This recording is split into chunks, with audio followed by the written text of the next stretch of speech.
What is up, boys? Hello. Hello. So, we're going in. Yesterday, we yapped a lot. But again, good morning, everyone. Good morning, Jada, Noel, Mr. Slendy. Hello. We're going in to Nier Souls. Because this game does feel a little bit like it. Oh, sorry about that. This game does kind of feel like a Nier Souls game would. A little bit. It's a better code vein so far, but we'll see. Nice haircut. I actually haven't had a haircut in 2 months, 2.5 maybe. I need to get a haircut. And I say every single time I say that I'll do it, and I never do it.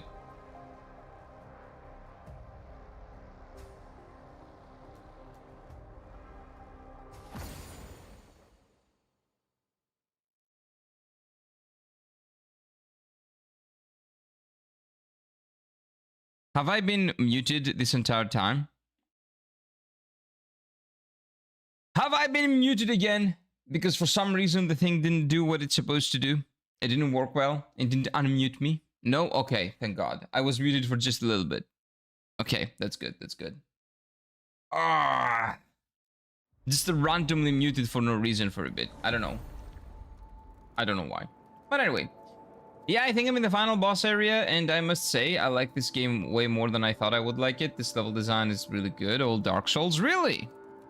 Interesting. So far, it hasn't shown anything very cool in terms of the level design. But I am willing, and I'm actually looking to be surprised by this game. I haven't played a game with really good level design since Wuchang, and that version of Wuchang is no longer available for you to play, so good luck with that. I wanted to buy a physical copy of Wuchang. Maybe I will, but I just will never update it. Like, if it's probably on the PlayStation, there's probably like a box you can tick to always ask to update a game or something. I should find out where that isn't. Make sure that it's not ticked. So, this guy will make our heals more. She gives us a head pat. I'm not really sure what she does. This guy is the shop. He doesn't do anything interesting. Oh, there's a naked guy there. Hello. Who are you? Oh, he's sleeping. Okay. Keep sleeping, my guy. What about you? I will get my... Okay, so he wants to get his revenge. Maybe you will. We'll see. You just came out of the tutorial and still missed some areas in there, so just take it slowly. Yeah, that's true. So I think it showed already. I don't know. If I missed some areas, I can go back and check, actually. You know what? Can I go back and check? Like, it's not like I want to explore the entire thing. It's just that, yes, there are some optional areas. But it doesn't really feel like... It is linear so far.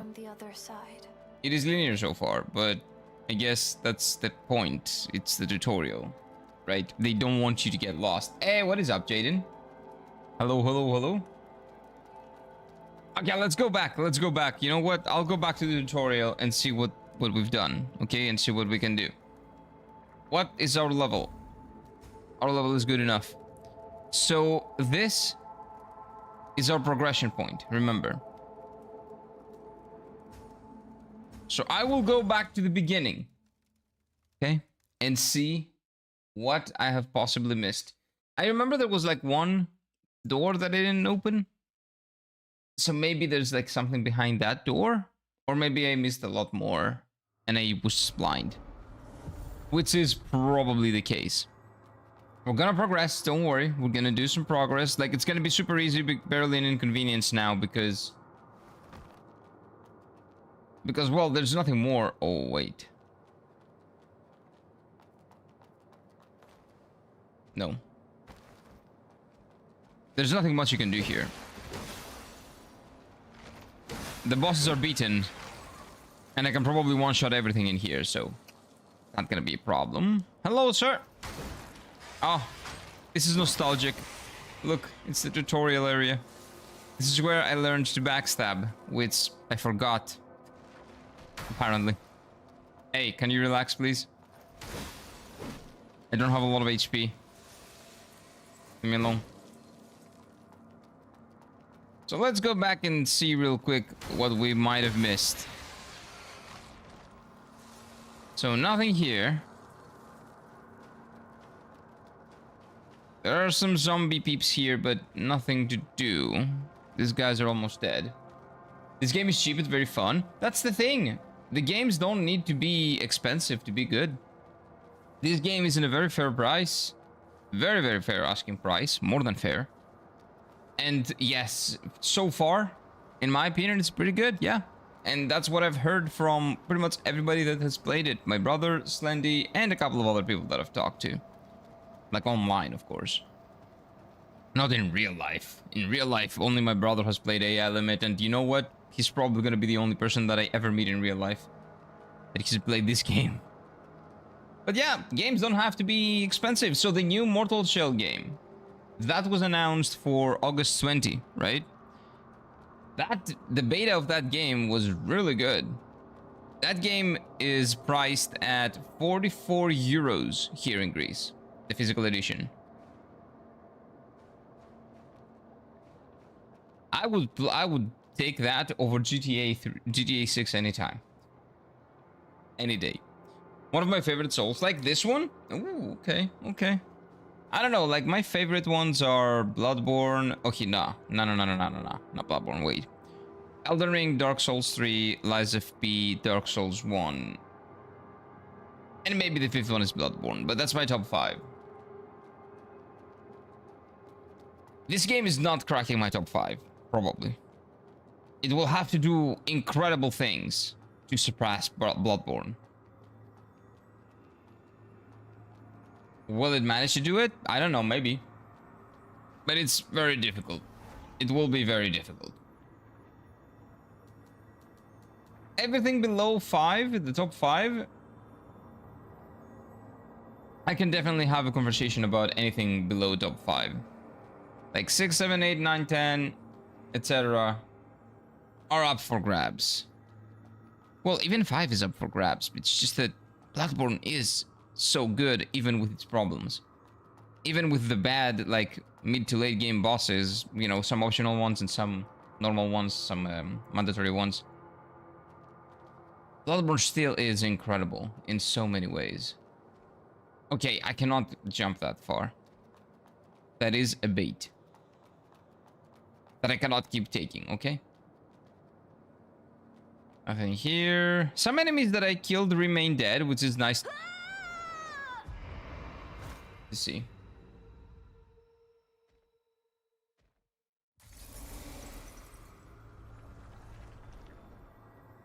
Oh, okay, the counter is working. Yeah, that was a test for the counter, okay? That was a test to see if my death counter works.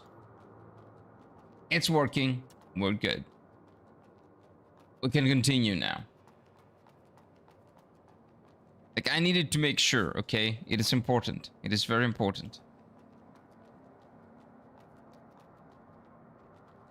This is where I came from. I'm getting lost again. We go in here. Oh. No, not again. Not again.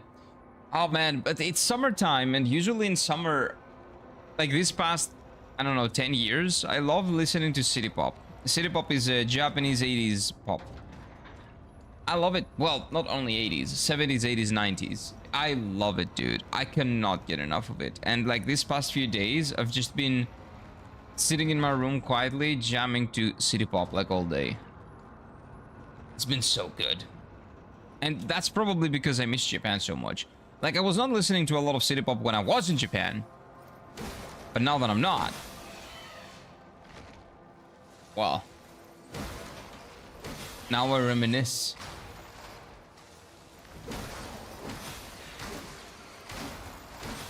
What a great weapon.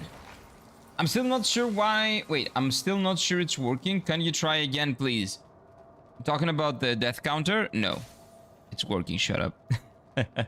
Welcome on in, Abil. Welcome on in. Oh, no. Leave me alone. Thank you.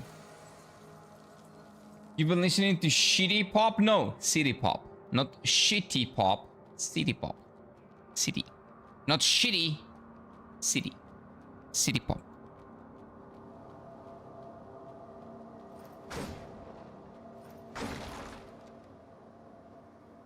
Did I do this last time?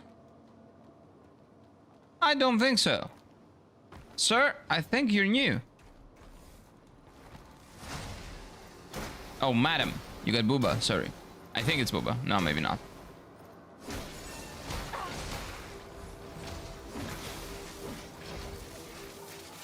No, I forgot the explosion. I always forget the explosion. Whoa, what is this? Forged steel blade. A steel blade freshly forged with factory technology. What? New weapon?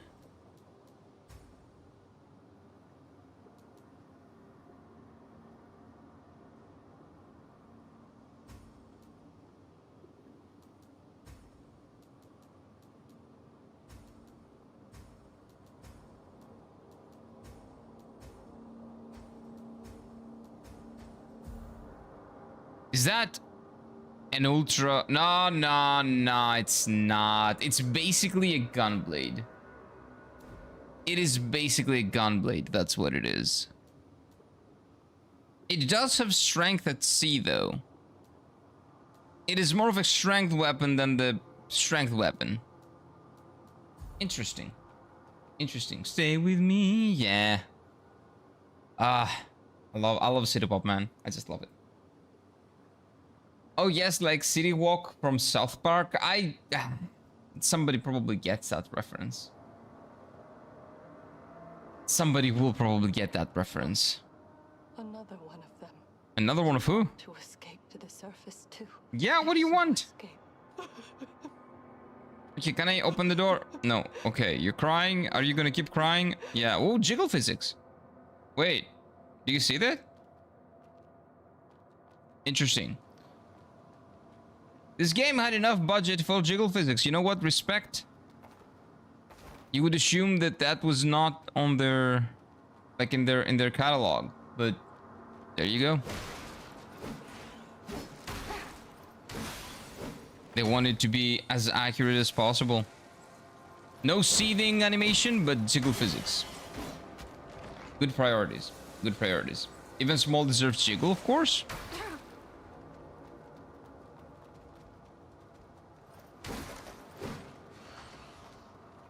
In that specific thing, size doesn't matter. Like when a man tells you that, it's true. If a lady tells you that, I don't know about that. I don't know about that.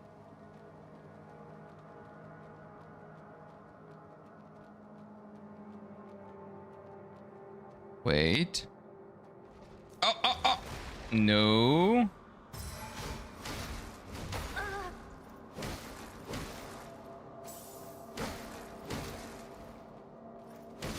I've noticed that sometimes with the greatsword, my second attack staggers them.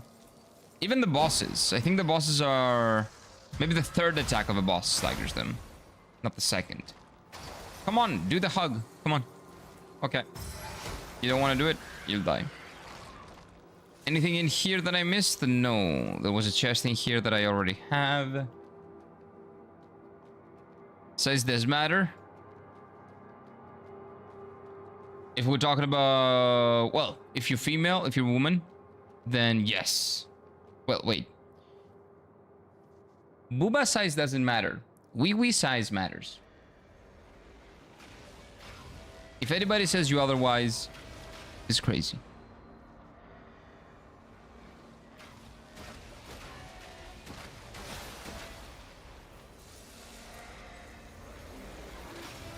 Whew.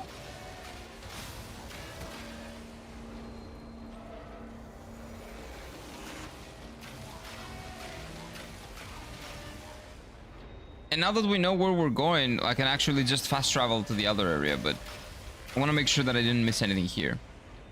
So far, I've missed a weapon. And you know what? That's fair. Weapon, strength weapon, very important. Specifically, strength weapon is very important. Oh? Oh, we've done this. Hey, you. Yeah, the lady that was telling us to make poop. Hey, come on, man. Don't do that. It's not nice.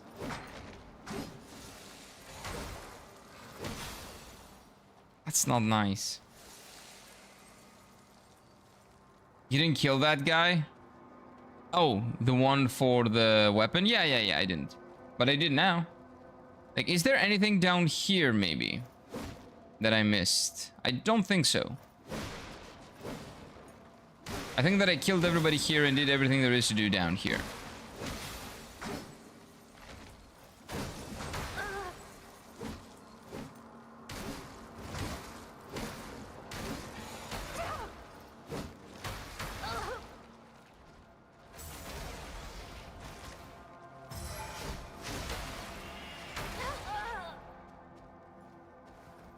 I'm pressing X to dodge. That's my biggest problem right now.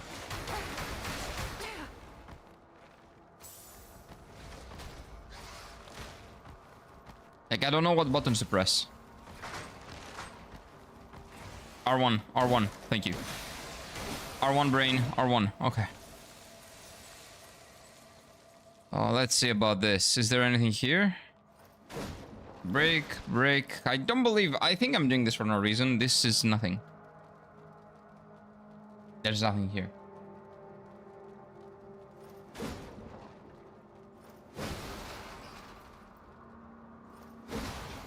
And I think I found this. I did this.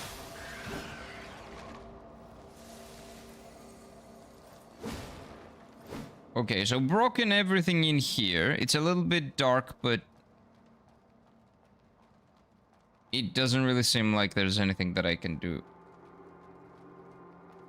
So it's either up or out here. I believe I did come out here. There's nothing there.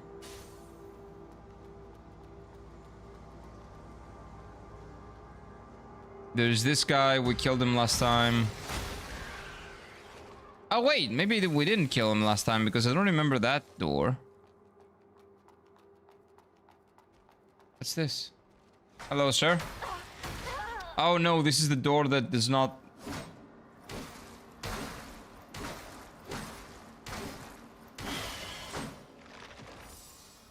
Does not unlock from this side. Yeah. So there is something else.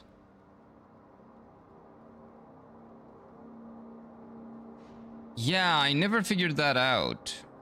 Huh. Interesting. I never did figure this out. That is true. But this probably kills me.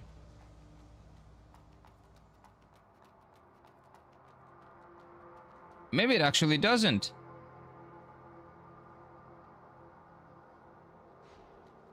I am one person. Can I go in? I'm one lady. Nope, okay. Maybe I should try falling down a specific way. Nah, you cannot jump in this game. Okay, let's try falling down. Like, this is very suspicious, man. Why would they give you this? Like, this is absolute death. There's nothing here.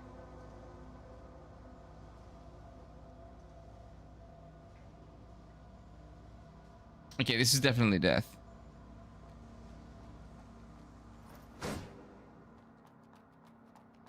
This is definitely death. That is not something that you can do. Can I break it? No.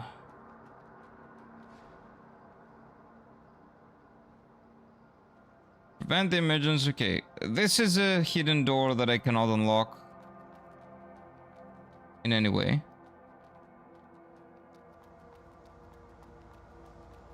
And logic dictates that maybe you can go up and then go down somewhere and maybe get behind that door. Who's walking? Oh, it was the fire. Nobody was walking. Maybe B. This is gonna come by eventually.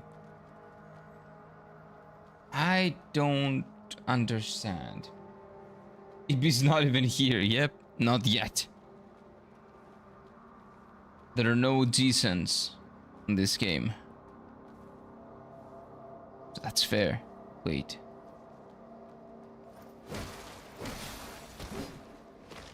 So this is where we came from. And this is where the progression point is. There is nothing there. Like that is nothing. Unless there is a hole. But no, there is no hole. Oh, it's the big boy. Oh, what if I kill this guy?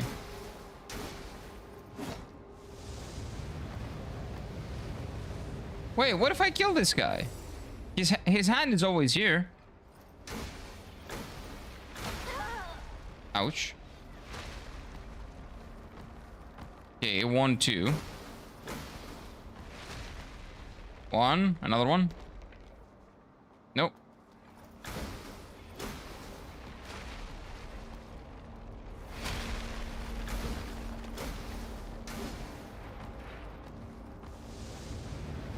Ooh, big mad.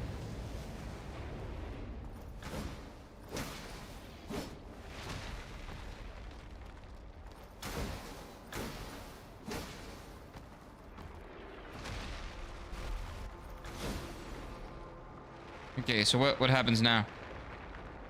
Oh, Mr. Robot is down. Oh, there's not him there. So that is how you get there. Okay. I see what happened. That was a good boy. Oh no. What is that? Oh no. A lot of things, a lot of new things. From the other side. Are you joking? Apparently not. No!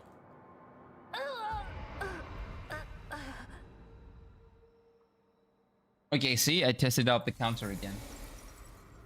It works. I see. I'm no longer anxious about that. Okay, it works.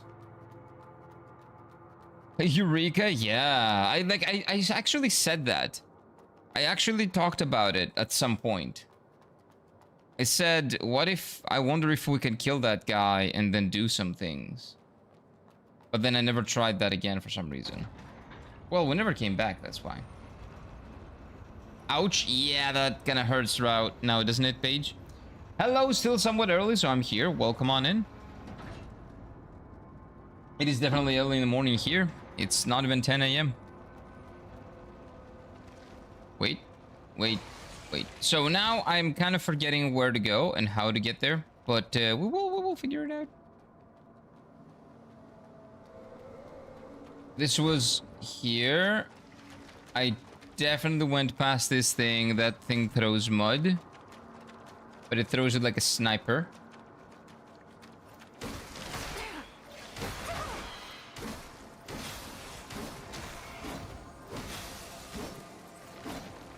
Yeah, some people really follow me. Like, I think that that guy was in love with her. Barely midnight here. Not even midnight. Ah, early. Too early. Wait. Oh yeah, and that boy is gone now. So I could just walk to that point. Hopefully I'm not gonna die now. I'm not great at platforming, okay? Not even zero? Not even zero, yeah. By the way, when you say Eureka, now the only thing that I can think of is the Final Fantasy XIV's like best thing. One of the best things about Final Fantasy XIV is its own called Eureka. Ah, the elemental affinities and all that. It's such a cool concept. And very punishing as well. Very difficult to get through. Which is one of the very few things that are difficult in that game. And I appreciate it for that. And when I say difficult, I mean punishing, not necessarily like difficult. Okay, that's fine. Not a big problem. Oh, that is the red door. Okay, so now we need to go to the red door. I see. I'm glad this game is on PS5. I've been I've been seeing some interesting games and they're only on PC. Lol, like which one? Like which games are only on PC? That is that's a big thing for me too. Like I don't play games that do not exist on a physical edition. Because if I like the game, I want to buy it and own it. So I will never play it digitally if there's no physical equivalent. Well, unless it's like an incredible game that is a must experience, which I haven't found such a game yet.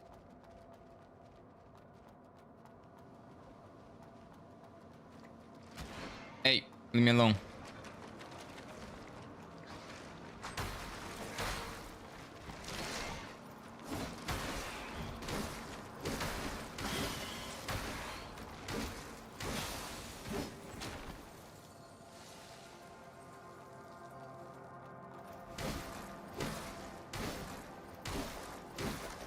Yeah, every 2 attacks, this guy gets staggered.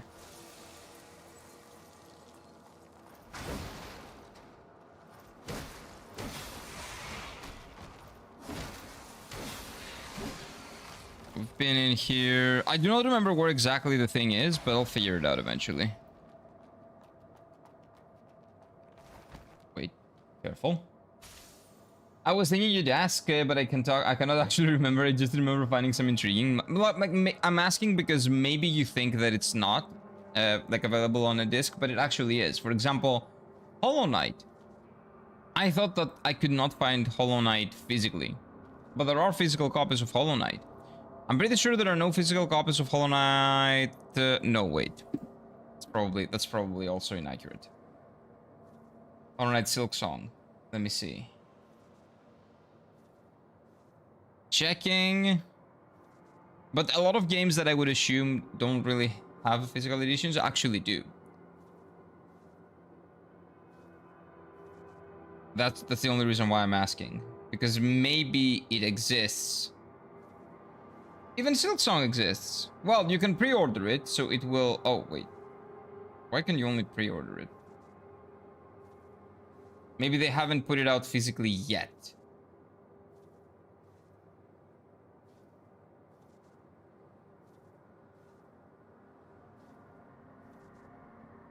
Let's see, Silk Song. Yeah, only pre-order. So I guess they haven't put it out physically yet. Nivali's Nights, it looks like a lot of Cyberpunk 2077, but it's just a chill game that you have a casual life in, but it's not... But it's only going to PC. Yeah, if it doesn't have a console release, that means no physical edition. Isn't that sad? Sometime, like, a long time ago. Back in the hell, a long time ago, in a galaxy far, far away. In 2005 or 6 or 7. Don't say it. PC games had physical copies. PC games had I'll show you. PC games had discs. Back in my day. PC games also had discs.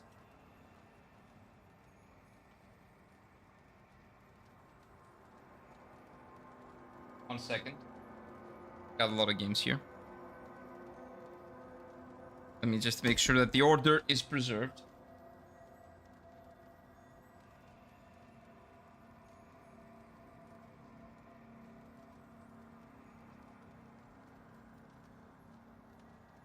Okay. Getting there. Getting there.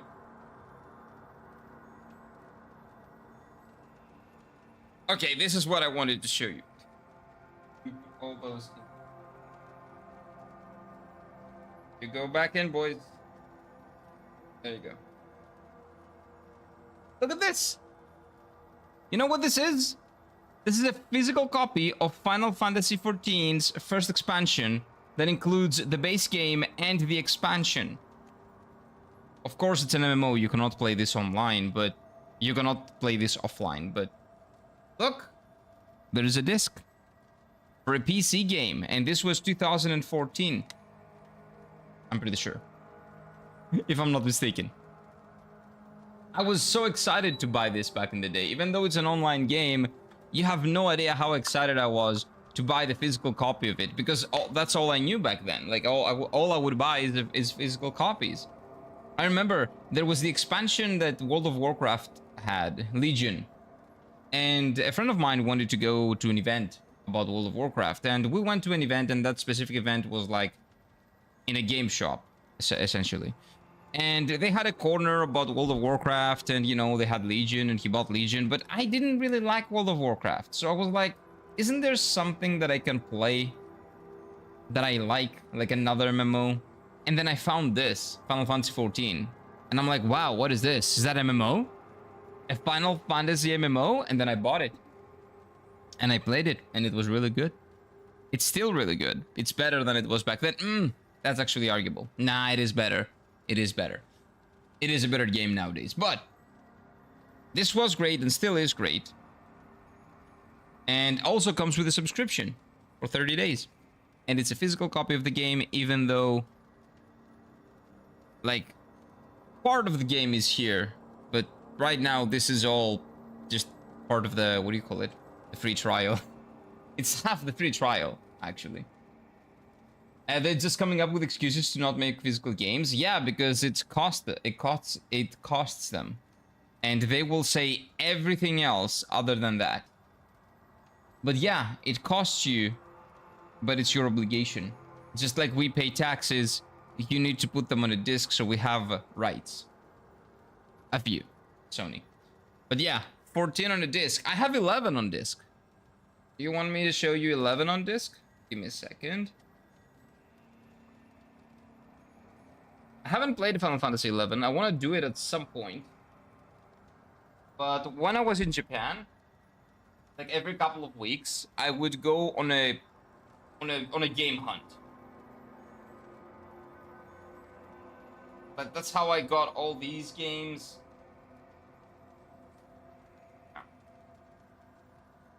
Put it there for now. Fine. Again. So when I was in Japan, every weekend, either every weekend or every couple of weekends, I would go on a game hunt, or physical game hunt, and I would buy old copies of video games that I have played or I want to play. And that's how I got Final Fantasy 9, 7, 8, Tactics, Dragon Quest 7, Persona 1, Suikoden 2, Suikoden, this is 1, not 2. Trails in the Sky Trilogy on the PSP, this, Persona 4 on the PS Vita, etc, etc, etc. I got a lot of them. And one day, I found a physical copy. It's not too long ago. It's not, I know. But the young ones today would probably argue otherwise. Okay, let me put these in there too. Wait, one second.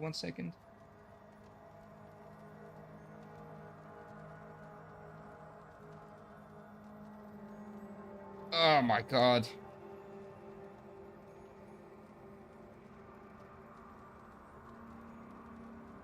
Ah man, the Expedition 33 Steelbook. Really cool.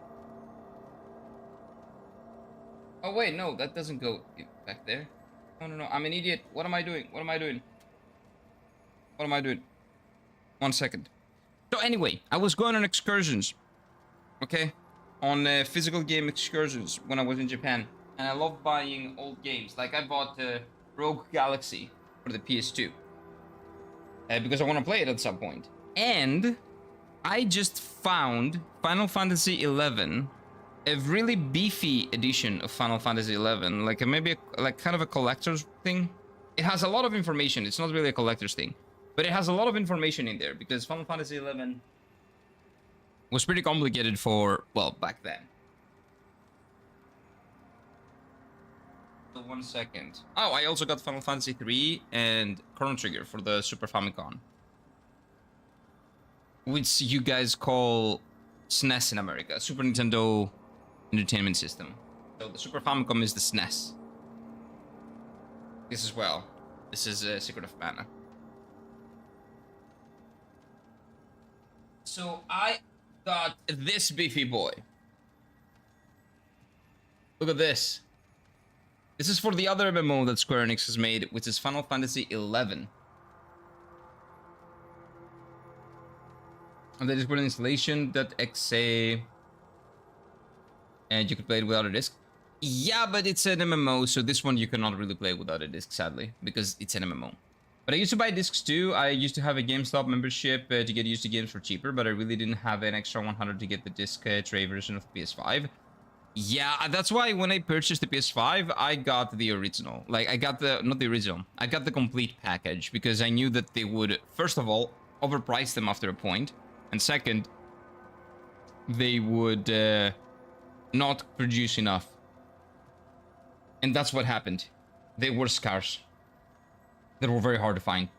Is there more to your physical collection that isn't shown on cam? Oh yeah. There are some other games back there. There are some games behind there, like the Dark Souls games and Yakuza. And there are also probably triple these games, like 3 or 4 times these games, on my collection that is still on my parents' house, on the house that I grew up in. I've left everything there because I cannot, I would need 2 shelves for all the games that I have. PlayStation 1, PlayStation 2, PlayStation 3, some PlayStation 3, and a lot of other PlayStation 4 games that I have. No, I have this, but 3 times back home, in my parents' house. But I just cannot move those around all the time. Do you alphabetize them? No, not really. What I do is that I put them by franchise. So, PS1 era, Suikoden Persona, then Final Fantasy franchise, then Dragon Quest, then PS Vita Persona, then Dragon Quest, then series, Trails series, Dragon Guard is on its own, and then Final Fantasy series, Dragon Quest series, Rogue Galaxy, Persona 4, Persona series on PlayStation 2. So I just put them by generation and by game. But this thing actually does have a physical edition here. Look at this. And there is a disc of Final Fantasy 11. Actually, I think there is 4 discs or something. 1 second. Let me open this real quick. Let me just show you. I don't know if it's that visible. Oh my god, this is difficult to open though. And I don't wanna ruin it. Give me 1 sec. Oh, what is this? Oh, look at that. Final Fantasy 11. Gelato. Oh, cat. This is Girato no. Oh, the gelatin. Yeah. Okay. Registoru. Kyoko. Doshito. Doshito. What is that? Ah! I don't know. Sometimes it's very difficult to understand what the English Japanese are. Those English Japanese words. But I start donating a lot so you can get a nice large shelf. No, it's fine. Because I want to move back to Japan eventually, so I will get the shelf when I can. It is okay. Okay, I don't want to open it because I think that if I try opening it, I'm gonna ruin it. I opened it once. Okay, there we go. So in here, look at this. How many things there are in here? Look. This is what buying a PC version of Final Fantasy XI would get you. So there is this, which is...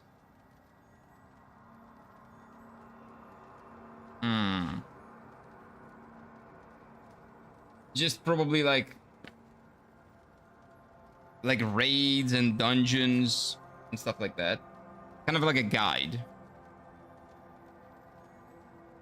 This fat thingy, I think this has installation. Yeah, this has a, what do you call it? This helps you install and play the game in many different systems or languages and stuff like that. It's a... No, it's only in Japanese. Tetramaster, I don't know. There's a lot of stuff. I think this is in-game tutorials, tutorials for in-game things. And then you got the discs. There's 3 discs in here. Which is really, really cool. So yeah, I keep that. And when I play Final Fantasy XI, eventually I will. I will be able to say, look, I have the physical version of this. For no reason, because it doesn't really get me anything. I cannot really use it. but it's still here. And I like having it. Okay, wait. Be careful here. Little guidebook, so cute. Sony's psycho for wanting it to get rid of that stuff. It's just, they doesn't make them money. Sony is, right now, is just a corporatized, like, zombie version of what it used to be. It exists to create value for the investors, not to make good games. And, you know, create value to the audience and secondarily the investors because they're making a lot of money because the audience is happy. What Sony does nowadays is that they make sure that the investors are happy so they can give them money to make boring generic games that appeal to as many people as possible. So they can get more money out of the investors because the game made a lot of money, because a lot of people bought it, because the appeal is too large. The game might be bad, but it doesn't matter because all that matters is that the game sells well. Nothing else.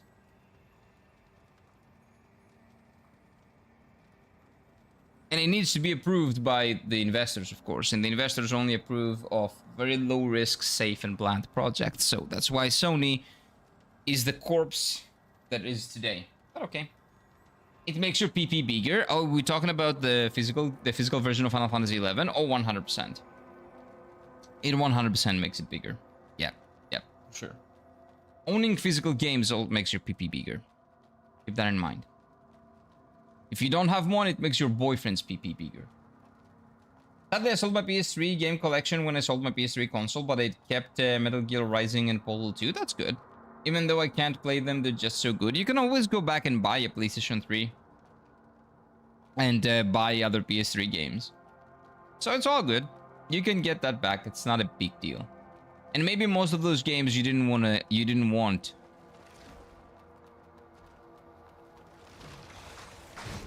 So that's completely fine. You know what is not completely fine though? Me going this way.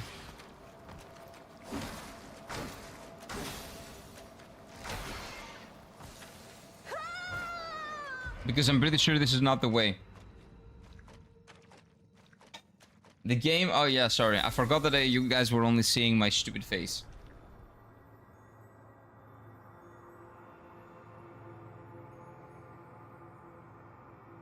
I regret selling my Alice Madness Returns. Oh, that is Slendy's game. Slendy, isn't that the game that you love? But I didn't know that I didn't know that would be a rare one. Interesting. Interesting. That is the game that Slendy wants me to play at some point. I believe that is the Alice horror game that is very charming. And when I saw it, I liked it a lot, and I want to play it at some point. Maybe the second branch would be good point. Yeah, let me do that. So you had a physical copy of that. Yeah, that's sad that you sold that. If it's very difficult to get, but it's okay. Like, at the end of the day, you can live through it. It's okay. Yeah, maybe this works better. But not the shortcut. That is the shortcut. I think I need to go back from here. And yeah, there's nothing you can do about things that are already done. It's okay. Maybe an opportunity to get it back will arise. You never know. Alice is great. I love the dark take on Alice in Wonderland. Yeah. It is Lies of P, essentially, if you really think about it. But not Souls-like. Or is it? Dun dun dun dun. Everything is a Souls-like, right? Okay, so am I going this way or no? Let's say no. Where is the secret path that I'm missing now? That leads me to that red door. Is it in here? No. I go this way. Oh, I think it's here.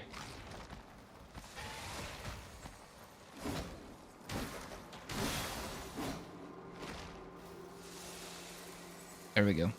But yeah, that's a game that I want to play at some point. I've seen it. It's very charming. I never played it when it released. So I want to play it eventually. I remember it giving me a challenge. Well, I don't really care about challenge, to be honest with you. Like, if the challenge serves a purpose, that's fine. Like, in Souls games, the challenge serves a purpose to kind of make you interact with the game a little bit more. Either to learn the mechanics of the bosses or learn the mechanics of the game. It kind of forces you to learn the game and play the game, actually play the game. So, in a horror game, I don't really care about that, to be honest with you. It's more like a horror game.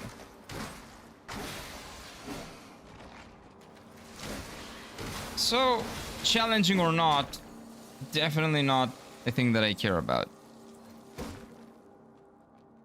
It looks very charming though. It looks really nice. It looks like the art style I like a lot. The music, like everything that I saw in the trailers was my vibe. Absolutely. So I want to try it out. Lollipop Chainsaw used to be an ultra rare one until it came to the PS5 for some reason, so I played it on the PS3 and 5. Nice. Do you have it? Do you own it on the PS5 as well? Okay, this is not it, but have I been here? Oh yeah, I have. I think. What is this?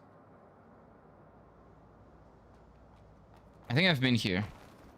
This is where I learned how to jump, I think. This is where I got the tutorial.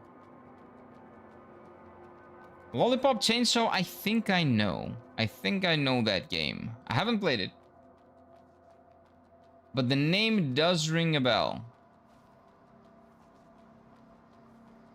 It does ring a bell. Ah, there it is. Okay, I found it.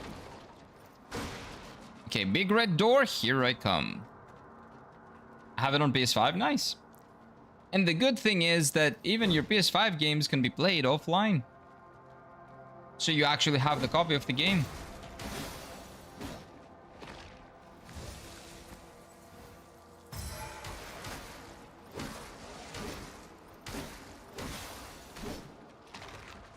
If you had stamina, this enemy would have been annoying to deal with.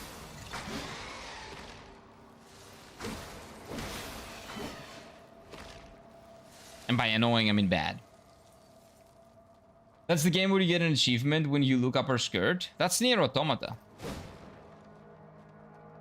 There's another game that has that? A high school cheerleader fighting zombies with a chainsaw. Yeah, I think I've seen it. But I've never played it. Sounds cool. Conceptually, it sounds pretty cool.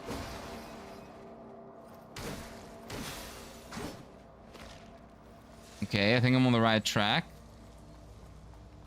Quasimodo, the name rings a bell. Oh, then, okay. Quasimodo is from, like, the Hunchback of Notre Dame. What do you mean?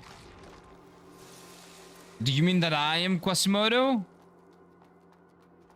Nah, okay, you know what? I'm not my biggest fan. But I would never call myself that. Quasimodo is quite handsome if you really think about it.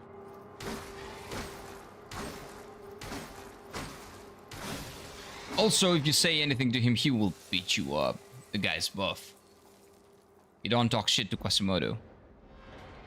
Okay, what is this? There's a reservoir key used. That's a lot of things that I missed, actually. In a tutorial area. The fact that you can miss that many things, I think speaks to the quality of the game that they made. Or at least the quality of the tutorial. Which is not really a tutorial. It is like a fully explorable zone. Yeah, you stay there. It doesn't feel like I can attack that thing. What is he? What is this? He's beautiful on the inside. Yeah, and he can beat your ass. Everybody's ass. He's the bell ringer, you see? Get it? The bell ringer. I know he's the bell ringer. That's his role in Notre Dame. Ah, the name rings a bell because he's the bell ringer. Oh.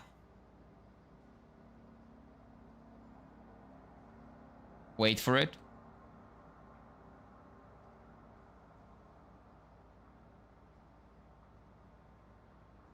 Wait for it.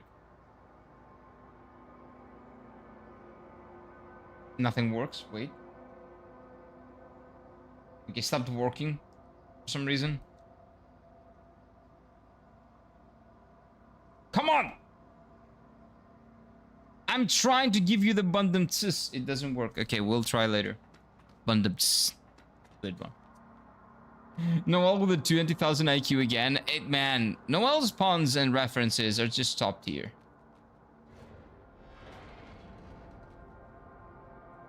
And there is nobody in this world that would deny that. How do I get down there? Probably this way.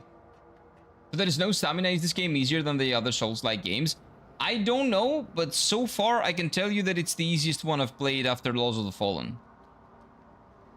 Yeah, this one is quite easy so far. I don't know if it will keep being easy. Okay, maybe that is a door and I need to kill that. No, it's not a door. Huh. But yeah, it is quite easy so far. Like the two main bosses that I've fought, where I one-shot both of them. And I was actually being pretty bad at the game as well. Oh no, no, no, no, no, no, man. I don't know how to get back here. Ah! Oh.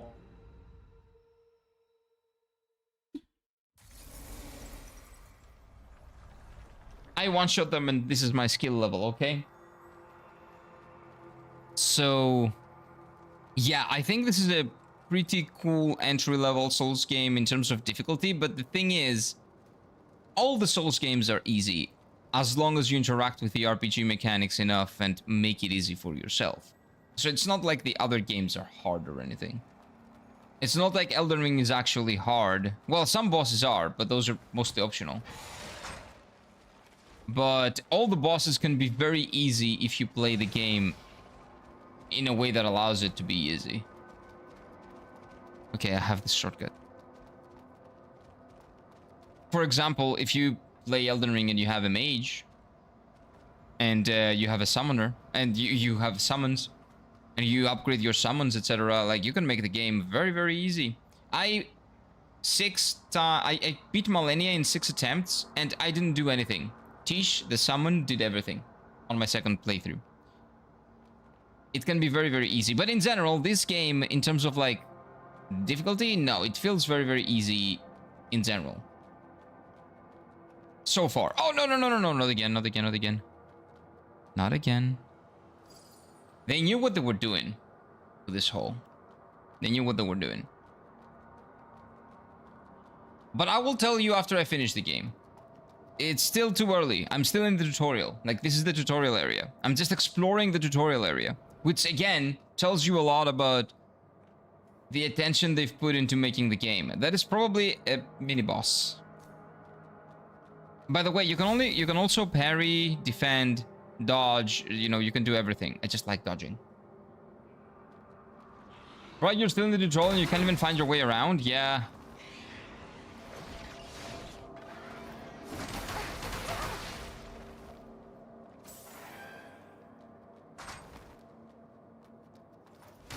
That's me. Oh, no!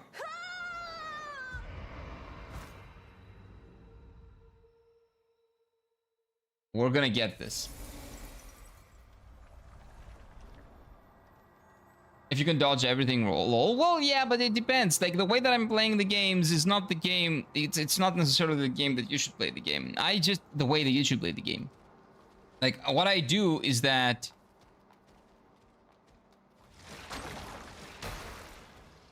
One second. I like learning the fights. Not necessarily trying to find a workaround for the fight. Not because, you know, it's like not the proper thing to do or anything. I don't care about that. Like that is stupid, I think. You should play the game that you buy the way you want to play the game you buy. But because I like finding out the mechanics of the bosses and dodging them, and, you know, it gives me a nice sense of satisfaction. But the way that I play the game is not necessarily the way that you should play the game. You should play it however you want, and that means probably Again, messing around with the RPG mechanics, figuring out what fits your playstyle best, and have fun with it, because that's what video games are all about at the end of the day. Having fun. People have forgotten about it. People have made Souls-like games into a PP measuring contest for some reason. Like, is that what happens when your PP is too small? I don't know. Where am I going? There are so many enemies that I need to kill them and then figure out where to go. Maybe it's this way. Yeah, it is this way. Right. So we're gonna beat that, I don't know, red balls, whatever that is. I have to say, it is not easy to dodge everything if you spam. The enemies have really good roll catching, delays, and frame catchers. Yeah, so far I've been caught a lot mid-roll. They have been catching me a lot mid-roll, although you do have enough iframes. I feel like the iframes when you dodge are very generous. I found Mortal Shell easy compared to other Souls-likes. Yes, Mortal Shell 1? Mortal Shell 1 page. I haven't played Mortal Shell 1. But people hate it. People hate it. Which Souls-likes have you tried? Mortal Shell 1 is a game that people don't like, not only for its difficulty, like mechanical difficulty with the bosses, but also for like some really annoying mechanics. I'm pressing the wrong button, by the way.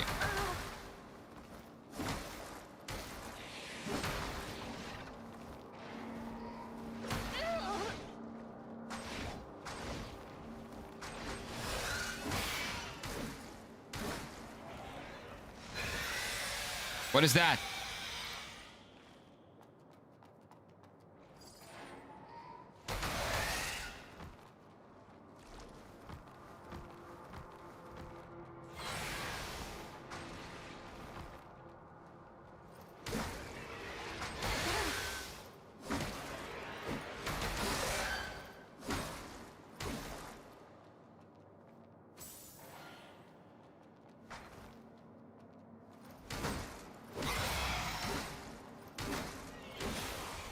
Yeah, so after 3 attacks, the big enemies you can stagger. I got a core, okay. And this is a tiny resonance material for basic enhancement for the main seal. Okay, I have no idea what that is, but we'll figure it out. Nice. I think we've explored this area fully now. I don't remember any other doors that I couldn't access. This is probably the only spell you would want to use. No, I don't think so. Unless it's an enhancement spell. If you give the player the ability to spam dodge, you need to make the enemies that attack very well to hit the players. Yeah, like there needs to be a punishment. But Mortal Shell 1 is a game that I think a lot of people didn't like, because if I'm not mistaken, what happened is that if you die, you need to physically run back to your shell, get it, and then run back to the place that you want to be or something like that. It had a lot of back and forths, and the gameplay was not that great. Mortal Shell 2, the demo that I played on Mortal Shell 2 was incredible. I'm gonna buy Mortal Shell 2. Today they announced, or yesterday, they announced the release date. That is 20th of August. We're playing that when it releases. I'm gonna buy the physical copy of it. Probably not gonna pre-order it. So maybe day 2, day 3, when the game comes out, I'm gonna buy it and we're playing it. It's 45 bucks. Very, very good for what I've played on the beta. I trust them after that beta. I've played Elden Ring and Lands of P, and mostly Bloodborne. Oh, mostly though Bloodborne. I've tried the Souls games. Wait, is BB Bloodborne? Mostly through Bloodborne? Is that what you mean, like through the lens of Bloodborne, let's say? I often get stuck on some mini bosses. Oh, me too, don't worry. I did try Lords of the Fallen. It was kind of boring. And Jedi Survivor. Jedi Survivor is not even a Souls-like. But Lords of the Fallen, yeah, was kind of boring. But I hope that Lords of the Fallen 2 is going to be good. I think it has the makings to be good. And what we've seen so far has been really good. But we need a demo. And hopefully they'll give us a demo eventually. Okay, now I can die. What is this? Mr. Slug? Come out.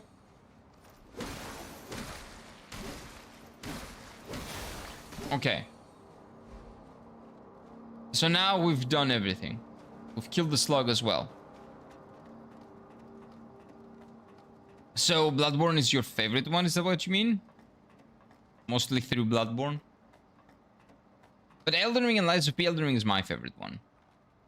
Bloodborne is not that difficult if you... Again, the way that I play the games. If you take out the Orphan of Kos and the final boss, German, whatever his name is. Like, if you take those two final bosses out of the equation, the game is not that hard. Elden Ring has very tough mechanically bosses, but that you can destroy if you mess around with your RPG systems. Same with Lies of P. If you take...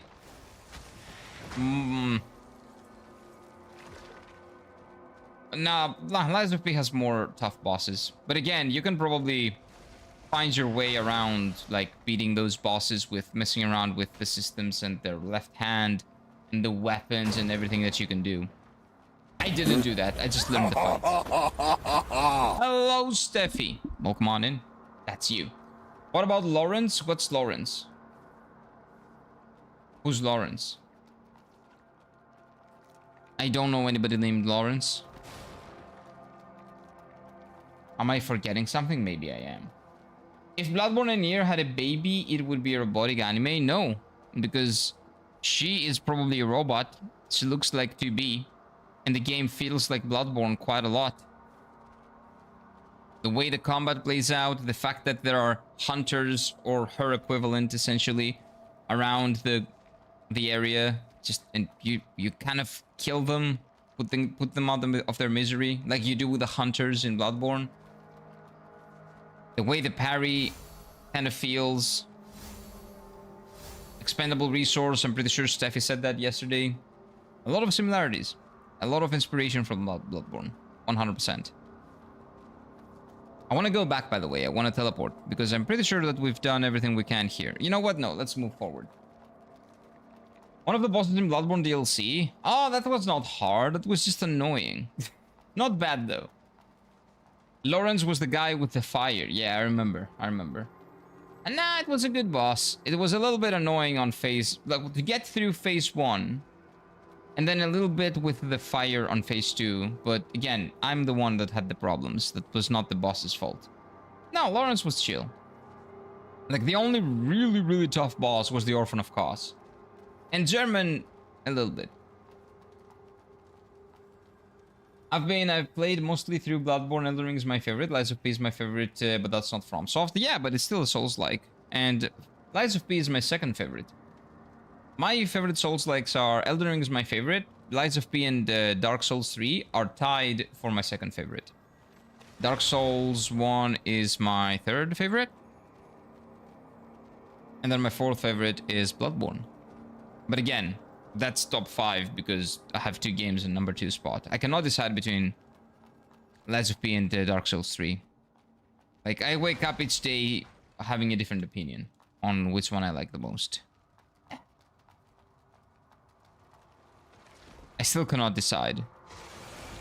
And why decide? Just put them in number 2 and we're Gucci.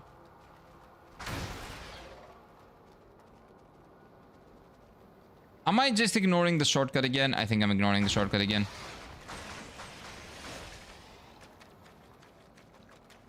I think I'm ignoring the shortcut again. And the thing is, I don't want to lose the XP that I have now.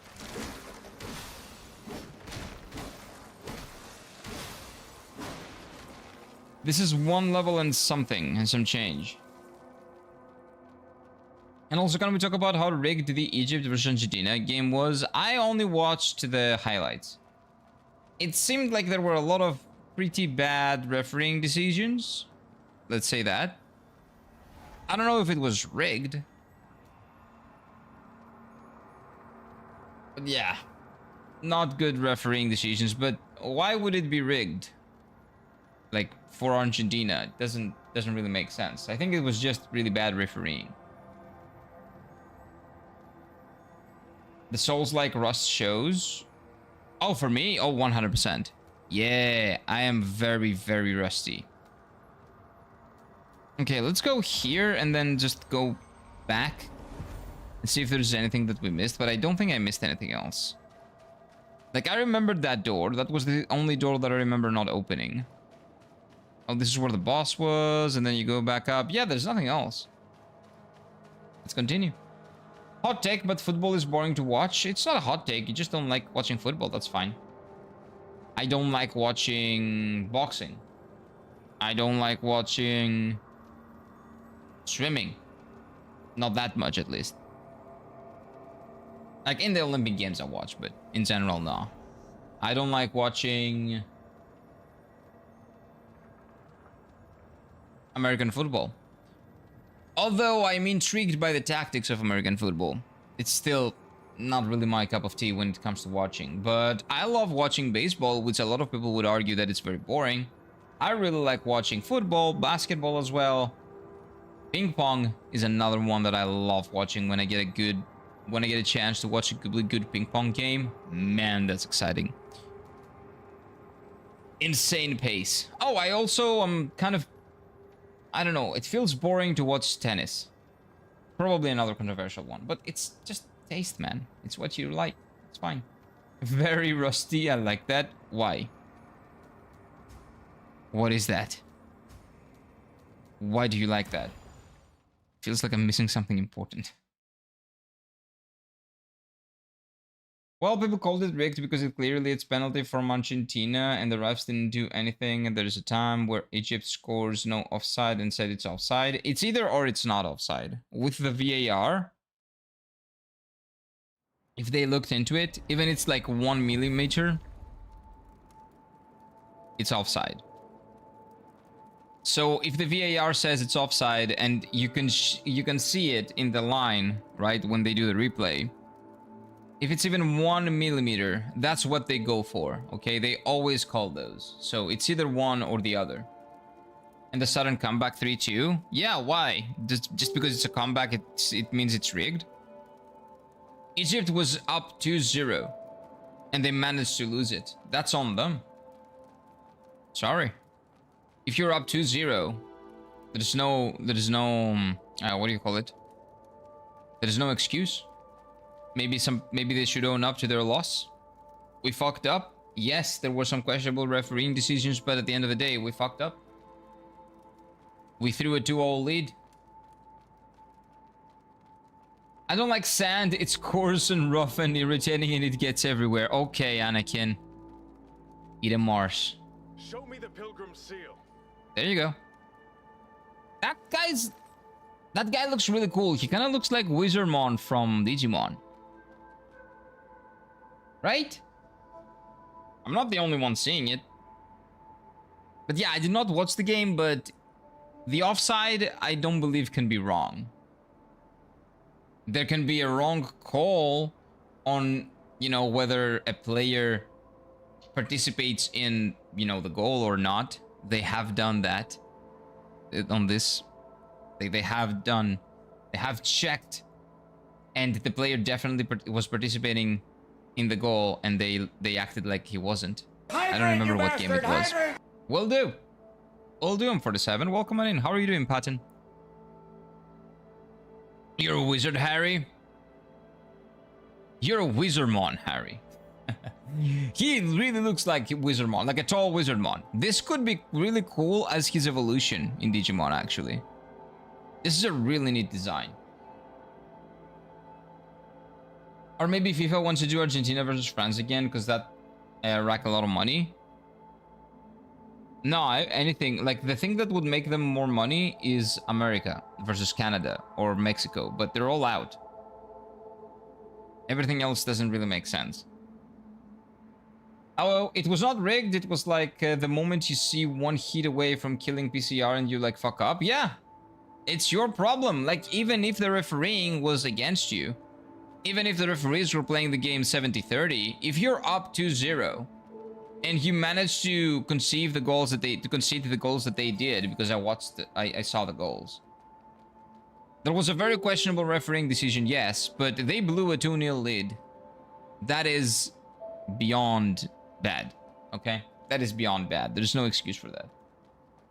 And again, in the last like 10 minutes, it's not like they blew the lead in like since the 10th minute of the game. They blew a 2-0 lead. They blew a 2-0 lead in like 20 minutes. Like, even if you want, that's difficult to do. Can I upgrade something? I should be able to upgrade some things, right? I got some items, didn't I? Well, first of all, let's do that. Yay, I can enhance my great sword. Yay. This starts with C. I will probably use that weapon eventually. We'll have to see England versus Argentina, Norway or England. I think that Norway is gonna win. I think Norway's going against Argentina. And Argentina's gonna go to the final. Well, they're playing well. It's not like they don't deserve it. I'm good. Just ate some chocolate chip cookie dough. Ooh, I love eating cookie dough, dude. It's not that healthy. It's not great.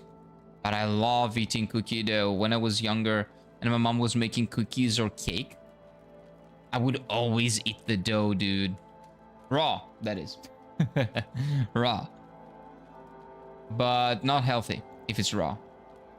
Don't do it. Kalispera again in chat. Hello, Ebs. The day's afternoon heat is exactly how I feel. Khaled feels like IRL. Over here, it's actually okay. Not afternoon, like morning heat, but it's probably 30. Yeah, it's 30. Yeah, it feels like 30 and it's 30. You know what the problem is? Humidity at 40%. That's the problem. It's not the heat, it's the humidity that comes alongside the heat. It's gonna rain in like an hour or two. That's what it says. Rain with 30... No, I don't like that. Rain with 30 Celsius, that is not a good thing. Milan-Liverpool Champions League final was even worse. Milan was up 3-0 and Liverpool overturning the first leg against Barcelona in the Champions League semi-final months later. Oh, yeah. Oh, yeah. Milan versus Liverpool, you're talking about the second one. Or no, you're talking about the first one where Liverpool won, right? Milan was up 3-0. Yes, you're talking about the first one. Incredible. And do you remember the... Oh, exactly. Well, you just said it, actually. Yeah, the first leg 4-0 win of Barcelona that Liverpool, you know, won 5-0. Or was it 3-4? I don't remember. It was either 3-0 in the first game, 4-0 the second, or it was 4-0 the first game, 5-0 the second one. And it was with their backup team. You gotta remember. Incredible, incredible Liverpool, man. Incredible. Just Origi, or is it Origi? No, Origi, I believe his name is pronounced. Origi, just Divock Origi, just doing magic, man. Just doing magic. Mike remembers, Mike knows. But yeah, the old game as well, the older game, the Milan versus Liverpool, that was a treat. I see you. I'm coming for you. I'm killing you.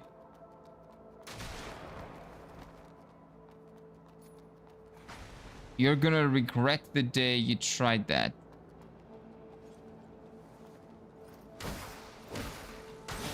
You did. You did. Isn't that like disgusting? No, no, no. It's really good. It actually is very tasty. No, no, no. Cookie dough, raw cookie dough. Like before it goes into the oven. Not flour. Like just before it goes into the oven. It has sugar mixed in and it tastes really good. But don't do it.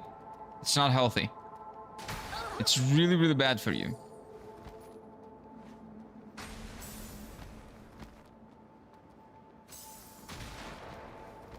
I'm gonna come for you sooner or later. I love that we're killing the humans now. Hello? Hey, it's our guy. Okay, do we get to attack you, fight you? Okay, yes. Bye-bye. Hey. Hello. What are you guys doing here? Praying? Can I kill you? Put you out of your misery? No? Okay. Halimera TBD Nights. No, no, no. It's Dark Nights. You know, whoever is a member on YouTube is a Dark Knight, okay? Never tried it? That's fine, because it's not good for you. Okay? It's not good for you. I do not condone or promote in any way, shape, or form raw dough cookie eating, okay? Don't do it. It was 3-0 Barcelona the first leg and 4-0 Liverpool turn leg. Yeah. With the final goal by Divock Origi, that corner and the header. Oh my god, incredible times. Jürgen Klopp's team, man. Magic team. Maybe it won everything, but maybe not every single year. Because there was a Pep Guardiola Manchester City team. That was just unfair.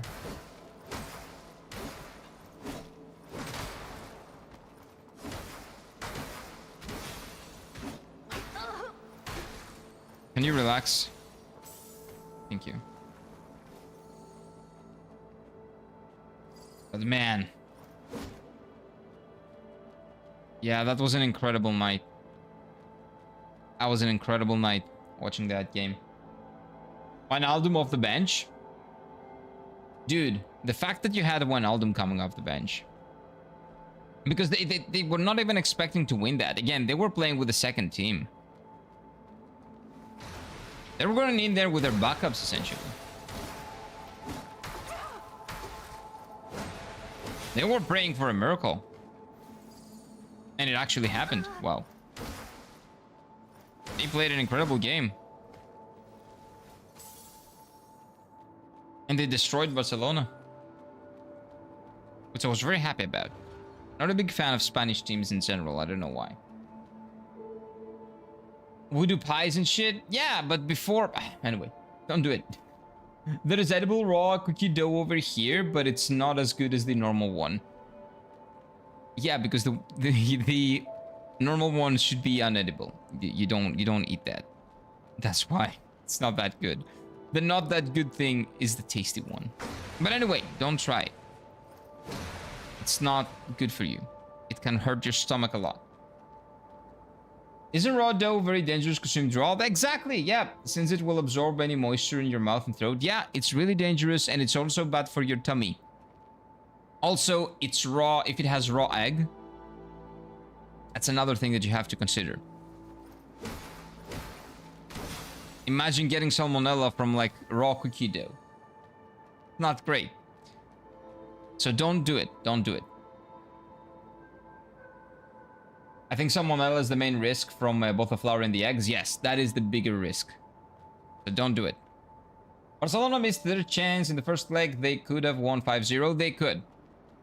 But they didn't.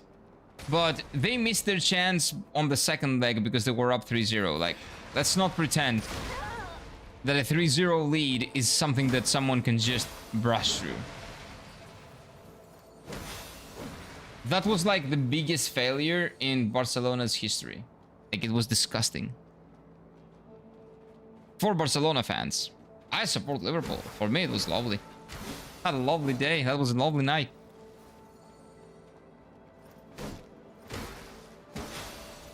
Also, don't run with scissors. Yeah, in general, don't do things that are dangerous. Don't do it. I'm gonna come up there for you, man. I'll be up there. Soon.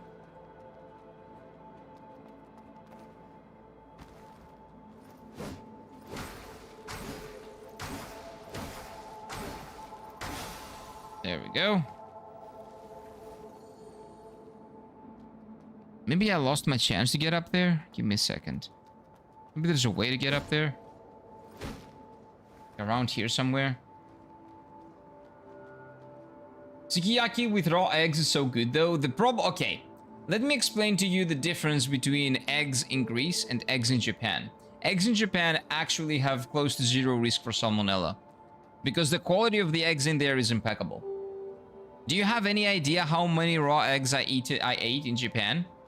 Sukiyaki with raw eggs is illegal. Yes, it is really good. Also, what do you call it? Gyudon with raw egg. Incredible cheese gyudon with raw egg. Phenomenal. Everything is made better in Japan if you put a raw egg in there. But you know what the difference with Greece is? In Japan, the chickens are very healthy and their eggs don't really carry salmonella. There's like a very, very, very small chance. Minuscule, to the point that nobody really pays attention to it at all. Because the eggs are of a higher quality. So just because it works in Japan doesn't mean it works in your country, okay? So keep that in mind, please. Just because I can eat raw eggs in Japan and I can make carbonara safely, that was another big thing that I was doing all the time. I was eating so much carbonara, it's insane. That doesn't mean that you can do it safely, like 100% safely in other countries. Okay, their eggs are incredible. I miss their eggs so much. It's cheaper than Greece, by the way. Their eggs are 10 times better and cheaper than Greece. 2 times cheaper, 10 times better.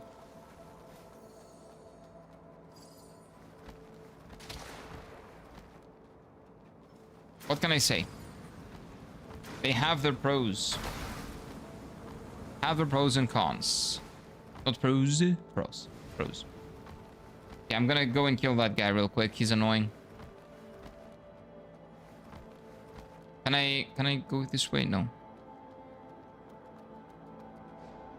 Okay, come on. What kind of sniper rifle has a range of 50 meters? That punk from the Grey Rhino. Oh, Grey Rhino Caravan definitely pulled the fast one. Trying to fight necros in this place. Okay, so why are we killing the people though? I don't care. A cookie is edible at any state. Raw flour, yum yum. It is really... Oh, I don't know about the raw flour. I don't know about that. I wouldn't try that.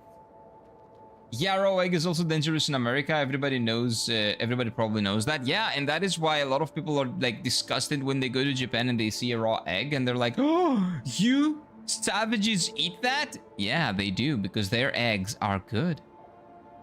They take care of their eggs. Like, you can get really good free-range eggs here that basically have like close to zero risk of salmonella, but you gotta pay 3 times the price. 3 times the price that you have here in Greece. 6 times the price that they are in America, probably. In Japan, probably. In Japan, pretty much every egg is good. Almost every egg is good. I had just normal eggs in my house, and I was ordering gyudon as a takeout, and I would put a raw egg on top every single time. It was so good. The people yearn for raw cookie dough. Everybody does. It is good. It is really good, but very dangerous. If you're not in Japan, don't do it. Okay, don't do it. I'm not a big fan of eggs. Probably just suck over here. They probably just suck over here. Yeah, they're not tasty, probably. A lot of things suck over there in terms of like food. I have some tinfoil hat on theories about that. I think they're doing it to make you guys dependent on, you know, McDonald's and processed food. That way you guys cannot even think for yourselves because of all the health problems that you will have. Okay, wait. And you will be addicted to the food, and then the big corporation can control you through the food. The food quality in America is ass, unless you're a millionaire. For the quality of the food that like a normal person would get here in Greece, you need to be a millionaire to have in America. It's like really weird. Really weird. Not a millionaire, but you know, higher class, let's say. If you're a peasant like me, well, I would be living off McDonald's. Probably be dead by now.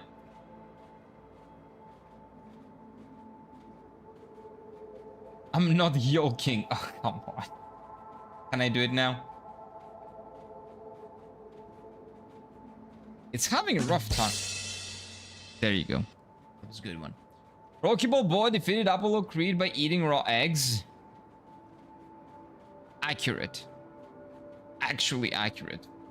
That's all you need. A little bit of protein, a little bit of raw egg. Just make sure that the raw egg is from Japan. Essentially. I have cold leftover mashed potatoes to snack in this hot weather. Yummy. Is it cold? You said cold. Oh, that sounds good. I love like leftover mashed potatoes, like sitting on the fridge and, you know, leftover to eat when the weather is hot. That is great. That is indeed great. I think I'm getting closer to that guy. I want to kill him.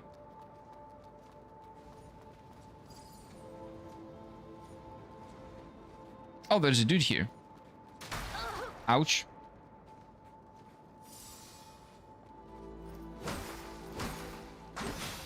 I just noticed something. If you press triangle, you can interrupt the triangle animation and press rectangle and it still goes to, you know, that you don't miss.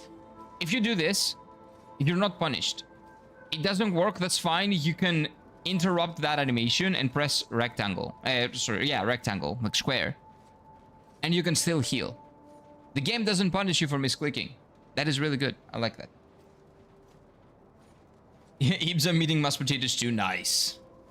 Mashed potatoes in the hot weather, like cold mashed potatoes in the hot weather, is great. Especially if you put some cheese in there.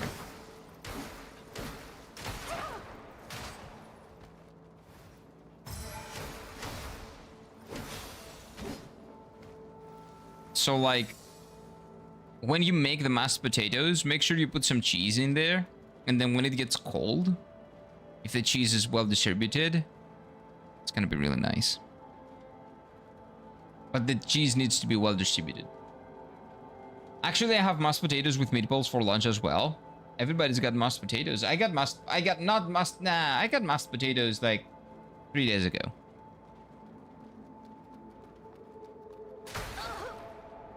I'm coming for you. You may not want it, you may not like it, but I'm coming for you, dude. Your days are counted. They're numbered. Counted, I said. Oh, because of Greek, Metrimenes. That's why, yeah. Brain malfunctioned there. I'm coming for you. How does this feel?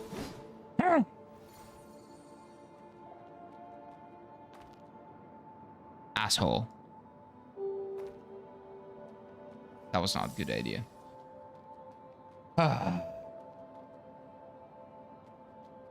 Mashed potatoes, yeah, mush. They're really good. Really tasty. And you can do a lot of things with them.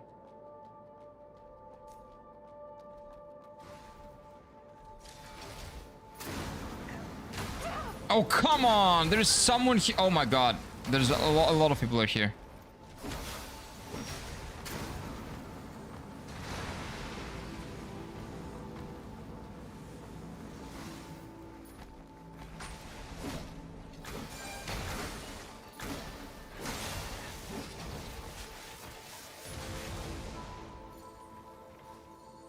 I'm gonna die. I knew it. How do I get up there? How do I get up there to kill you?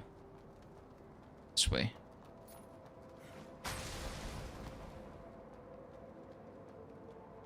Oh, you know what I'm gonna do though? I will use the magic now. I'm an idiot. That's what I get from using magic. That's what I get for using magic. That's my fault.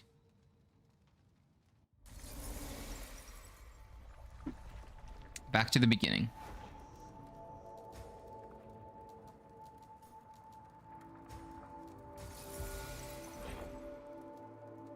That reminds me of Sniper. The Sniper is Stellar Blade. It was fun in the desert. They were annoying to deal with. I probably didn't get to that point.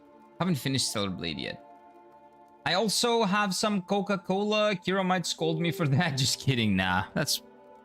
You do what you want to do. I like Coca-Cola, but I've stopped drinking Coca-Cola a very long time ago. I don't want to have a lot of interaction with sugar in general. I'm not a big fan of sugar. You might have heard of Coca-Cola Zero. That's what I sometimes go for. But it still has a lot of chemicals. But, you know, if I miss the taste, I just get a Coca-Cola Zero sometimes. I don't know. Like, the longer...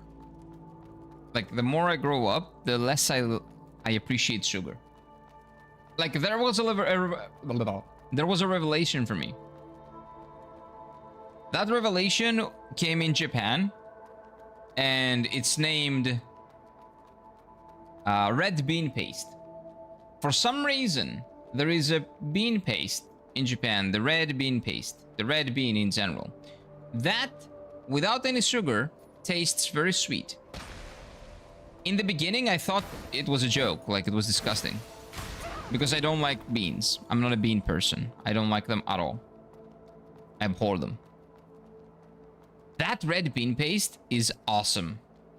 And anything like red bean paste with any type of dough, for example, inside any type of dough, like as like a cookie or as like a donut or as like a mochi, is incredible, and I crave it immensely now.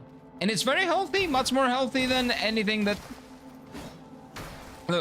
you eat that has tons of sugar in it. Red bean paste is so good. Snipers are unfair, they're annoying, right?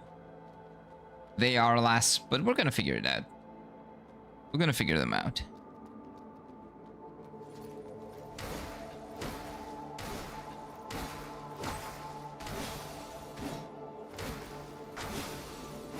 There it is.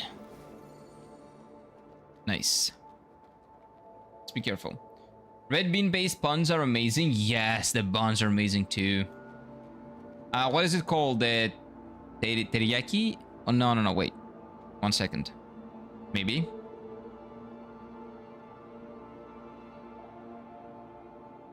It's been a while. I might be confusing some things, but I think it's teriyaki, right? No, teriyaki is the... Like, the chicken, you know, the chicken, like the chicken sauce, teriyaki sauce. No, it's a different thing. What is that called in Japanese, man?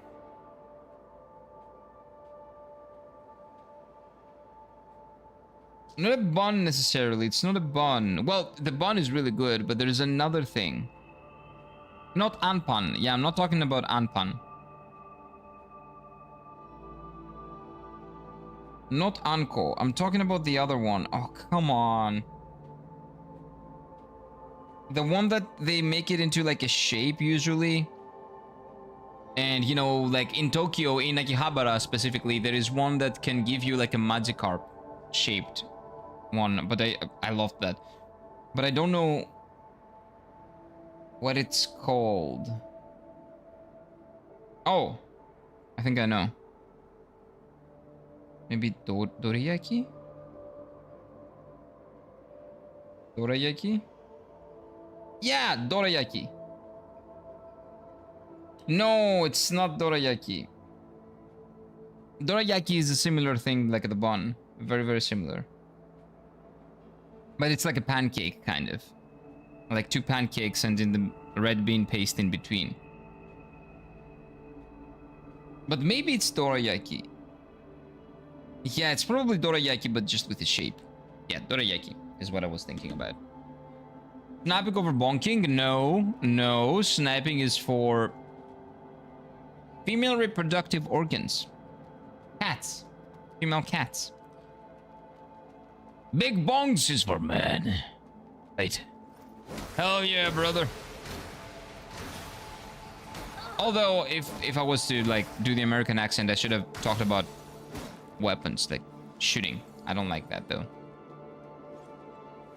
Big bonks is truly the way. Is the one true way. Sugar isn't that bad for your health. Taking average painkillers for a week will be far worse than a year of one done a day. How about we don't get addicted to... what do you call it? To painkillers and not eat sugar as well. How about that? How about you don't drink a lot of painkillers if you don't need to, if it's not absolutely necessary, and you also don't fuck up with a lot of sugar. Sugar is not good for you. If you've been brainwashed to think that it is, It's not. Just because the painkillers are worse doesn't mean that's a fair comparison. It's not medicine. Sugar is something that you eat everywhere, especially if you live in America. Don't fucking consume a lot of sugar. It will ruin you long term. When you're 50, your liver and everything inside you is gonna be dead. Don't fuck around with your health. Sniping is for realistic World War II shooters like Rainstorm and modded Vietnam simulators like modded Fallout 4. Well, sniping is for shooting games. In general. Right? I will stop talking about it from now on though. Wait, what are you gonna stop talking about? Also, yeah, I guess donuts are kind of painkillers as well. You always feel better after eating a donut. Even though a little bit after that you'll feel dirty. I love not using the shortcuts, just the rust is impeccable. Dude, yeah, I don't remember it. I don't remember where the shortcut is. I didn't even figure out that I opened the shortcut, to be honest with you.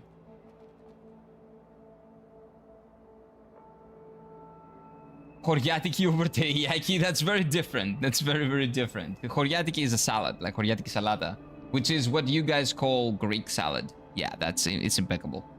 Who can complain about that? And maybe woman in sniper rifles being my favorite gun type, so accurate. I told you! It's true. It's true. It's always true. Although Eves is also a woman and she likes the big bonks. They're different kind of people, okay? Everywhere. Sugar and painkillers and grease. Yes, my migraine's medication. It helps out a lot, doesn't it? Okay, 1 second.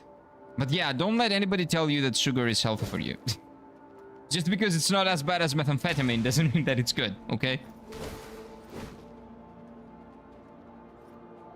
Take care of yourself. Listen to your body, don't fucking ruin it. It's not worth it.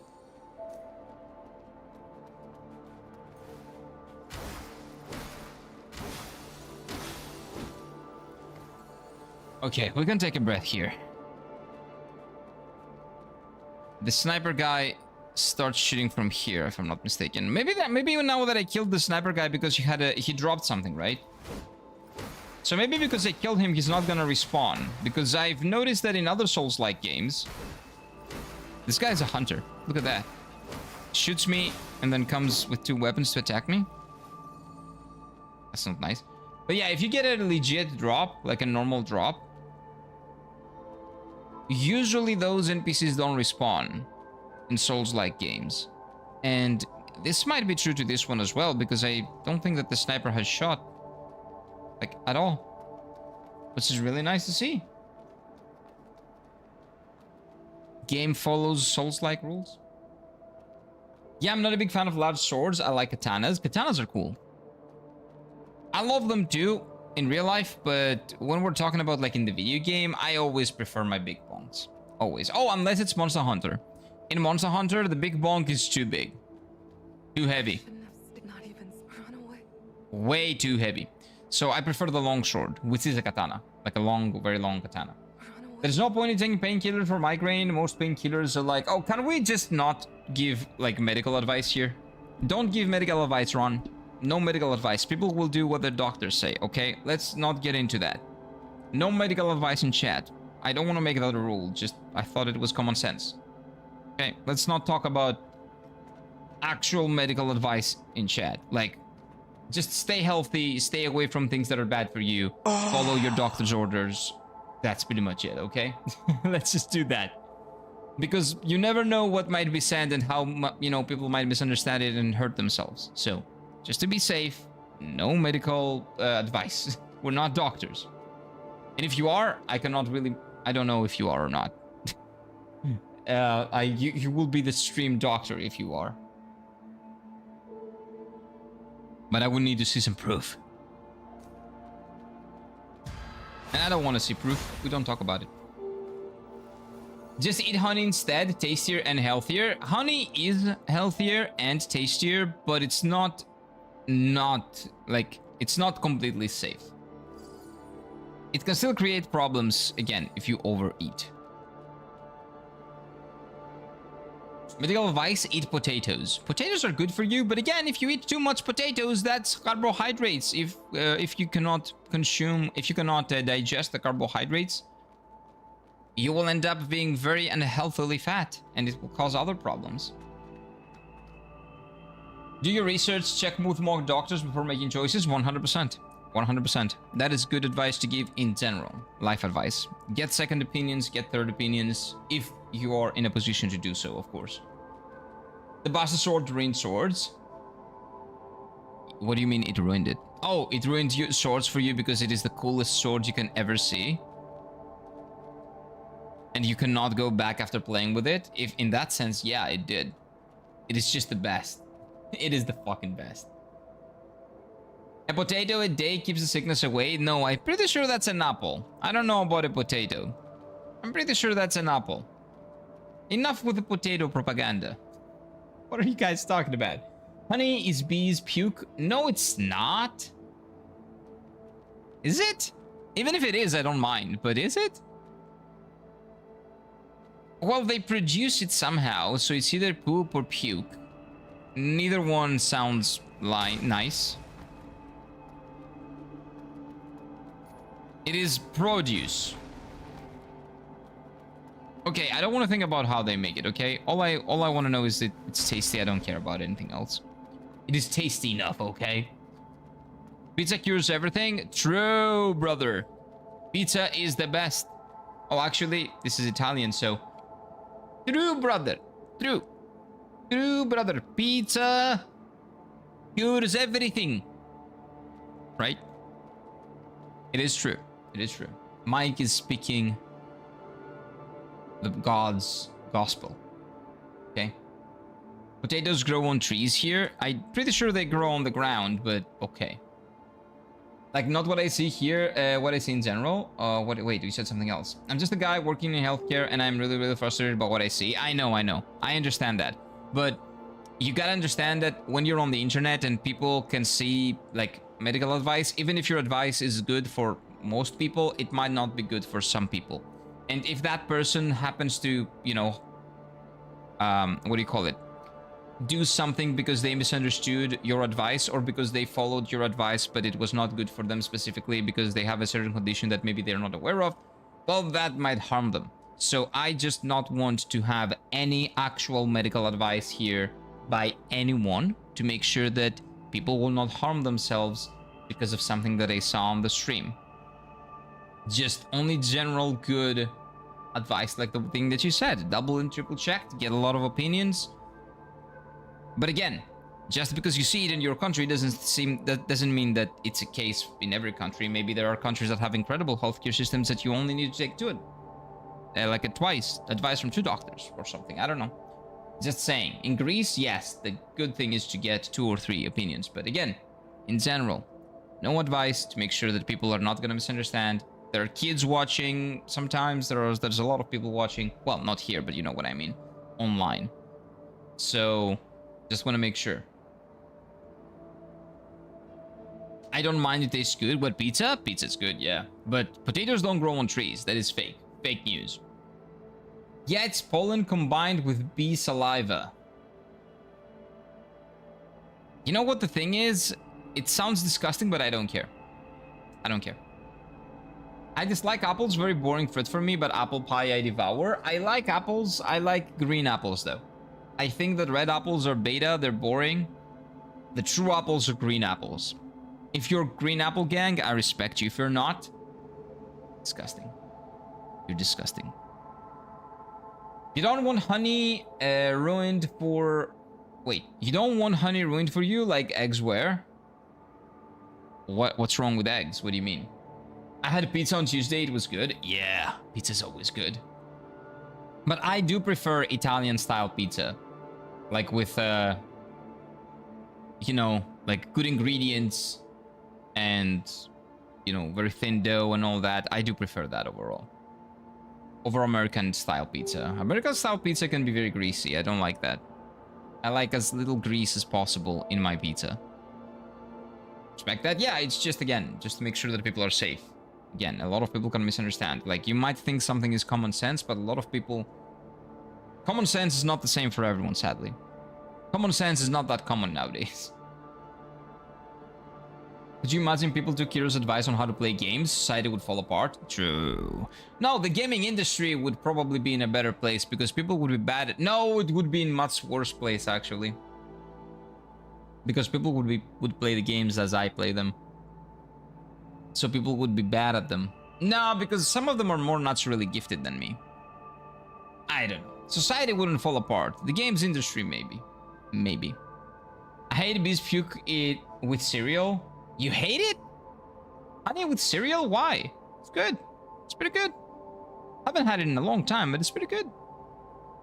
What average person searches on Reddit? My knee hurts. Do I die? Yeah, like, do not search online about medical conditions. Maybe about, like, half of the things that you hear is, oh, I'm dead. Like, maybe, I don't know. Just go to a doctor. They'll tell you what you have. They'll tell you what the problem is. Most edible plants need... Wait. Minor to grow, that is true. Let's not overanalyze things. Poop is life. Oh, come on. It is life, yes, but not in that sense. No, we don't eat it, though. Okay? Poop is life, but we don't eat it. You're not wrong. You're not wrong, though. Bee saliva? No. No, let's not call it bee saliva. Have you ever been to Slovakia? No. No, you haven't. Yes. So how would you know potatoes do grow on trees here? Because I think it's pretty well known that potatoes grow under... They need that, you know, temperature and the humidity and all of the soil in order to grow. They grow in the root. They don't grow up there. It's the laws of the world. Yes, I could maybe understand it if Australia has it like that. If it's upside down in Australia, because it's Australia, everything is upside down. But besides Australia, you're in Slovakia, you're in the same continent. The same rules apply here, man. Same rules apply. We have potatoes here too. Sekiro, forget about the egg convo we had from that long time ago. Yeah, I probably did, and that's probably for the better. When you said the egg thing... Like, in my head, I was like, wait. Oh, I remember. Yeah, we were talking. Oh, I remembered it. That egg is basically chicken period. Yeah. Oh, my God. Oh, I remembered it. Yeah. There you go. You ruined it again. Again, a second time. Why do you do this? Why? Why? I remembered it, Paige. I remembered it. Didn't Newton discover gravity when the potato from a potato tree fell on his head? Yeah, I think that's how it goes, yeah. An apple bike? Nah, it's a potato for sure. If Isaac Newton was in Central or like Central Europe, yes, that it would have been that. Where was he when that happened? Like geographically, specifically, like in what specific place? Don't bring that up, it will fall into a 2-hour-long rant about yesterday and won't play the game. Wait, 2-hour-long rant about the chicken period? We've talked about it. We've talked about it. I don't wanna think about it again, ever again. That is, I had forgotten about it. I had, like, probably pushed it down in my subconscious as information to never touch upon again. And now you dug it up. Why? Why did you do that? Maybe we have special potatoes. You don't. Again, I can believe it for Australia. You don't have special potatoes. Forgot a conversation we had a time ago. God Lord, he forgets conversations from yesterday. That is true. I do forget conversations from yesterday.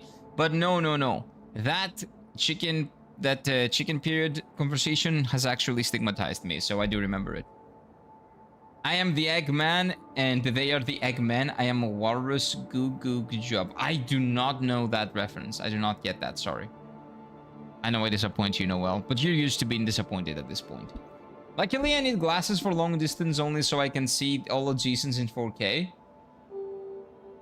Wait, you only need glasses for long distance? Does everybody else need glasses as well? Why are you the only one that can see them? Wait, that doesn't register in my head well. I'm making you suffer, Kira. Yes, you are. But that's fine. That is the cost of streaming, okay? That is the cost of doing this live. Gotta suffer a little bit. Not gonna lie, seeing the optometrist, I'm noticing now things are just blurry in certain distances for me. Sometimes, it's not placebo, but sometimes it's like the opposite, actually. You notice things because you've been told to notice things. And something that looks completely normal for you, and you're used to it, and your brain gets used to it, is not actually normal. So that kind of tracks. But you should go and check it with your doctor. I'm pretty sure Newton was visiting Slovakia when he discovered gravity. Yeah, surely. Specifically Slovakia, that I'm pretty sure was not a country back then, right? Surely. And he was eating potatoes while the potato was eating, like, maybe a potato salad. Right? Or maybe McDonald's potatoes. Maybe. Thank God it wasn't watermelon falling from the watermelon tree, Rip Newton. Yeah, we would have lost someone. We would have lost someone. Those watermelon trees can be very, very annoying. A lot of people have died from those. Watermelon trees and the melon trees as well. And those are even tougher. Less heavy, but more tough. Imagine if they fall on your head. Ah. Tough. Maybe in Australia that's true. We don't know. Just noticed Noel durians are known to cause brain damage. Really? So the joke that I made about the other underground, like, not underground, but they're on the ground, I guess, like fruit. That's the thing for the durian. Like they fall on people's head and cause brain damage. So dumb. That's so dumb. Watermelon trees do not exist now. Let's not be silly. Maybe they do in Australia. You never know. Everything is upside down over there. That could be true. Isaac Newton was eating McDonald's. He could very well be. He could very well be. Just the fries though, not the chicken nuggets. Although the chicken nuggets might actually legit be the only good thing that McDonald's has. If Newton ever went to Slovakia back then, it would be falling bottle. It would be a falling bottle of Slivovica, not apple. Slivovica. Is that a vodka? Because a bottle of vodka would be pretty heavy. He would be dead as well. Anvil trees are the deadliest. What are anvil trees? I don't know. That is actually very likely. Is that a vodka? That sounds like a vodka. Durian trees grow super high, and orchard workers need to wear motorcycle helmets for safety. Yikes. Yikes. They are a close second to drop bears. No, I'm pretty sure that is actually true. Like the durian tree thing is probably actually true. Not that the drop bears aren't. Drop bears are very, very dangerous. Australia has them.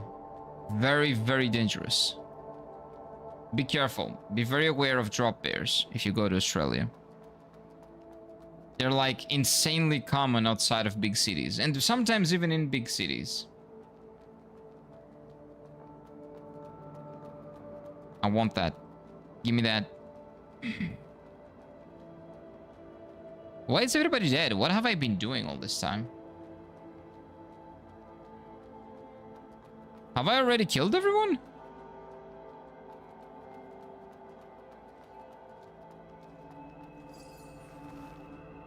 Anvils are heavy steel blocks. Yeah, I know, but what do you mean? Wait, what did you say?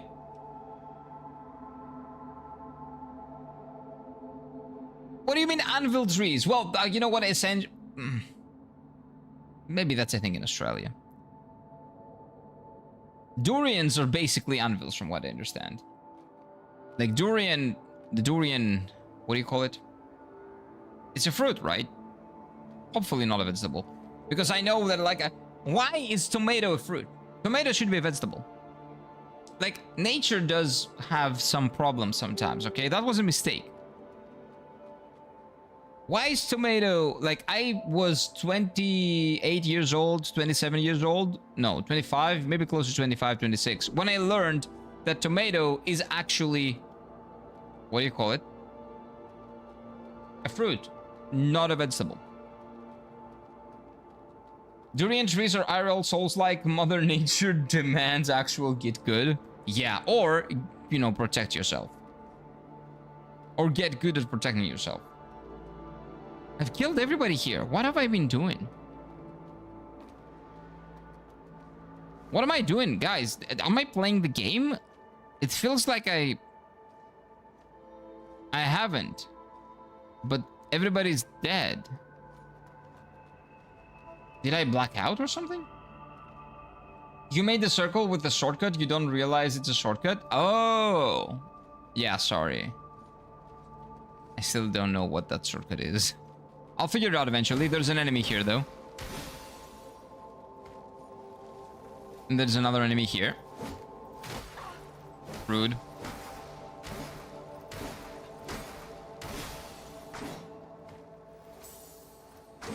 I'll figure it out eventually. I just been an almond tree. Well, I'm pretty sure the durian trees, you said it as a joke, but durian trees are actually the equivalent of an anvil tree. But maybe it exists in Australia. You never know. Everything can exist in Australia. If an anvil falls on your head from a tree, yeah, that's probably a durian falling from your head. It seems like it's very heavy and very, very thick and hard. It might like open... It says it causes brain damage. That's really bad. Tomatoes are still vegetables, in my opinion. For me, tomatoes are vegetables, yes. But by definition, they're fruit. And that is insane. When I learned that, it's like my whole world was on fire. Like, everything that I knew was a lie. Why? Why did nature turn them into fruit? That doesn't make any sense. Any logical sense in my head. Wait, why am I here?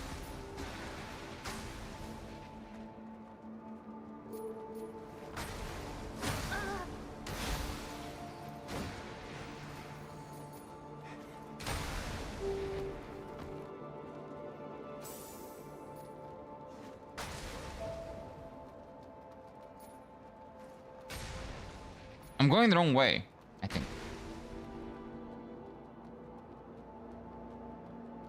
But yeah, I agree. The tomatoes are vegetables, and nature can suck it.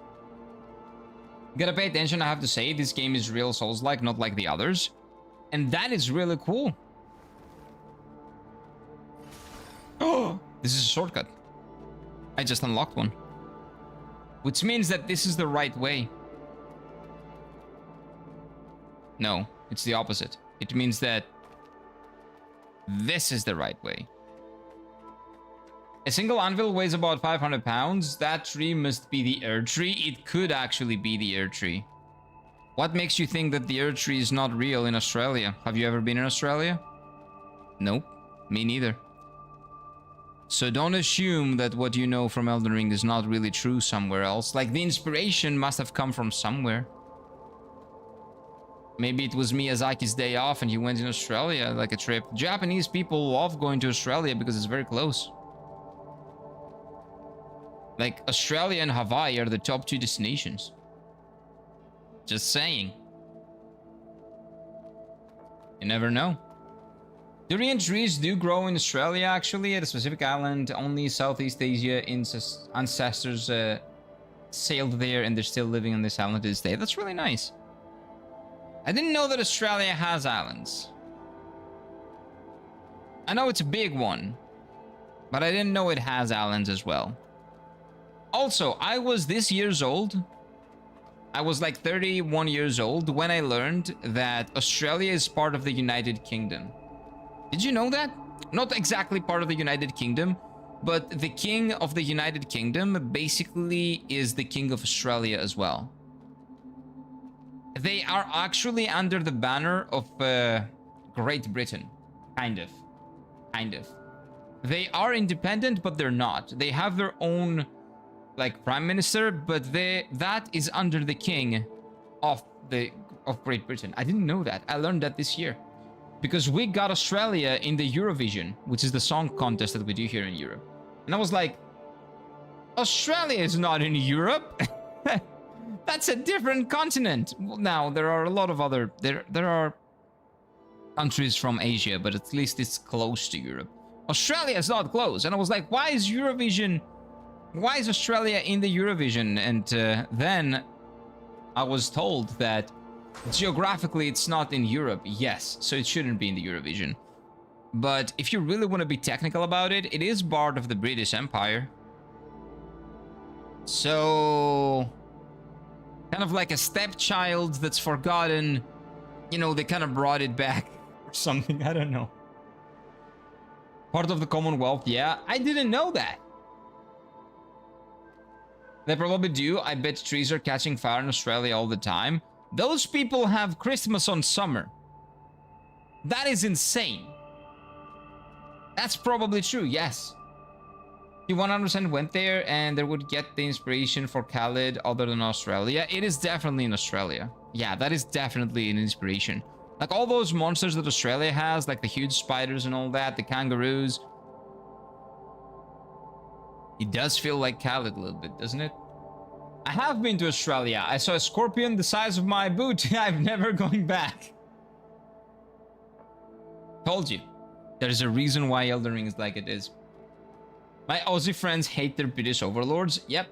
I don't have... Well, I had one Aussie friend. I still have one Aussie friend. We've never talked about that. So I didn't know. The spiders are pretty freaky too. Those spiders exist in other areas as well. So the big huntsman spiders also exist in Japan. Not as many as in Australia. Like in Australia, they're quite common. In Japan, not so much. But they do exist, and they actually compete over territory with the centipede. The mukada in Japanese. Mukada or mukade? No, mukada.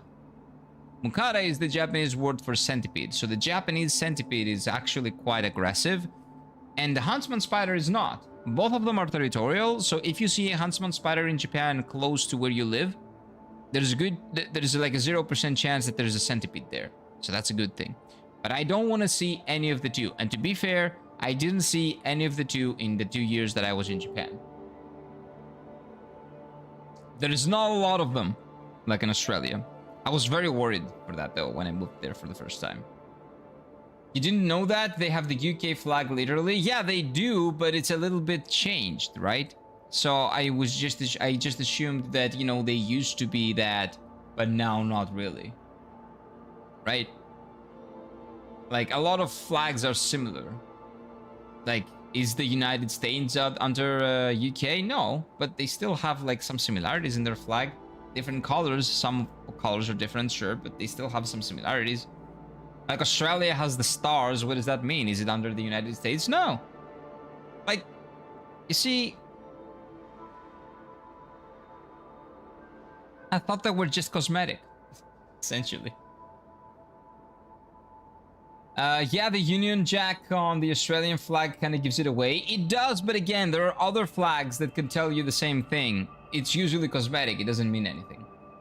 Israel is not in Europe either, right? Yeah, no, Israel is not in Europe. Israel is in Asia. But they are still, for some reason, in the Eurovision. And there are other countries as well. Azerbaijan is not in Europe, right? Geographically. Europe stops in Cyprus, I believe.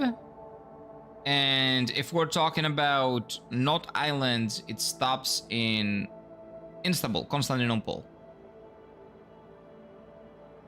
So that's like the stopping point on that side of the world. Like below Russia, when you have Turkey and below, it stops in Constantinople.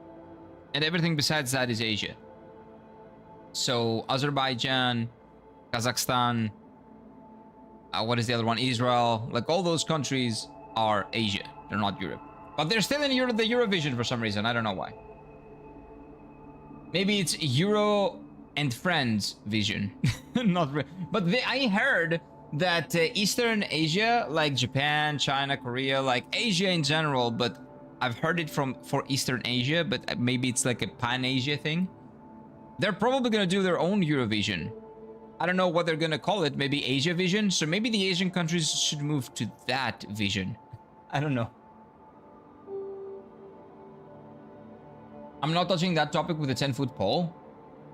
About Israel? No, geographically, it's not in Europe. Like, we're not gonna argue facts now, right? I imagine Tokyo is too busy with humans for those bugs to go around and hang around, maybe in the countryside. I lived in the countryside. They were not really in the countryside. Mukadas can be everywhere. The centipedes can even be in Tokyo, but they're not that common.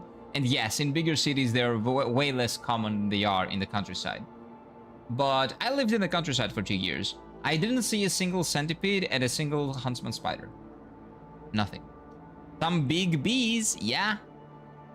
There is the Asian wasp. The Japanese wasp that is really big. I think they call it Asian wasp, but it originates in Japan, I think. That is pretty big. I don't like that one. But I just run away when I see it. Everything else was pretty manageable. Pretty manageable. They literally have this Control-V UK flag in the left corner. I know! But there are like other countries, like a lot of Christian countries have the cross. What does that mean? That they're Christian, but it doesn't mean that a country belongs to something else. So that could be symbolic about what they used to be, but now they've won their freedom and they don't want to do it. Like, that's what I'm saying. Like, they're not... I didn't know that... shut up. Fuck off. Fuck off. I thought it was just symbolic, cosmetic, okay? Leave me alone. Mostly about sporting competitions is basketball specifically, not politics for me. Yeah, I'm talking about geography here. I don't care about the politics of it. Geographically, it's not in Europe. Europe ends in the halfway point of Constantinople, in Bosphorus. That's where Europe ends, geographically. Best not overanalyze these things. Russia is Europe and Russia is half of Asia. Not every part of Asia is of Russia is in Europe. Like 1/10 of Russia is in Europe, or 20th? I don't know. Like, oh, not 20th, like 1/10, 1/5, I don't remember. But part of Russia is in Europe. Part of it, geographically. So Russia being in the Eurovision makes sense. Turkey being in the Eurovision also kind of makes sense. The countries that don't have any foot in Europe shouldn't be in the Eurovision, okay? Or in the Euro League. It's not Europe. Let's name it Europe and Friends League. Or you name Europe and Friends Vision. Then we can make it happen. Yes, maybe we need to rebrand. Maybe we need to rebrand. Honestly, I think that Ramadan Nights in Khalid should have Australia colors. Me too. From what I've heard about Australia, because I've never visited. Yeah, best not... Oh, wait. I overanalyze it. Europe... Oh, yeah, I read that. Yeah, but again, it's not in Europe. 1/10 of it is in Europe. The other part is not. Geographically. Giant wasps EU? Yeah, they're pretty big. They're the biggest wasps in the world. And I don't like them. I think they're the biggest. Maybe there's some Australian wasp that is bigger, I don't know. But I think they're one of the biggest. Australian monsters have no problems being neighbors to people. I reckon some people live next door to human-sized spider family. Yeah, because the thing is... And I know that because my Australian friend told me. So... I was like, those spiders are huge. Do you actually have them there? And he's like, yeah, I had one in my house as well. Like, it's like a pet. It's cute. And I'm like, what are you talking about? Are you insane? That is like a monster from like hell. And he explained to me that if you see a spider like that in your house, first of all, they don't attack you. They don't attack humans. They're actually very chill. I still don't want them near me. But they're very chill and they never attack humans. They just take up a corner. They make a spider web. And if you see them inside your house, that most likely means that you have an infestation, like a mosquito infestation problem in Australia. So you actually prefer the big spider like looming over you when you sleep to the millions of mosquitoes that can like colonize your house, let's say. So it's like one or the other. And that's why I realized I never want to be in Australia. Never. I don't like one or the other choice, okay? Maybe the spider is friendly. Maybe it could be a pet. I don't want a pet like that. I don't want it. A tarantula is also technically safe. I don't like being near them. Okay. Oh, I just wasted a heal. Nice. 1 second.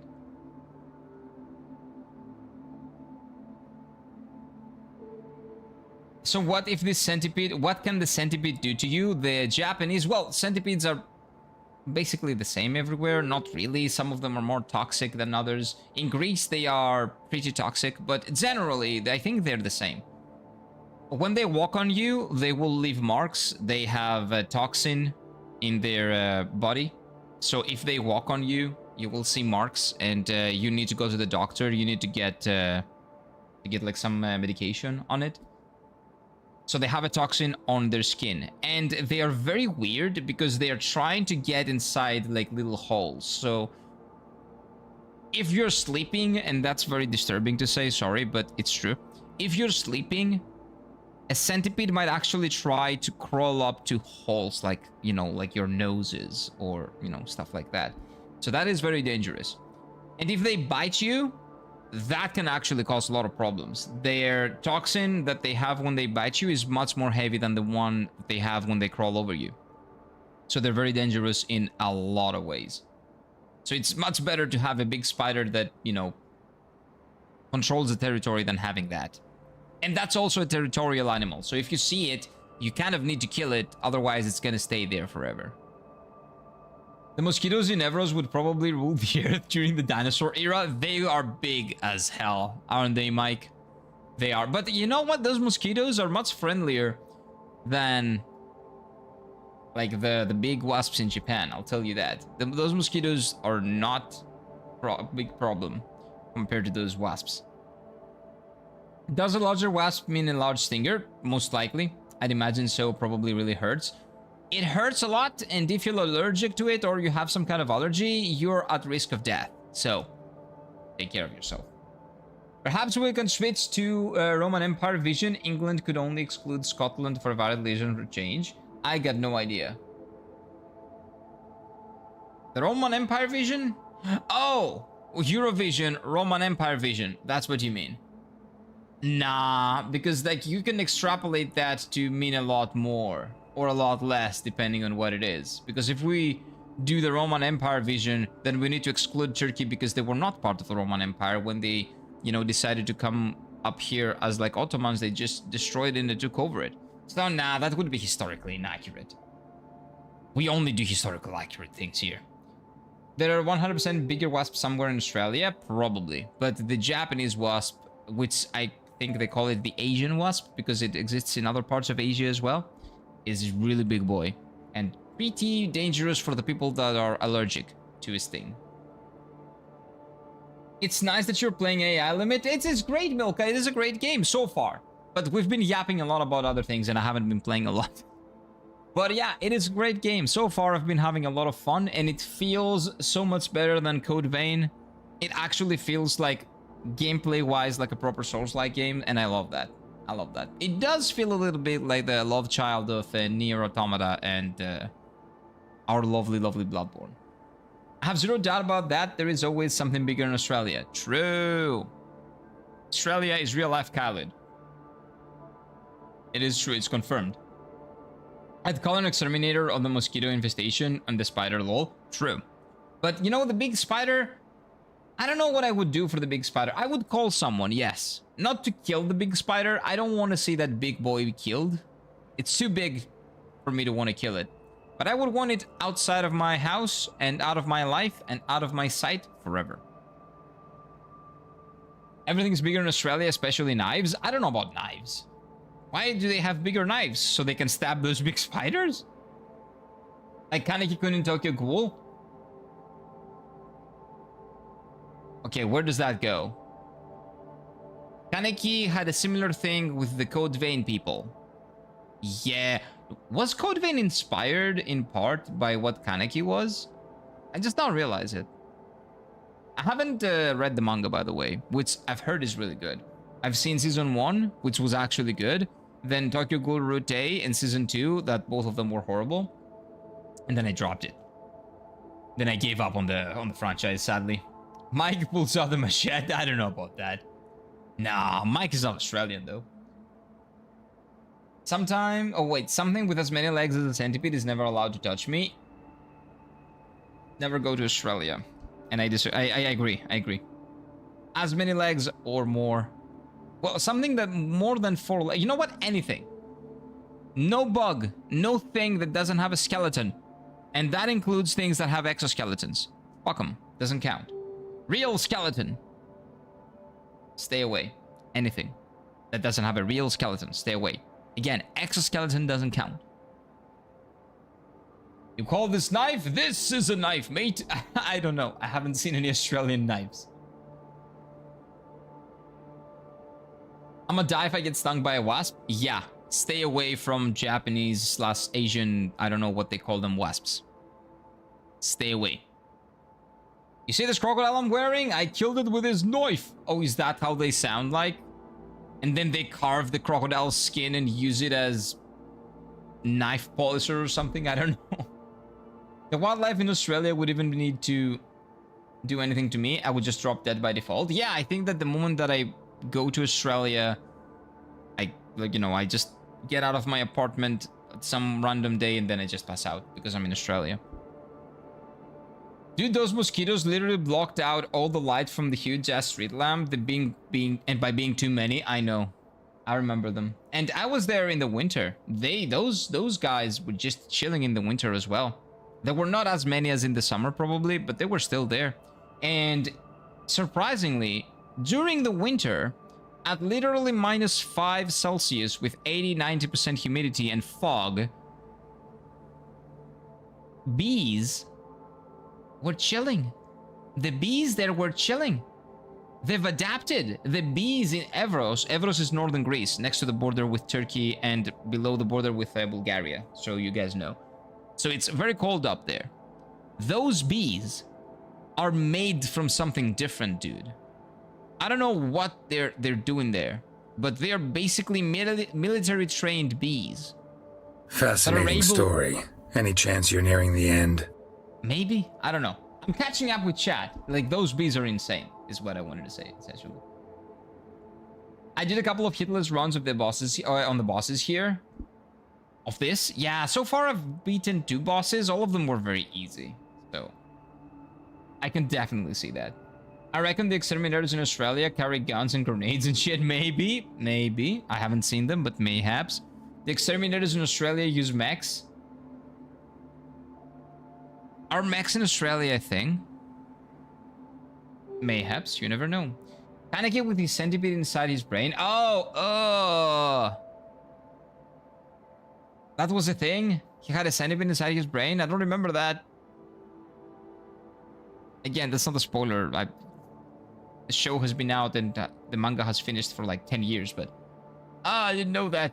He does have that? And flamethrowers, Mike. So you're gonna lose your house, lol. That's fine.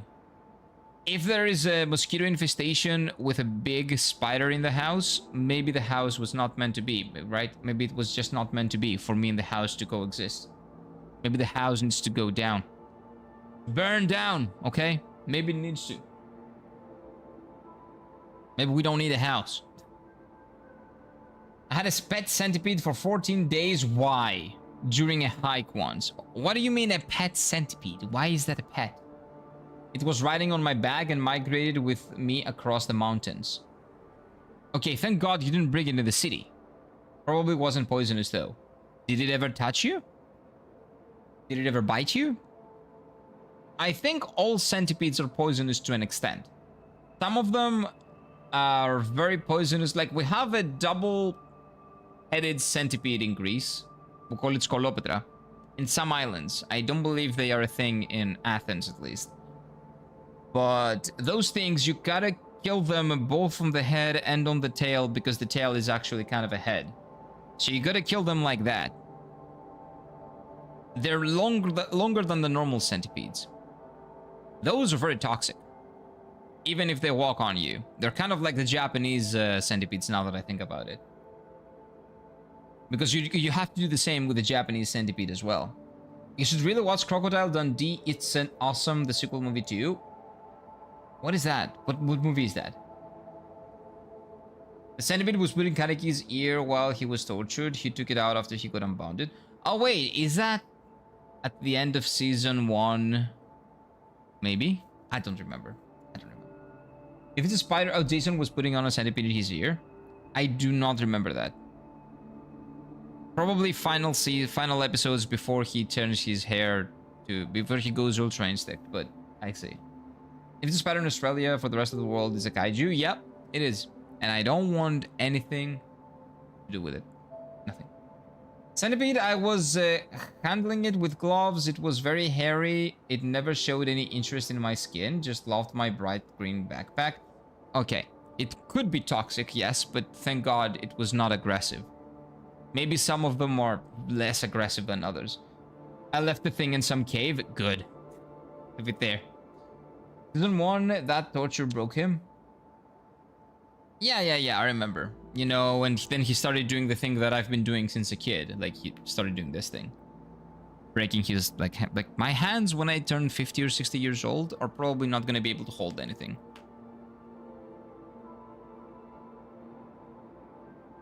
I do it with all of my parts. Like, everything. Wherever I have a bone in my body, I can crack. It's a bad thing. That's a really bad habit. Don't do it. Crocodile Dundee is an Australian movie from the 80s. I haven't watched it. I have no idea what it is, but if you guys say it's good, I'll take your word for it. Where could I ever see that if I wanted to see it? Where could I watch it? I have no idea where I am, by the way. I'm doing that as well to crack my fingers for the moment I saw in this show. It's actually an effective way to crack. It is a very effective way to crack. I was doing that since I was a kid. I didn't do it for the show. I was doing it. The show is mimicking me, actually. Because I was a kid before the show was a thing. Or the manga. But yeah, not a good thing to do, okay? Stop doing that. It can cause a lot of problems in the long run. I pirate the things that I watch. I don't do that. I also crack my fingers like that. Yeah, don't do it, boys and girls. Don't do it. Long term, that can cause big problems. Like arthritis and stuff like that.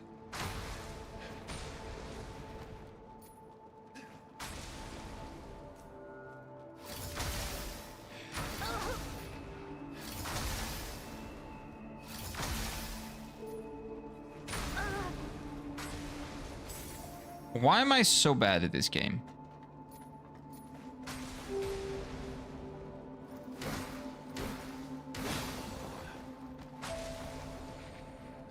I'm coming for you. This is the guy that killed me last time, right? That's him.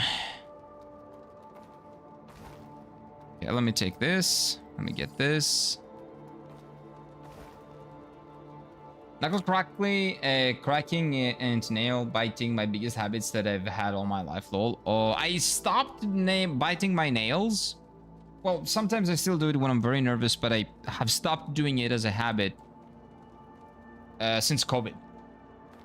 Because that was I realized that was a very easy way to get infected, and then I realized that how dirty it can be under your fingernails. So then I stopped doing it. Like altogether. Like sometimes I still catch myself doing it and then I stop. Because the force of habit is really difficult to get rid of. But yeah. That's also bad for you. Yellow yogurt. Aloo, aloo, aloo. But I can literally crack everything. Like I just cracked my hand by doing this. But again, bad. Can cause severe arthritic problems when you grow up. Don't do it. Do not do it. Don't be like me. Also, is it gonna rain? No, not yet. It's supposed to rain. 50% humidity means it's gonna rain. It should just rain and get it over with. Okay, I think I'm going the right way because I don't remember this path. It's such a hard habit, but I try to keep my hands clean at all times. Yes. Well, I was doing the same thing. But again, then I realized no matter how much you try to keep your hands clean, like, germs can always get under your, like, under the nails. So even if you don't see it, it can be very dirty. So, bad. Stop doing it. But it was not until COVID. It was not until 2020 that I stopped doing it. It took an apocalypse. A small apocalypse. Get me to stop doing that. So, it's really hard. I know. Habits are really hard to break. Wait. Why am I running in circles? It's 2 a.m. I cannot sleep and I'm working hard to feel tired. Okay. What can you do? Oh, if you have a book, what always helps me, I've said that again, but that always helps me. If you have a book, start reading the book. Maybe after 20, if you're tired, maybe after 20 or 30 minutes to maybe 40 minutes, your eyes will feel tired and your brain will also feel a little bit tired and then you can sleep. That helps me a lot. You've been running in circles for the past hour. I know, and it's driving me insane. I don't know why I'm running in circles though. I'm too afraid of going down. But I think I need to. Maybe I need to go to the opposite side. Do you remember when there was like a bridge or something like that? I want to get this item. I don't know how. Wait. Wait a minute. I heard a story of a guy who got salmonella when he beat his nails and after prepping raw meat. Yep. That can very easily happen. It can also happen if you break an egg or something, if you cook something that has egg.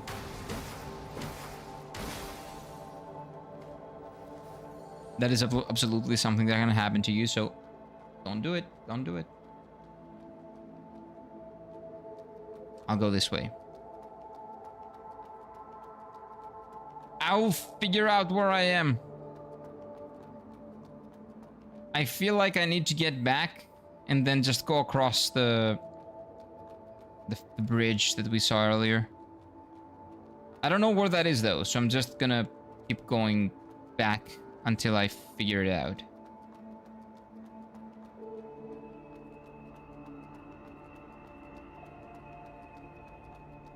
Dude, this feels like Nier Automata so much though. Like the aesthetics, the visuals, the music.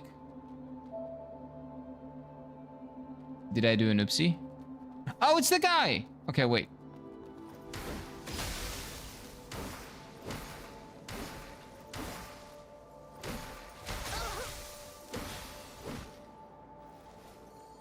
Give me the item. Don't fall down. Nice. Okay. I'm here. I remember this. These people cannot die. Even the girl's hair is kind of like 2B's. Yeah, she is. She does have that hairstyle. I would love to have her with longer hair. I prefer longer hair.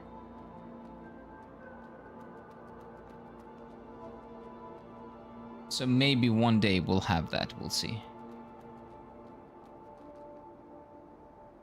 Oh my god. Did I just ignore the guy? Oh, I'm losing it. Okay, 1 second. I need to take a piss. Be right back.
Ugh.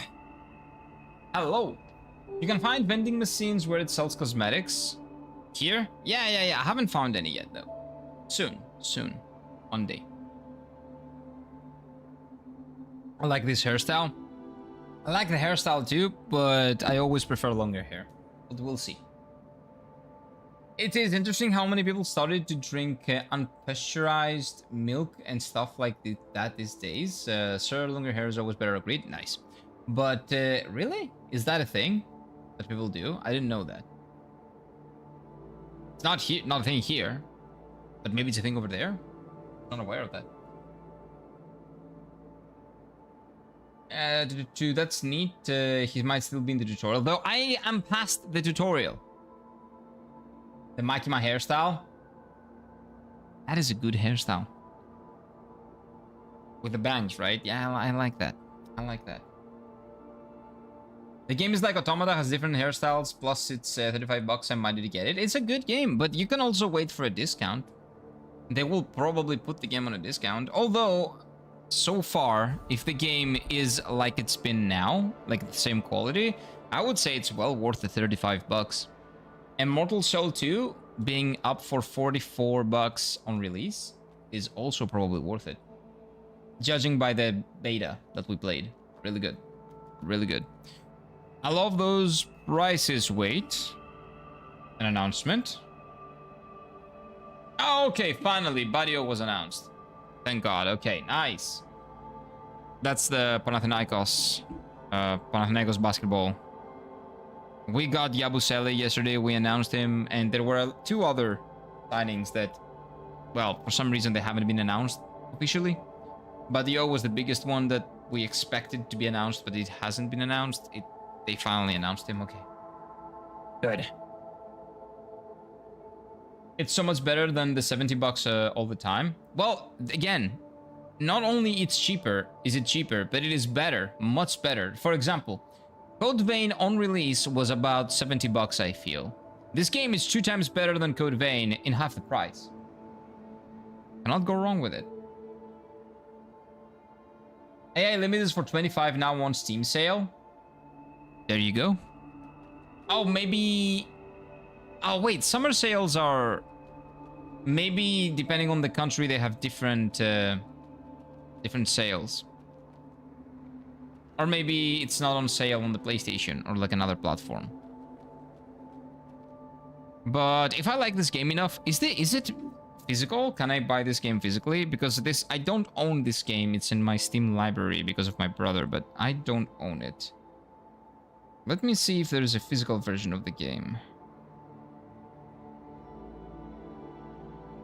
Probably is. Let's see. No. At least not in Greece. So let's see if in general there is one. If there's no physical version, that would be very sad. Because if I like this game enough, I'll buy it again.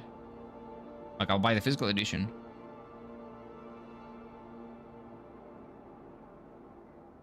Let's see. Oh, wait, this is a physical copy. Is it an actual physical copy or any bullshit with a disc and something like that? Wait.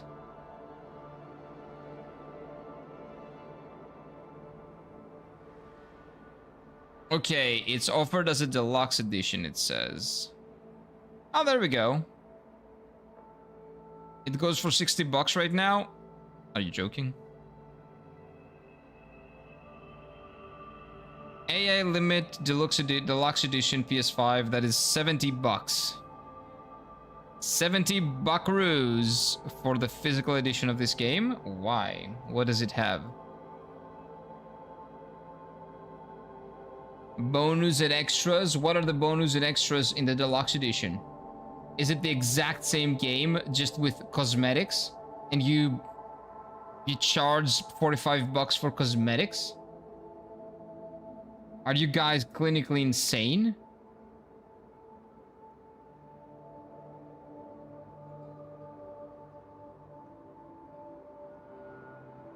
In Play Asia, it's 53 bucks.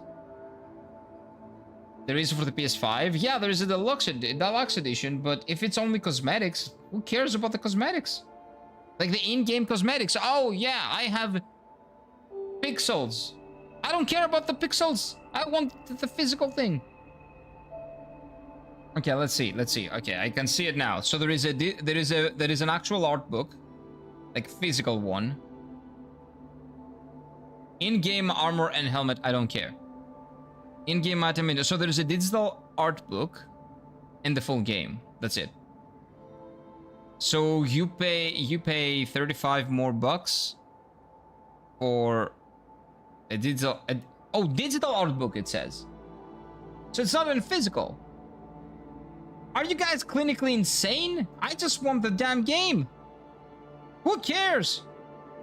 Who cares? Okay, I don't like that. That sucks. I got the deluxe edition. You got the deluxe pixels. That's what you got. Congratulations, enjoy your deluxe pixels. I just want the physical game. I don't want any in-game, like, new pixels. I don't care about them. Are cosmetics physical or what? Cosmetics? No, they're not. They're digital. That's why I don't care. I don't want to pay more for something that I don't care about. Give me the game. Give me the physical copy of the game. Yabusele, I bet... yeah, is his name... I believe that his name is Yabusel, right? Not Yabusele, but we call him Yabusele all the time. But Yabusel is his real name. I bet he plays a center without butt. He can cover the entire pending Europe 100%. And yes, they got him. We got him as a big man. We got him as a 5. Straight 5. Like, if somebody's injured in 4, he can probably, you know, go up in 4. But I don't think he's gonna go. I think it's gonna be a straight 5 all season long, unless it's needed because of like an injury or something like that. Hello, Mrs. Ol. How are you doing, my guy? Oh, come on in. Finally a day off. You're chilling? Nice. You get to chill. I cannot find my way. I usually find where to go by following the trail of enemies that are still alive, but I've killed everyone here and I've been running in circles for the past 2 hours. So this is what happens when you don't pay attention in a game that you're supposed to pay attention, that has pretty intricate level design. Interesting. For 70 bucks, I would expect to get a dress. A physical dress? Yes, me too. I would expect the game to have a physical dress for 35 bucks extra. Imagine doubling the price for digital things. Disgusting. Like, you get a physical copy of the game, plus some digital things that don't really matter and you don't care about. Aren't you happy? Yeah, I'll try to find a used copy of the physical game. Just the game, maybe. I got 2 big games, Undertale and Deltarune. Undertale, I can tell you, it's really good because I've played it. Definitely not for everyone, but it is an incredible game and a phenomenal RPG at that. You wouldn't expect it, the way it looks, but it is an incredible RPG and it has banger music. Banger music, dude. You're gonna like Undertale, I feel. I don't know Deltarune, I haven't played it yet. I'm planning on playing it at some point, but I just haven't played it yet. But Undertale is incredible, and whoever hasn't played Undertale, please do. It is worth it. It is so much worth it.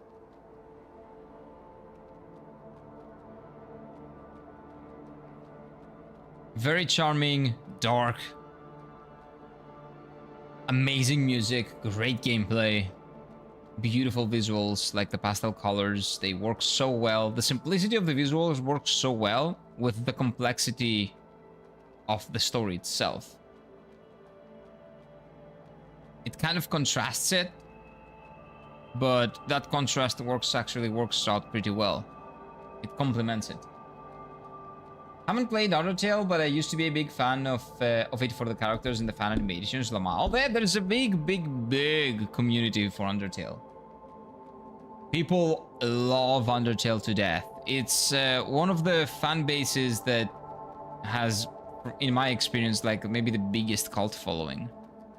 But when I say cult following, I don't mean like a niche. I mean, they actually are like a cult. They work like a cult. They are incredibly dedicated to spreading the word of Undertale. And they have the best puns in existence. The Undertale community has by far and beyond the best pun game in any community anywhere. Deltarune is so anime. I saw how an echo girl and a typical the most handsome anime student sold for this unhinged bullshit. I think that you're gonna be surprised by how this unhinged bullshit is gonna, you know, maybe make you depressed. It is very, very cool in general. I can tell you, and again, I can only talk about Undertale. That's what I've played. I've done all the endings. I've done everything there is to do in Undertale. It is worth the 10 to 15 bucks that you're gonna pay for that. It is not a masterpiece. It's not for everyone, but it is a phenomenal game that is very rare. A very rare game. Extremely artistic. For an extremely autistic person like me. Sans is my favorite slice of life. It is slice of life. Yeah, Sans, nah. My goat is Papyrus. Papyrus is my goat. I love him.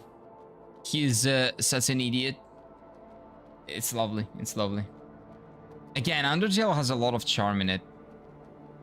Great puns as well. Sans is the king of the puns. No, Papyrus is the king of the puns. Sans is up there too, though. Sans is up there too. Sans is good too. But nah, his brother is better. I love the music. I didn't even play the game. I'm ready for this peak, and I'm autistic too. Everybody is a little bit, right? So, yeah. It's great. It's great.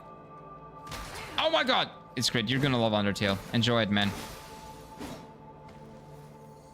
Must be opened from the other side. Okay, at least this means that I'm going forward now, right? I think I figured out how to progress.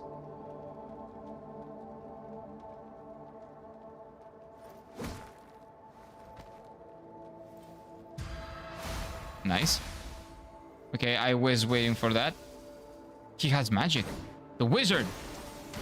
Cast smoke, he can heal.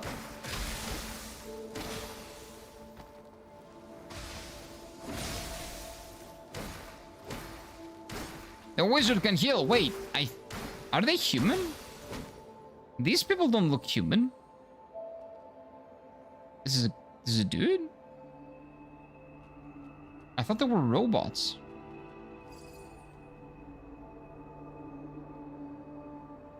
Nice running outside of the circle finally. Dude, I did not realize that I was running in circles this whole time.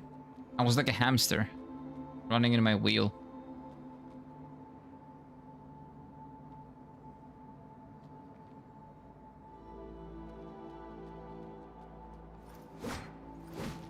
Okay. Seal needle. You have obtained a golden seal needle which enables you to rewrite your seals at any branch. Oh! That's how you, I guess, take back experience and you what do you call it? What's the word I'm looking for? Dude, I've been talking for so long that my brain is off. I need to shut down my brain. Wait. Oh! What is the word I'm looking for, chat? Respect, thank you. Thank you. Respect. So this is our respect, probably. There are two types of seals, main seals and normal seals. Your main seal determines the sync rate, energy levels. I don't care about that. You may enhance your main seal with any branch, at any branch. Okay, maybe that's different. Normal seals provide various basic attributes bonuses. Okay, that's not it. That's not it. It respects, but not the levels. It respects other stuff. We'll figure it out eventually. Okay, we'll get it. We'll get it. We'll get there. It's not a respec, sadly. Yeah, it's not exactly that. It's what is it? Let's see. Not equipment. The main seal, like you can remove the main seal with this or something. I don't know. We'll figure this out eventually. Okay, so where did we come from? We came through Not here. We came through here.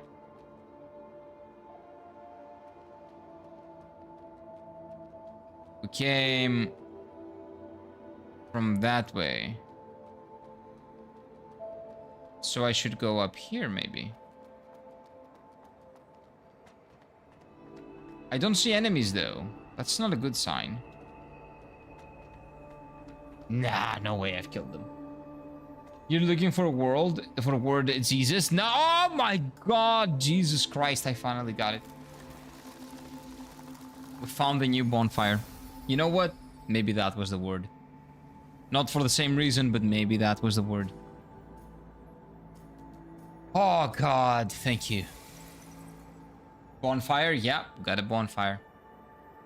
What topics are being discussed today? Oh, what did we talk about? We talked about medical advice not being good for the internet. We talked about Sony a little bit. We threw some shade at Sony as always. We talked about physical games and the fact that I have a physical copy of Final Fantasy XIV and Final Fantasy XI, which are PC MMOs, but I have their physical copies because I bought them all the way back in the day, especially 11. Like, sorry, not 11. I bought 11 in Japan recently. 14 I bought all the way back in 2014. When PCs usually still had disk drives. Anyway. What else did we talk about? We talked about... oh, the fact that bees... Like, honey is basically bee puke. It's bee saliva mixed with pollen. The fact that chicken... Eggs is... The egg is basically chicken, period. Somebody wanted to remind me of that for some reason. Paige reminded me of that. We talked about pizza, giant spiders and centipedes crawling up your nose. Yes, that's correct. Australia being under the King of England. Yes. Under mighty King of England. Yes. Australia being part of the Great Britain. Kind of, but not really.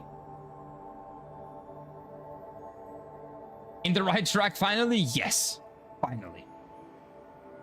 Vestige? Yeah, they do look like Lords of the Fallen vestiges, visually. Like the babies, right? The babies, but... There is like a quote from me that said like something about the babies. Out of context, it sounds bad, but I was talking about the babies in Lords of the Fallen. It's a branch here. Yeah. Do you guys have some special honey from Crete? We get special honey from everywhere, not just Crete. In Greece, you can get incredible honey from producers. And there are so many kinds of honey that you can get as well. This is a boss. No. Ah, that hurt. That hurt. Assholes. But yeah, you can get tons of honey. Different types of honey straight from the producers, and it's actually insanely good. A little bit more expensive than the one that you will get in the supermarket, but insanely good. It was about babies. Oh. It looks like I'm downloading Final Fantasy VII Rebirth. I'm hyped for part 3. I expect much from it. I don't. Are we gonna get to a rant about Final Fantasy VII? No, I'm not gonna do it. I've only played Remake. I don't really like it. I love the combat system. I love the progression system. I abhor what they did with the story, and I'm also very much against what they did with the whole game and the fact that they split it into 3 parts to milk it. And then they just told us, oh no, it's because we couldn't do everything that we wanted in the original game. This is the complete vision. And then you go and rail the whole story and every single character that exists in it. And you Disneyfy it to get it, to make it for a broader audience. I'm not gonna rant about Final Fantasy VII, no. But I'm glad that you enjoy it. I'm glad that you're having fun with it. I don't like it. I haven't played Rebirth. I've heard everything that I disliked about Remake is much worse in Rebirth.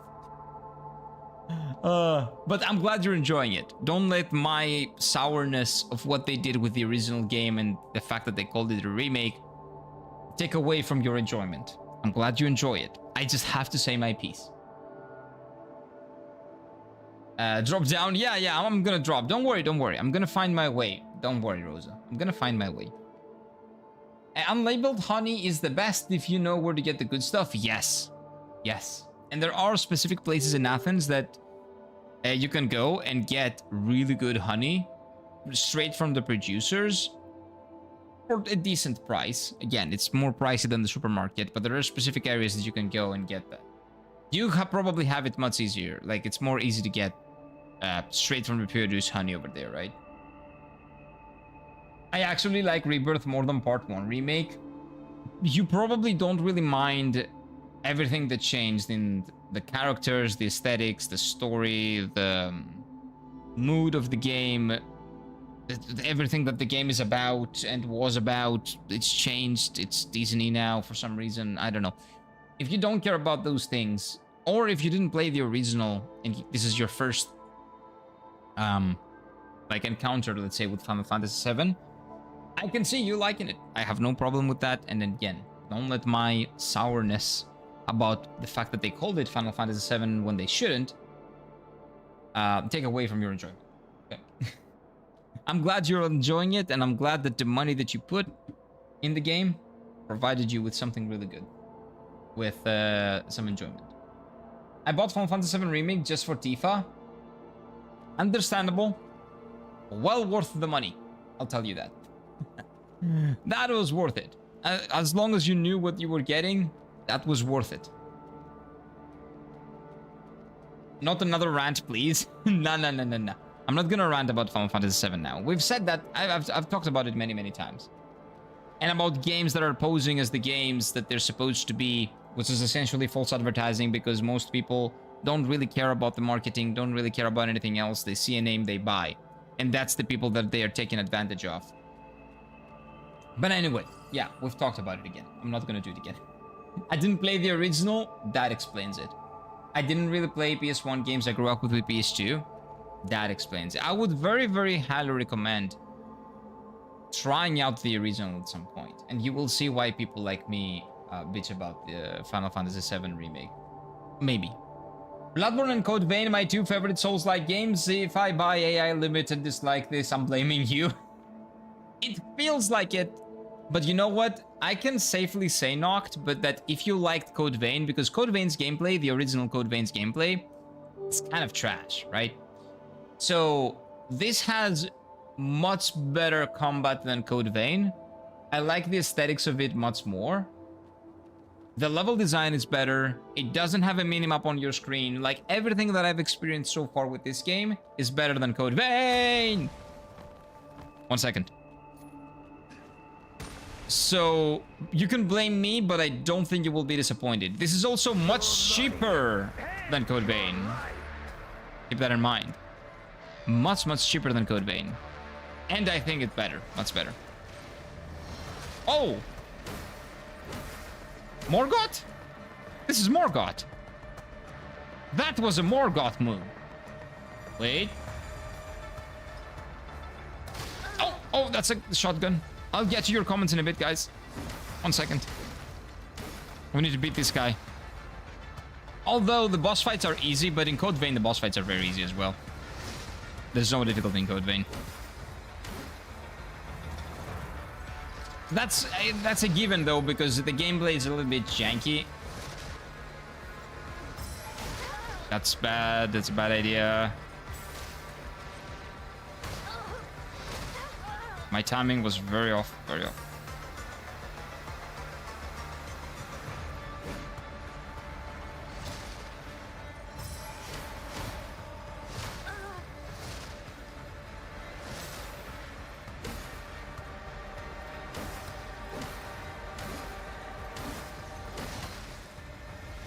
This is the guy that they were talking about in the story, by the way. The Patriarch.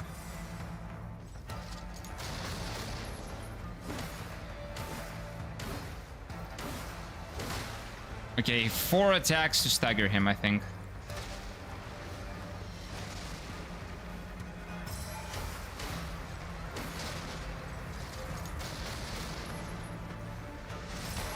Oh, that was a bad idea.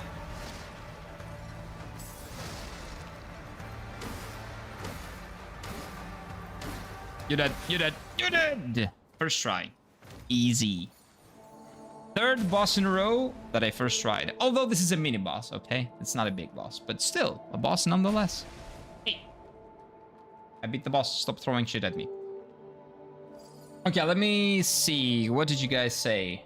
What did I miss? I think it was Mike. Like below Mike. Yes, not a Final Fantasy fan, so take this with a grain of salt from the perspective of an outsider. Remake was okay. I know, it looks beautiful. It sounds great. Tifa's Booba is like the best thing ever made in video game. I'm not... That's not my problem with the remake. But I understand, if you haven't played the original, that you don't have the perspective that I have.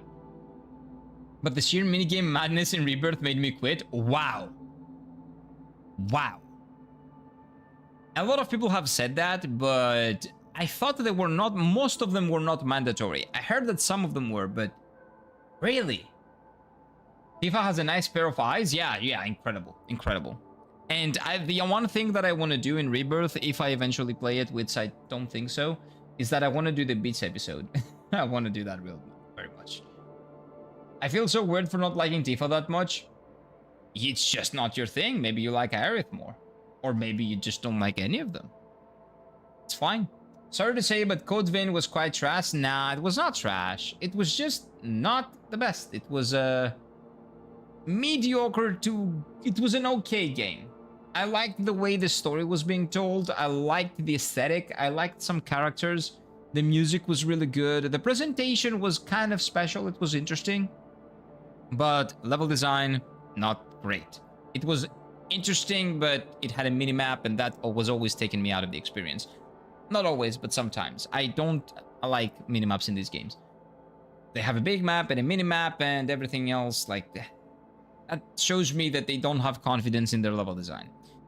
The gameplay was not good. Gameplay is the biggest problem here. Like, it was Dark Souls 1 level of... combat. It was Dark Souls 1 level of combat, but it didn't have anything else to compensate for that jankiness in the combat. So... yeah, the story, I guess, and the mood and the aesthetic, that was all it had going for it, but nothing else for me, at least. But it was not bad. It was okay, not bad. I went into Final Fantasy 15 blind, and it was my first time beating a Final Fantasy game. Final Fantasy 15 is another very controversial one, but I like it. I like 15. So I love it, and I know it wasn't super liked. No, it was actually liked on release, but then people realized that the story was half finished, and then they kind of finished the story, and then the game was better. 15 was not that bad. 15 is overhated because people... The combat to 15 is not incredible, but it's decent enough. It's good enough for me, in my opinion. And it has great RPG mechanics. I like the party's chemistry. I like the story for the most part, especially now that it's actually finished.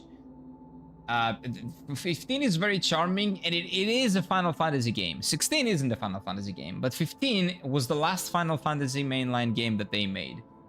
And that's kind of sad. Do you get guns? No. I don't think so, but you can parry. And when you parry like this, you use up a consumable source that is essentially kind of like the gun in Bloodborne. And also there are hunters in the open world that you don't want to fight. They're pretty difficult to kill. Just like Bloodborne. Well, these are not hunters, they're called something else, but there is that similarity as well. Let me see. So I love it, and I know it wasn't super liked upon. I have also played a bit of 13 as well. I actually like it too. Did you stumble upon the channel when I was playing Final Fantasy 13 for the first time, Paige? Maybe. But yeah, I like 13 as well. I don't like 13's level design. I love 13's combat system. 13's progression system, not that great, but its combat system, I think, is like maybe the best in any mainline Final Fantasy game. Hydrate, you bastard! Hydrate! Final Fantasy VII aside, how do you always make it to the worst possible point to make me hydrate, to make me lose my trail of thought? Welcome on in, DJ. That's a special skill. I told you yesterday. That is incredible, man. Every single time. Welcome on in. Man.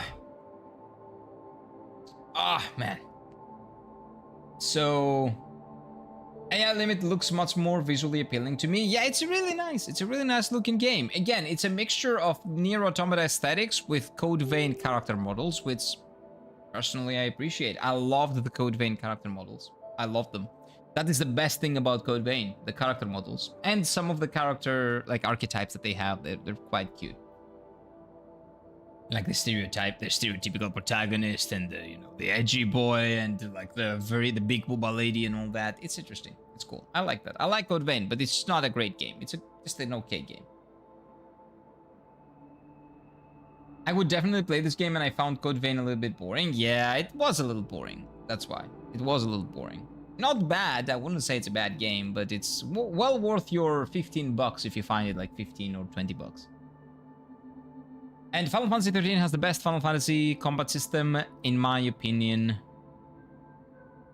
But again, that's just my opinion. Oh wait, Final Fantasy 7 Remake aside, I think Final Fantasy 7 Remake's combat system is the best action A version of what Final Fantasy 7 has tried to do historically with action combat.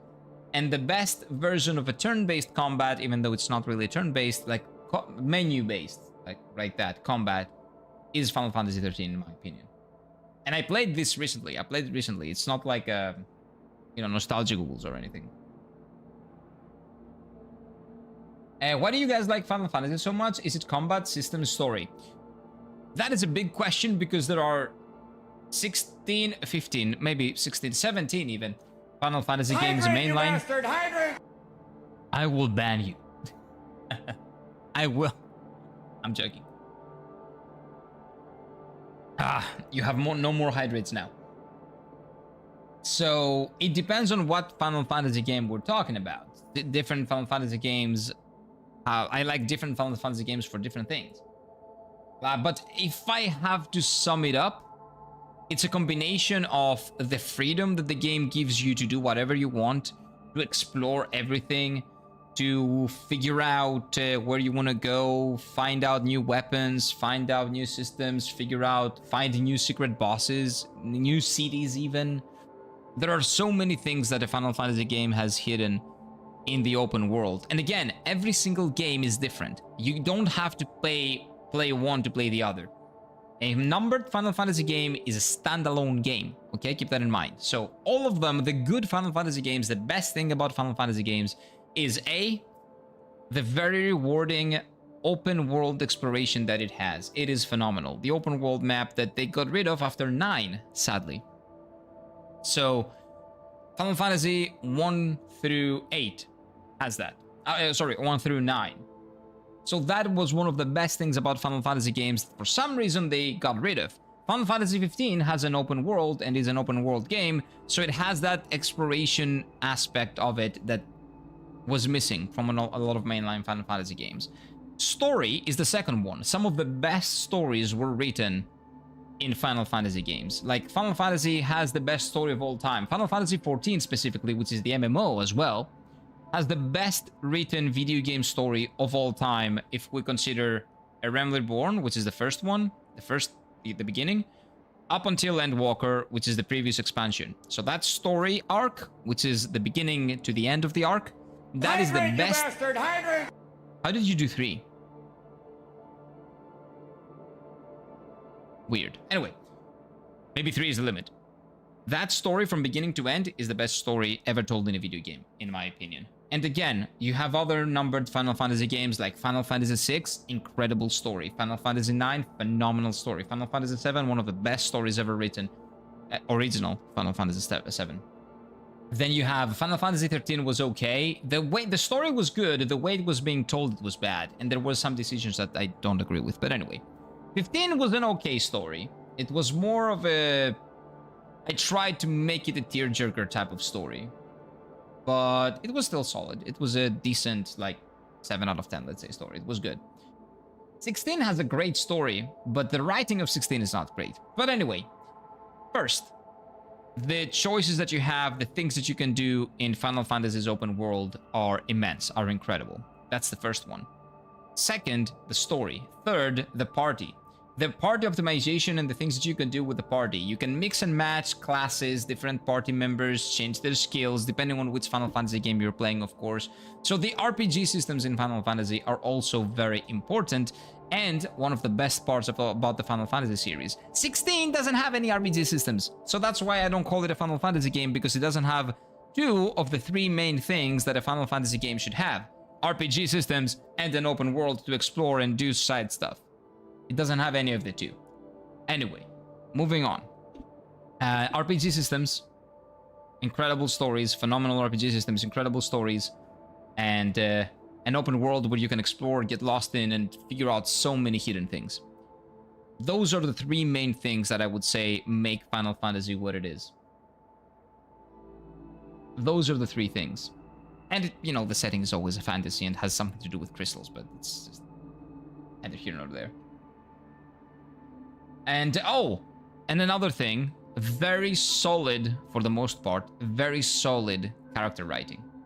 The characters, even in 16, where the writing, you know, the things that they say is cringe, but the character writing, the characters themselves are great characters.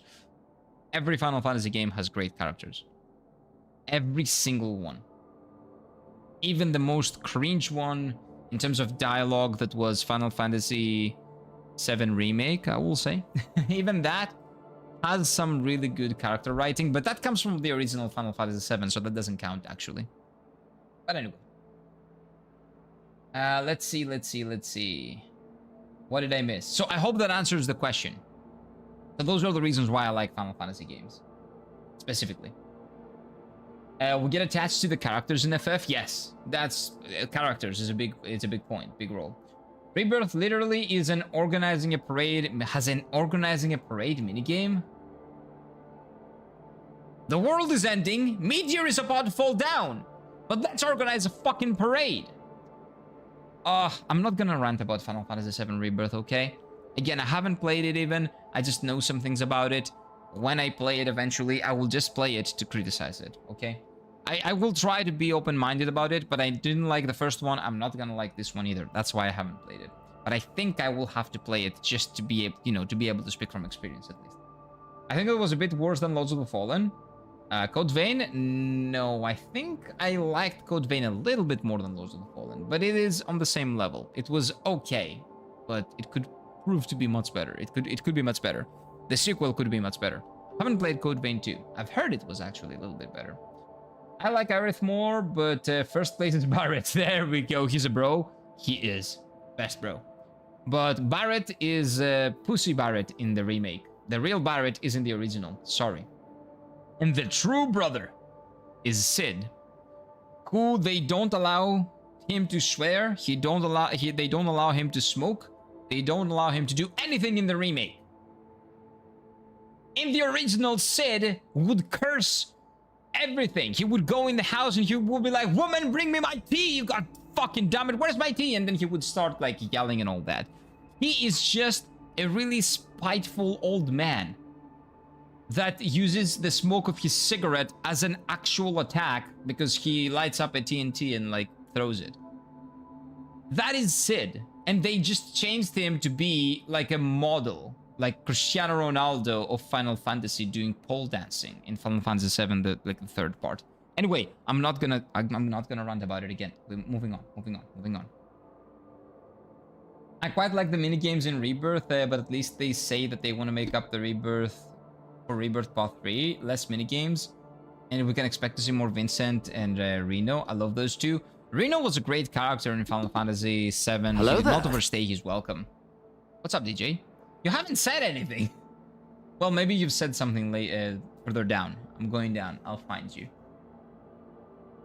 But I don't know. Hopefully, yes, less mandatory minigames. Why were minigames mandatory? I don't understand. I hear people saying that you have to do them. It has so many minigames. The first thing that I say when people say it has so many minigames is like, don't play them. They're minigames, so they're not mandatory. People say that you have to do some of them. There's You dumbass! Meteor is falling down. Meteor is falling down. We have better things to do than play minigames. Let's see. By the way, you need to try Deus Ex Mankind Divided. Oh, you said that yesterday, right? I don't know. It doesn't look like my kind of thing. I have it on my to-play list, but I don't know if I'm ever gonna get to it, to be honest with you. It doesn't really look appealing to me. You get spells that may or may not be guns in this game, but yeah, you kind of do L1, R1, and R2, and you do shoot. Hydrate, you So bastard! Hydrate! that is kind of a... Well, come on in, Jaden. So that is kind of like a gun, I guess. Yes, I will hydrate. Let me do that real quick. Matt Mercer, yes. Incredible voice actor. They will still find a way to butcher Vincent's character, even with Matt Mercer voicing him.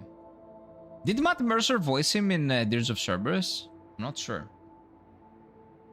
You're giving me flashbacks. Bloodborne was so good. Bloodborne is great. Bloodborne was great. It has some problems. Some of the bosses just do not want to take advantage of the fact that Bloodborne is one of the best playing FromSoft games. And you just have stupid spiders and an idiot that's running away all the time and, you know, stuff like that. But in general, Bloodborne is a great game. What are you saying? A lot of things. Kira, I found you when you played Lies of P DLC, lol. Oh, okay, you found me from the Lies of P. Okay, yeah, that was more recent. That was way more recent. Played Final Fantasy 13 in 2016. I played Final Fantasy 13 in 2024, actually. It was the 4th game that I ever streamed, or 5th, or something like that. Final Fantasy 1 is good or not? I haven't played 1, sorry. And I'll tell you. It's a very classic adventure. So it's like very bare bones, because it's the first one, of course. But I cannot tell you from experience. I haven't played it. The pixel remaster of Final Fantasy 1 I want to play, but I haven't played it yet. Hello, hot chat. Just stopped listening to what you have to say. Of course. Like, sometimes I just yap and rant, and you guys just don't care about it. That's completely fine. A lot of the things that I say don't really matter. Dog, drink water. There's a lot of heat wave. Well, I'm fine. It's not that hot here in Greece. Well, today at least it isn't. It's 30 Celsius. Well, the problem is the humidity. That's 40%. Oh, 32 right now. Okay, it's going up, but it's not that hot. It's fine. Like, it's hotter because the heat coming out of my laptop, that is the problem. Not the heat coming from outside. Let's see. What else did I miss? Best story, tall order, I would say Deus Ex games by far. Dark Souls games, interesting NPCs, mod in Skyrim. None of those even come close in terms of story to Final Fantasy, to the best Final Fantasy has to offer. Not even to the most mid Final Fantasy has to offer. They are generationally good stories in Final Fantasy, and there is a reason why so many people love them. I don't know about Deus Ex, again, I haven't played the games, but I've played all the Dark Souls games. There is no story in Dark Souls games. There is a plot, there is lore, and there is like things that you can find out and piece together, and those are incredible. But there is no concise story that is being told. It's a story that you kind of have to find out on your own. But even if you put the pieces together and you like consider it like a long story with different branches and all that, for me, it doesn't, even the Dark Souls 3 one, for example, or like the broader Bloodborne one, which I would argue is the best one, is not, in my opinion, doesn't come close to some of the best Final Fantasy stories, because those are more concise and there's emphasis put in the story itself, in the way it's been told. Like, I wouldn't call Dark Souls stories the reason to play Dark Souls games, because you can just literally miss the story. It's not about the story. It's about the journey and how you get to some story points, I guess. But it's definitely not about the story. Till this day, I don't get, like, you like the FF Andy here, uncle, which is very, very complex RPG game, yet you can't find your way to a linear level structure. That's because I'm me, okay? I am me. It is what it is. I am me. And when I stream, I don't have such problems when I don't stream. But when I stream and I talk to you guys at the same time and my attention is divided between the game and the chat, well, I cannot function properly in the game, okay? I prefer to pay more attention to you guys. Let's see. Oh. 1 second. Yeah, let's play Rebirth. I will play Rebirth, but you know what the problem with Rebirth is? By the way, welcome on in, Alnothar. How are you doing, my guy? Yeah, could I get some bitches in the game? Huh? In the game, though. What game? What are you playing? Oh, in Final Fantasy? If you can get with ladies? No, it's not a life sim game. No. But there are a lot of beautiful women and a lot of beautiful men as well. In Final Fantasy games, everybody's beautiful. That's a great thing. Everybody's hot. More or so. Play Rebirth, I'd enjoy watching you complain. I don't think so. You think it would be fun, but I don't think so. Because you will see something that is something that you loved about the game. Like, I don't know, in Final Fantasy VII Remake, there is like whole dancing bit that they do when they find the gay dude, right? That was a comedic thing. That was a comedic moment in the original Final Fantasy VII. And the way they did it there, it felt forced. It felt like they were afraid of doing the original thing because people wouldn't like it because times has changed or whatever, and humor for some reason doesn't exist anymore. And they did the most inoffensive thing that they could have ever done and changed, you know, the whole point. Because what happened at that point was that the story was very serious, and that was like a nice breather from the seriousness of the story in the original game. But in Remake, what they did was that it felt like a step back, like, oh, we're not allowed to do that anymore. We're not allowed to make fun of Cloud being dressed as a woman anymore. Because reasons. I don't know why they are, but reasons. I know why, because they wanted to make the game very mass appeal, and they didn't want to get cancelled. They shouldn't care about those things. But because they did, that's why the game didn't sell well. But anyway, moving on from that, as well as they thought it would. Parenthesis, closing parenthesis, moving on. So they just missed the point of the whole thing. They changed it, and they've done so many changes that felt like they were just pussyfooting around the situation that to me it felt very jarring and very weird. When you're trying to make a remake, be faithful to the original, because it's like spitting on the original. It's like saying, no, the original is not proper. This is how it should be. No, it's not. Anyway. Moving on. Sorry. You talk so much, let's drink some water. I do need some. Yeah, it is very true.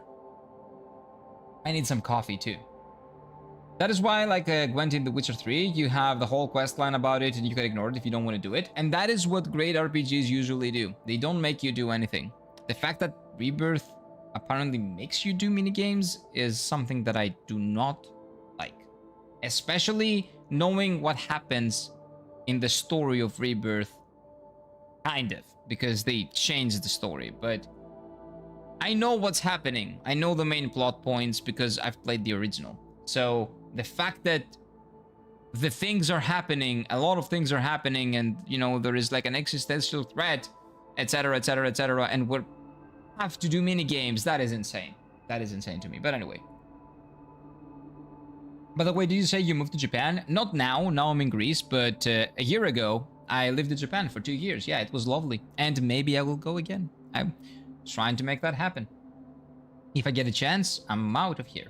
I'm out of here. Greece, that is. I never left. Oh, I thought you left. Sorry. It took a while then. That's why. Well, don't welcome back. Because I told you welcome back at some point, right? In Baldur's Gate 3, a huge brain was about mind control an entire city, but my dude was in a tavern doing stand-up comedy battle. You had the choice to do that, and that's cool, but it was not mandatory. That's the thing. If you go out of your way and you say, okay, you know what, mentally, I want to put the story aside and do some side things now. That's fine. But when you have the main story and the main story focuses on minigames for a bit, when you know that in the main story something really bad is happening and you kind of have to, you know, there's an urgency, but then you take a break. Let me take the break if I want to. The story shouldn't take a break. And if it does, it has to be for narrative reasons. Don't just put in random mini games because you assume that I'm tired of all the heaviness or something. Anyway, the heatwave in Poland is finally gone, but somehow the weather is still awful. It's been raining for 4 days straight. Oh, that sucks. It's actually cold now. Oh, that's bad. And that's never happening here. We're gonna get some rain today and tomorrow, but it's still 30 Celsius, and it's still gonna be sunny after that. They first want to bake us, and now they want to drown us. What the fuck? Yeah, I don't know what's happening, man. It's the weather aliens. I love constant rain every day. I don't. I dislike constant rain so much. I live in Greece, though. That's why. I cannot wait the summer to be over. Luckily, I live in a rainy area. The flooding sucks, though. Yeah. That's a big problem with Greece and rains. It rains a lot. Oh, it doesn't rain a lot, but when it does, if it rains for like 2 hours, we might have people dying because the streets and the infrastructure is not made for that. And even though it has been a huge problem this past 10 years, there's still not a lot of infrastructure changes that they've made to accommodate the weather changes because it's Greece. We don't do good things here. We don't do things that make sense here unless they can make a lot of profit while stealing from the government or the European Union. Until this day, I don't get how you talk about Final Fantasy and you haven't played the first one. You are a scammer. I am. Yes, that is true. I have played a lot of Final Fantasy games. I've finished Final Fantasy 6, Final Fantasy 7, Final Fantasy 9, Final Fantasy 10, Final Fantasy 13, 14, 15, 16. Those I have finished. I have not finished but played Final Fantasy 8, Final Fantasy 12. Those. And Tactics and Final Fantasy Tactics. And I've also played Final Fantasy 1, 2, 3, 5, 11. That's it.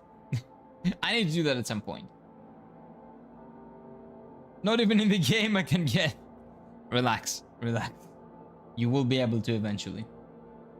Maybe you should play some like date sim games if you want to get them in games, man. How do you compare the Witcher games to storyline about the Final Fantasy? Very different. Very different. The Witcher is a more make your own story type of game, right? That's not what Final Fantasy is. In Final Fantasy, the story doesn't change. Usually. In Final Fantasy games, you don't get changes. Maybe you will have micro changes like, oh, this character might have died. You know, this party member might not be with you in certain Final Fantasy games. But at the end of the day, it is a story with a beginning, a middle, and an end, one which you cannot change. The story is predetermined. You just play through the story. In The Witcher, you can make a lot of changes in the story, and you can do a lot of things that actually have impact in the story. So that's a very different approach. Both approaches have their pros and cons. It gives you a sense of freedom. The second approach, like, you know, whatever you do, the things that you do, those actually impact the story. But when you don't have that and your whole focus is on a specific narrative, that gives you the freedom to create that narrative exactly how you want it to be and for the exact vision that you want, that you have in your head, to be put in the story. So the player plays through the entire vision exactly as you had it. So both approaches have pros and cons. I prefer good games. Like, I don't really care. If a game has a set narrative and that narrative is really good and the game is good, I will enjoy it. If the game has like a more open narrative and the game is good, I will still enjoy it. I like both ways. I cannot tell you that one is better than the other. It depends on the game, basically. Hey, what is up, Tanish? Welcome on in. AI Limit is also good, a very good underrated Souls game. I have been hearing that, and I've actually been having the same thoughts. I think that it's a very underrated game. If this game didn't sell more than 1 million units, then I don't know what's going on. I played this during launch day. My brother did also, and he loved it. He didn't finish it back then. He finished it kind of recently, actually. But he told me it's a great game, and he's right. Resident Evil 4 Remake changed up some small parts of the story as well, but they were improvements, and that's from someone who has played both. Yeah, I've heard that Resident Evil 4, Resident Evil 2, those two remakes are how you actually remake a game. And I can give you another example. Persona 3 Reload. And the Persona 4, the remaking now, I think, we'll see. It looks like it's gonna be a proper remake. Those are actual proper remakes. Final Fantasy VII is not a remake. It's a reinvention, a reimagining. But that's what the name should be. So people know what they're buying. But anyway. Good lord, AI Limit isn't even new? No, it's not. I've never heard of it until Kira started playing it. I thought it was a new game. No, AI Limit came out in 2021? When did it come out, actually? Was it 2021? 2022? 2023? Something like that. One of these 2-3 years. And Japan isn't what it used to be. No longer full of angry guys with katanas and massive hand cannons. Now those were the days. Yes, no, that's not a thing anymore. They don't go around with katanas, sadly. Yeah, that would be really cool, though. A katana. I would love to learn how to wield a katana, right? I have one in my house, like in my parents' house in Greece. It's not, of course, you cannot cut anyone with that. It's cosmetic, but it's really cool. Really cool. I got it from Greece, though. I didn't even get it from Japan. Chat? Hi. A year old, I think I knew about it, only get to play it, but it must be quite good. Wait, AI Limit is not a year old. No, AI Limit is at least 2 or 3 years old. There's no way that this game is a year old. Wait. Because I remember my brother playing it last year. And it was old, I think, at that point. I might be wrong, let me check. It is $25, $24.50 for me on Steam right now, by the way. When did it come out, man? Release... Dude. Release date.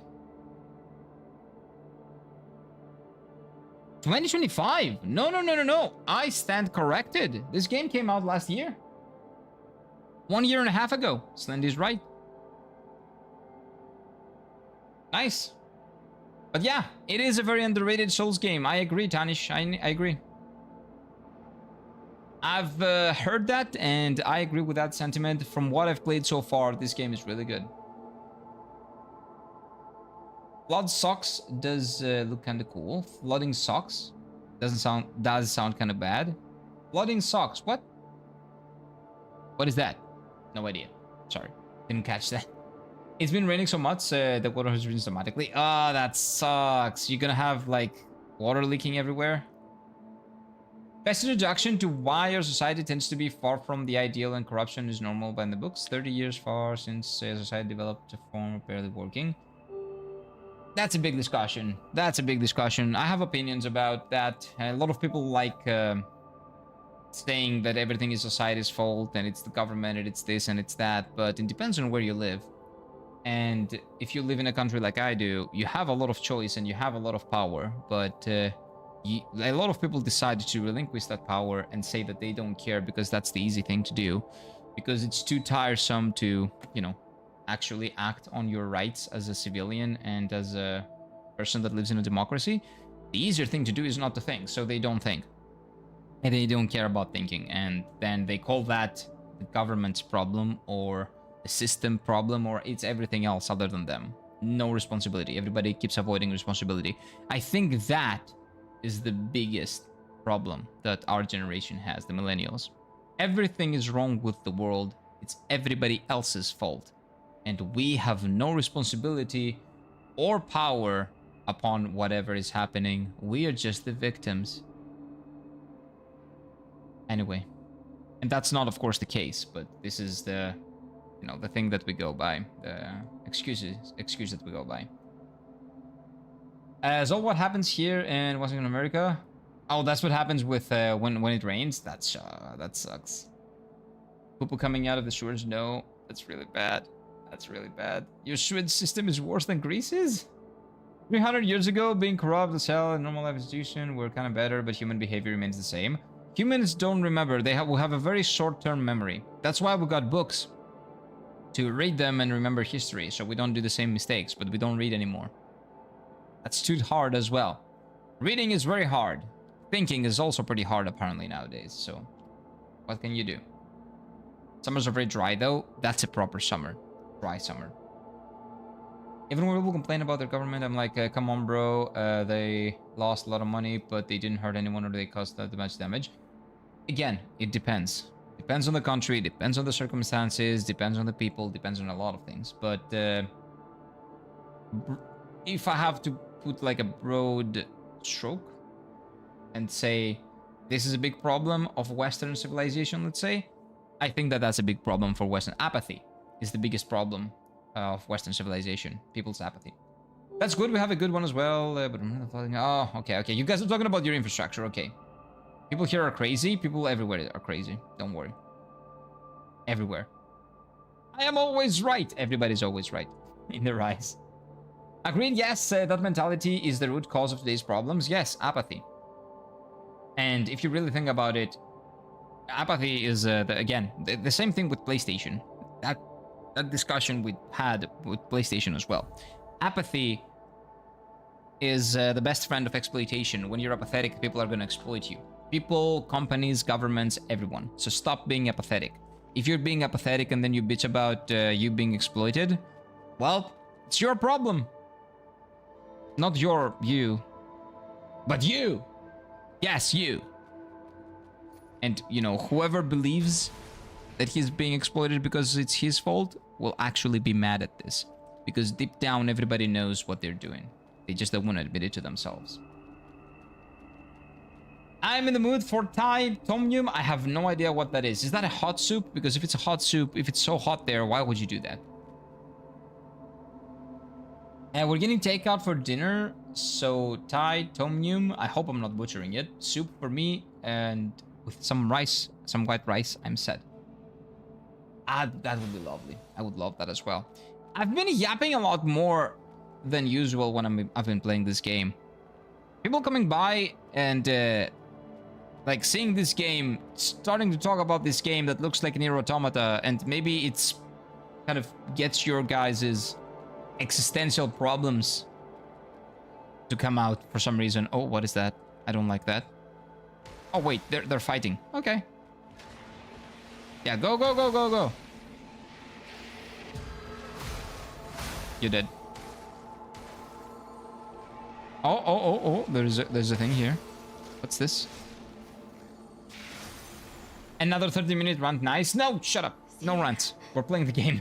They went to the I don't know what is that None soup of is them though. came back. Wait. Sienna, you're the only one who can handle them. Siena? Please Like the Italian city? help us. I don't think she can hear us anymore. Protect the yard of the Italian city is gone? repel. Oh no. I had a good basketball team. Yard of the tree. Like back in the 90s. Early 2000s. Siena was really good.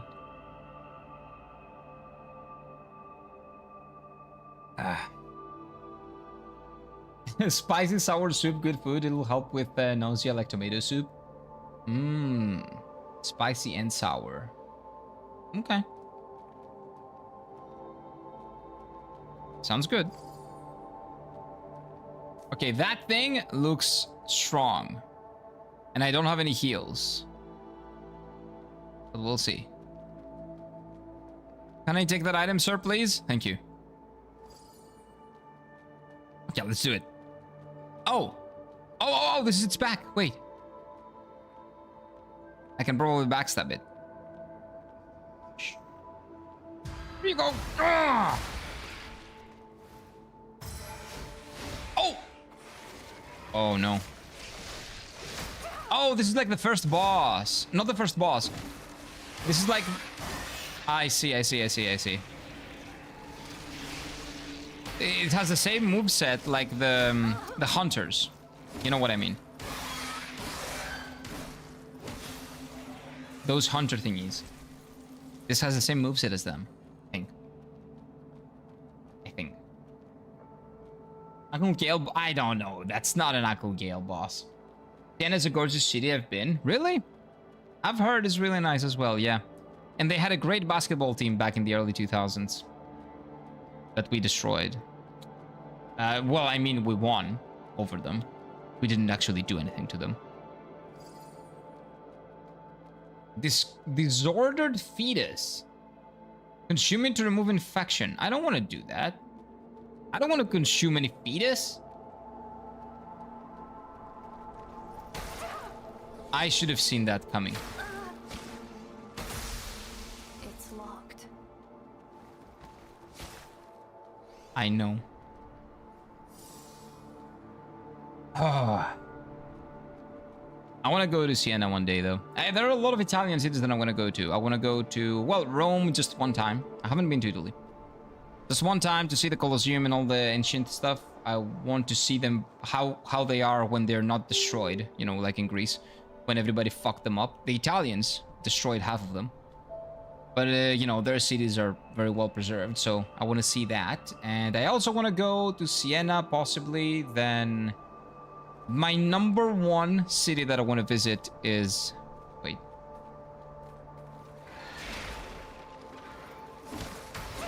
Sicily. I want to go... Well, city. The island of Sicily. I want to go to Sicily. That's like the number one place in Italy that I want to go to.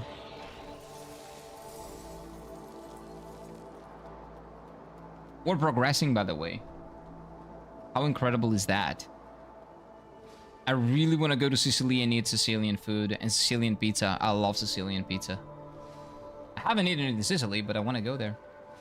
My number one city is Tokyo. Tokyo is not that impressive. Well, actually, it depends on what you consider impressive, actually. So, no, Tokyo is impressive, but at the end of the day, Tokyo is a big city. Okay, it is a big city. I find that in Japan, the beauty of Japan is outside of Tokyo.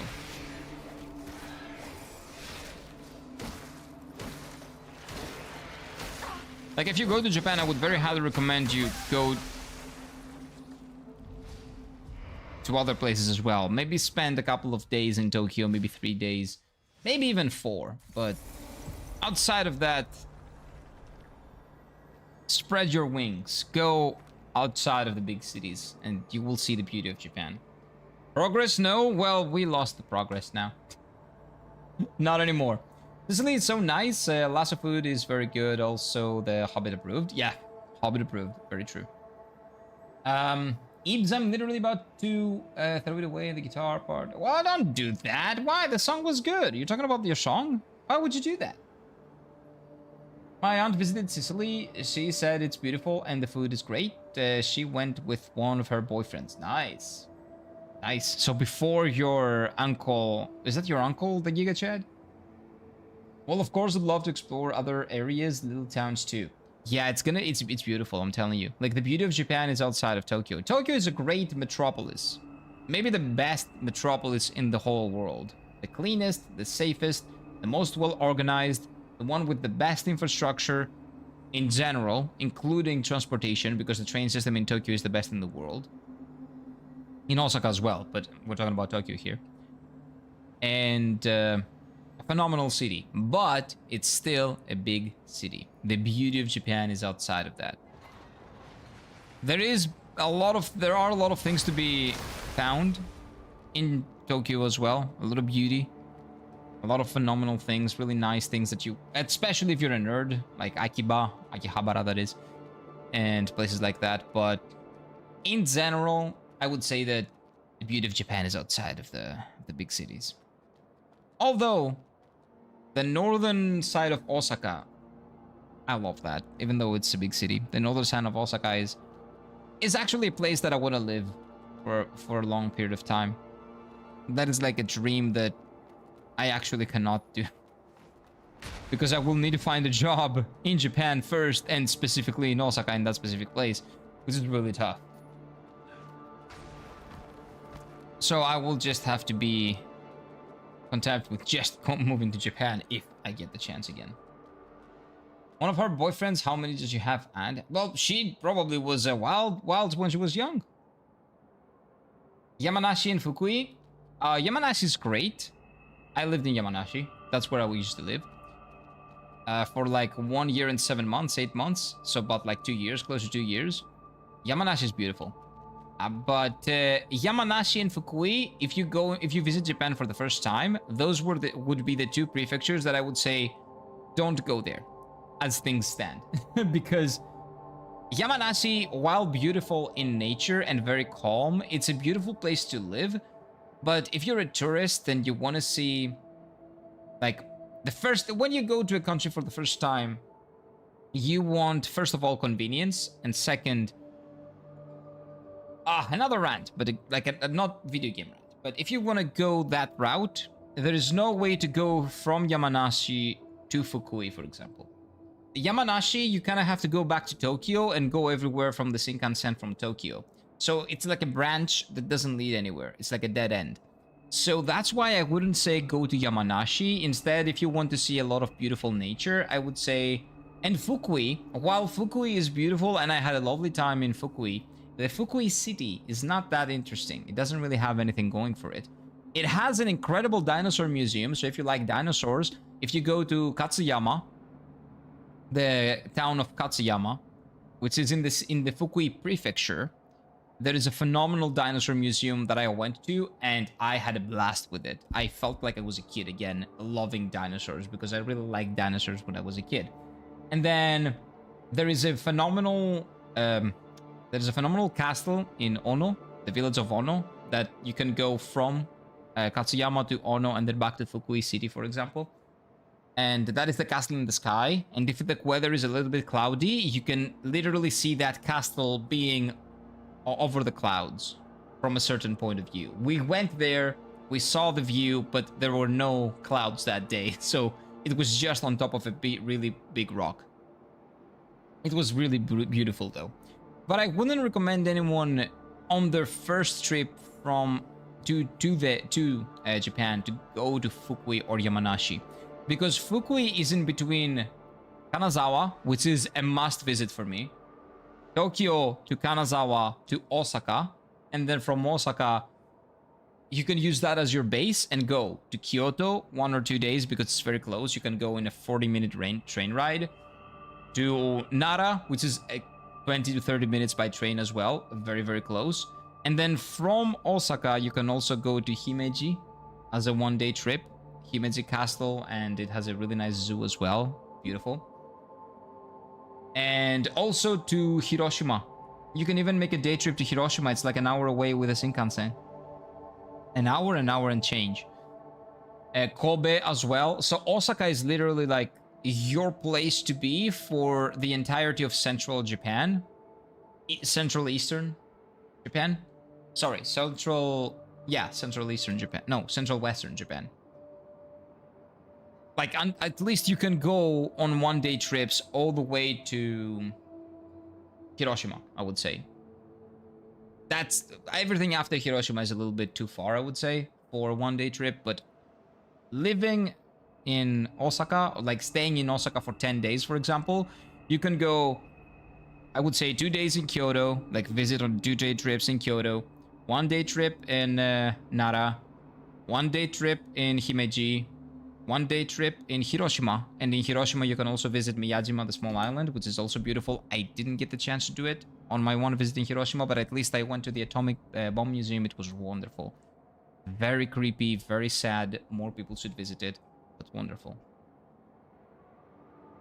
And that is what I would tell people to do their first time in Japan. From Tokyo to Kanazawa, and from Kanazawa, all those through Shinkansen, right? Tokyo to Kanazawa, Kanazawa to Osaka, and then day trips everywhere from Osaka. And that's basically most of Central Japan, like Central East and Central West, kind of covered a little bit. You can also, when you're in Tokyo, you can go to Kanagawa, and Shizuoka is an interesting one because I always wanted to go to Shizuoka, and that is in the way. Like, if you're in Yamanashi, you can go to Shizuoka and then go to Osaka from there. So you can kind of go to Shizuoka for a bit, maybe a couple of days, but I know nothing about Shizuoka, so I haven't been there much. I've only been there to travel, essentially, as a midway point of my journey. So I don't know enough about it. I would love to live there, maybe work there eventually, and explore Shizuoka as well. But yeah, that is my recommended route if you ever go to Japan. Start from Tokyo. You can end in Tokyo as well. Start from Tokyo, go to Kanazawa, like 3 or 5 days, depending on if you want to end there as well. But if you don't end there, start from Tokyo, finish with Osaka. If you start with Tokyo, 5 days in Tokyo, 3 days in Kanazawa. From Kanazawa, you can spend 2 days in Kanazawa, and you can spend another day going to Takayama. It's a beautiful village, phenomenally like woodcrafted and all that. It's everything is wooden, everything is beautiful, and has great meat as well. And then that's Kanazawa. So 3 days in Kanazawa, 5 days in Tokyo. Then you go for a week in Osaka. Well, you can do a couple of days in Fukui if you want, because it's in the way. We'll do in a bit.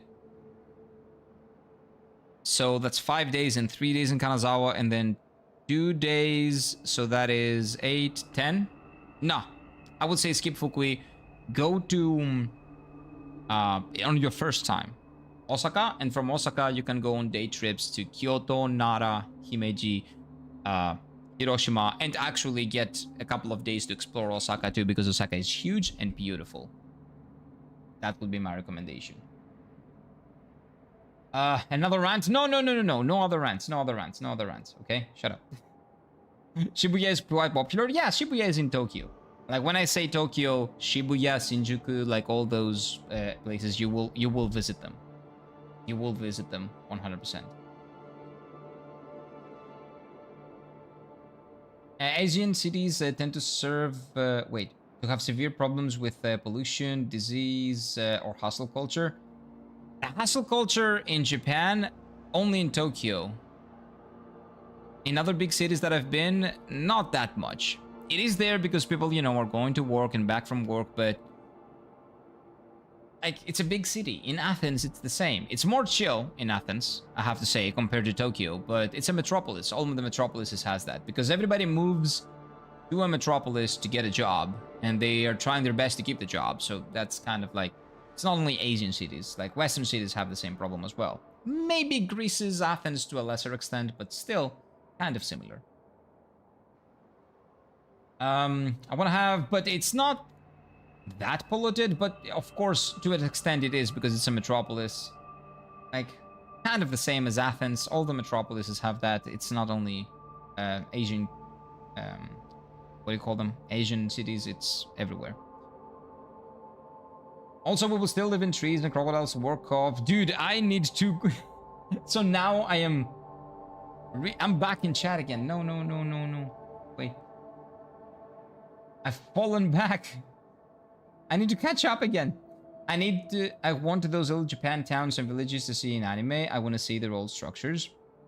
They have beautiful, beautifully preserved temples and beautifully preserved, sometimes, old houses, and they're wonderful, yes. And some castles as well. Well, most castles have been reconstructed. I think the only castle that hasn't been reconstructed is the one in... Oh, Himeji, actually. I think Himeji is the older one that has never been reconstructed. They have made like changes to preserve it, but it's still, I think Himeji is the only castle that is like that, still standing, that didn't need to be reconstructed. Hero lore, he was a dino kid? Not really, but do you remember the Disney thing, the Disney movie, the dinosaurs, I believe it was called? Sorry about that. I loved that movie. And that turned me into like for a while when I was a kid, I went through a dino arc when I loved dinosaurs and I wanted dinosaur toys and I had some dinosaur toys and all that. But that was because of that. And then there was Ross Geller in Friends, he was a dinosaur dude. So I don't know, I felt like they were cool for like a good 3 to 5 years of my life. And that brought me back. It was really cool. At time I heard you made me laugh so hard. Why? What did I say? Oh, maybe somebody else. Maybe Eves. Yeah, not me. I'm not funny. Riding crocodiles, I thought they do that in Florida. Where do they do that? Maybe something else. Maybe you were talking to somebody else. I can take so much crocodile riding before my breakfast. What are you guys talking about crocodile riding? It's a common transportation method in Australia. They ride their kangaroos fast. Yeah, definitely. And again, now that we're spitting facts about Australia, be aware of the drop bears. Be very aware of the drop bears. Me in Japan would have to be for months. Well, this is like a 2-week trip. If you do 15 days, that's what I would recommend for 15 days. If you have more, yes. Shizuoka, Fukui, And maybe you can stay in Hiroshima and maybe have a day trip to Fukuoka, because I'm pretty sure that is also pretty possible if you stay, like if you do 20 days or if you do a month. If you do a month, you can probably do, well, you can definitely not do half, but you can do more places. You can go Ehime and other places that I haven't been in, sadly, so far. But anyway. We use buses over here mostly, yeah, but transportation is pretty good over there, I think, right? From what I hear. But yeah, we don't need crocodiles. In Australia is a wild place, okay? They also eat the crocodiles, I'm pretty sure. They say it tastes like chicken. Also new song in making. Nice. Inspired by Slipknot. Nice. Go at it, man. Have fun making it. Me writing all this down for when I go in 10 years? You can go earlier. Come on. Come on. Make it a goal. You don't need like a 10,000 euro budget or $10,000 budget. For 2 weeks, I would say 4,000. Including everything. I would say 4,000, maybe 5. Tops.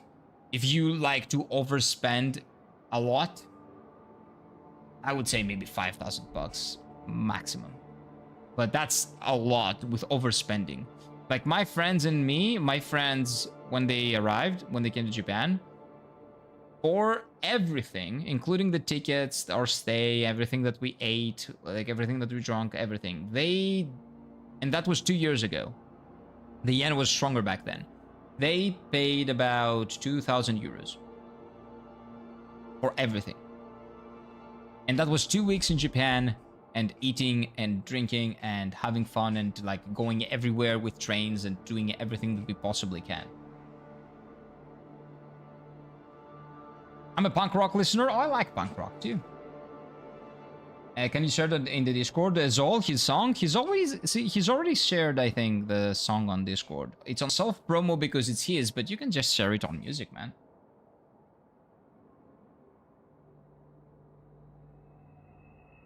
The cartoon talking dinosaurs? No, the realistic one. The realistic one. Those movies is called The Land. No, not that one. I know The Land Before Time. I didn't really like that one. There is a realistic one, Disney movie called The Dinosaurs. It is completely made with CG, and it's actually much better CG than we've seen in some recent films, to be honest with you. Taking a break right now. While I was making Noah's Dungeon, my brain literally got fried. Nice. Take a break, man. Relax. Be aware, there are werebears there. Yes, there are werebears that become human, and you never know when they will become. If they see honey, I think they become bears. And there are also the drop bears, where they live on top of trees and they just drop on you and kill you and eat you. Be careful. But yeah, if you can make it a whole month in Japan, you can easily, like, instead of going on day trips to Hiroshima, I would say visit Hiroshima, go into Hiroshima, and then go to Fukuoka. Oh no, probably go to Ehime.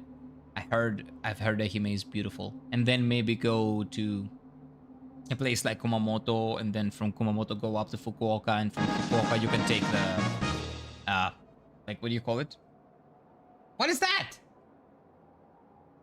The Shinkansen, not the Shinkansen, the flight back. You can take a flight back because Fukuoka's airport is pretty big. Is that 5 gifted Subarus? I think it is, Mobs. Hello, man. How are you doing? Thank you very much for the 5 gifted subs. I appreciate that, man. Thank you very much. Helps out a lot. That supports the channel immensely.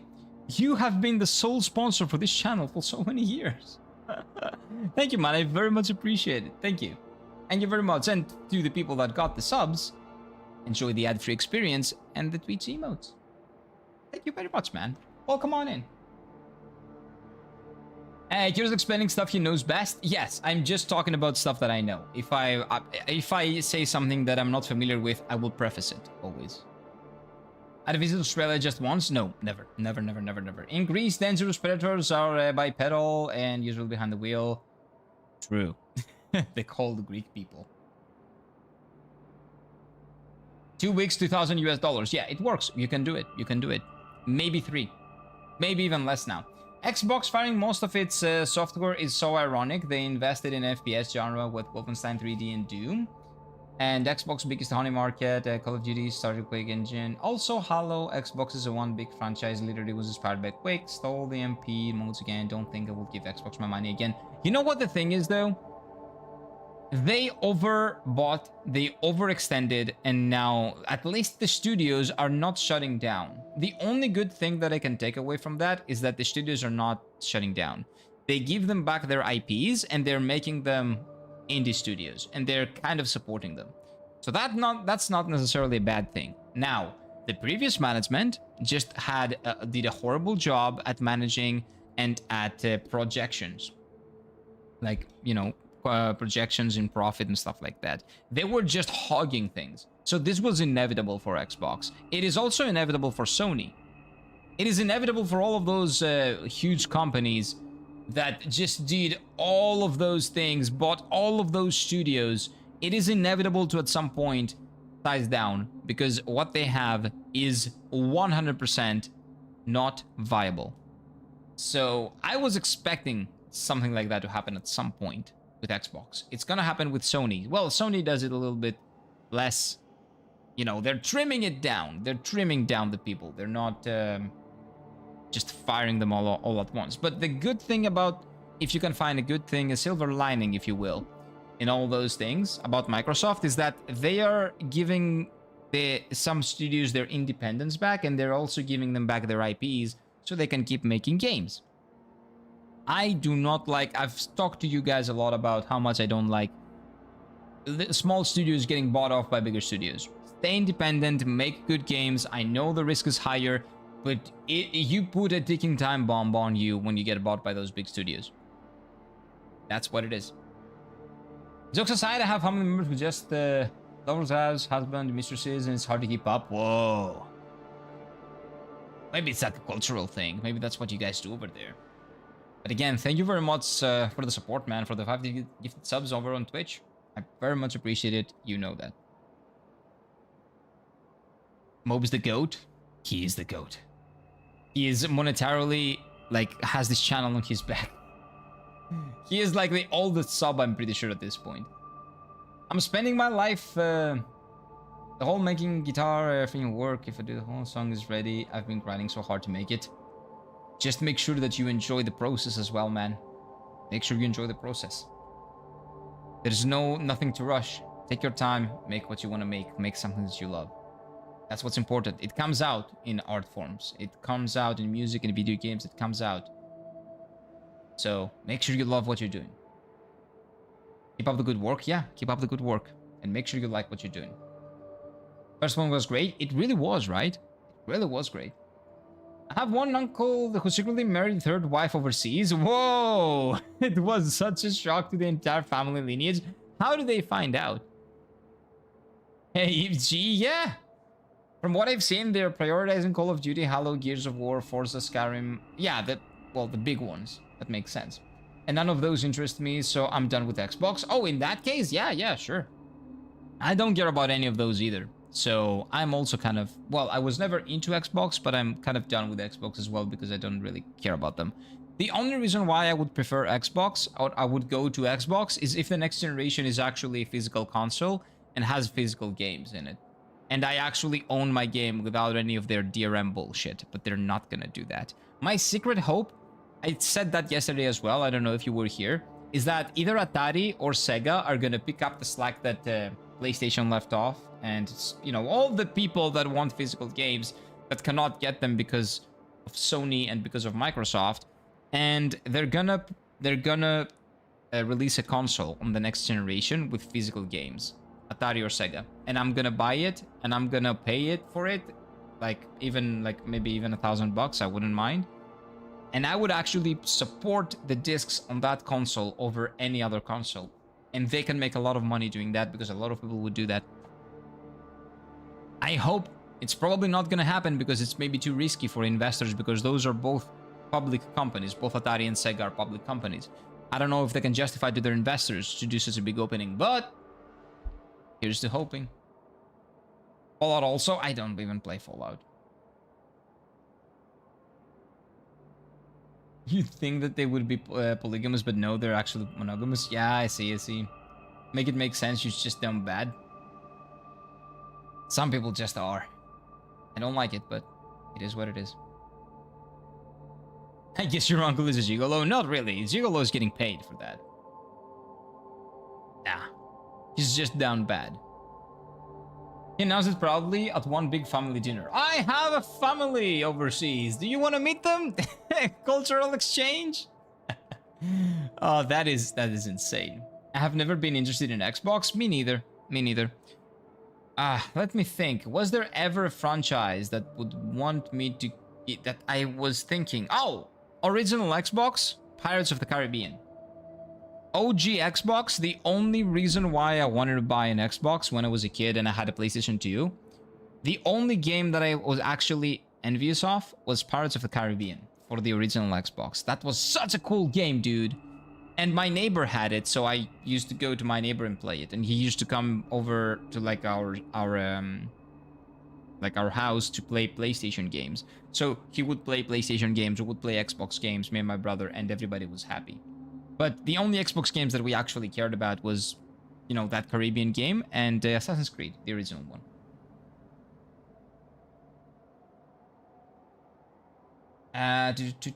What else am I missing? Did I catch up to chat finally? I think I did. Hero needs a heart emote. A heart? Like a heart in the channel? Maybe we should maybe make one.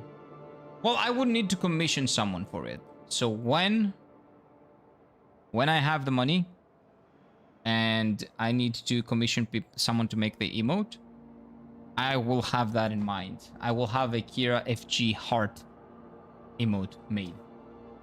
Thank you for the suggestion. What I don't see does not hurt the heart, I guess. Yeah. That's the excuse everybody uses. Ibs have been single since 2021. Disinterested. I just like being alone now and living mom. That's true though. Like sometimes, and some people just want to be alone. That's completely fine. And some people, for some goddamn reason, want to have multiple family. I don't know how they can even, like, in their head, how do they support that? Like, that is tough. That is tough work. Like, even if we don't go into the ethics of it, and we just consider it what it is tough work. Even, like, keeping everything hidden, trying to figure out ways to make it work, caring about both families, both people, like both, I don't know, like women that you have, or men. Like, that is insane. That is a lot of work. Like, ethically, I don't like it, but even in terms of, like, the work that you have to do to keep this up, like, that is insane, man. I would never do that. Like, the numbers don't work for me, okay? I like things simple. That is insane. I swear Southeast Asian people are addicted to cheating, drama, and heartbreaks here. Oh, like here too. Like, people do it all the time.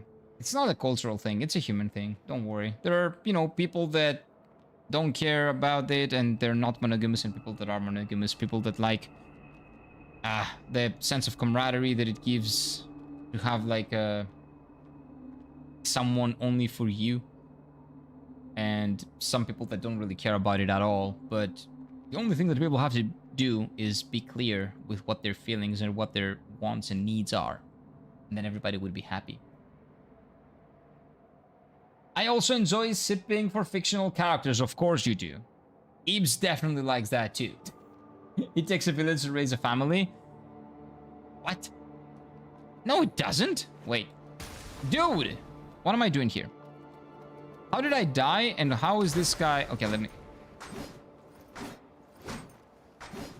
Okay. One more attack, come on. You're dead. Stop doing what you're doing, sir. Thank you.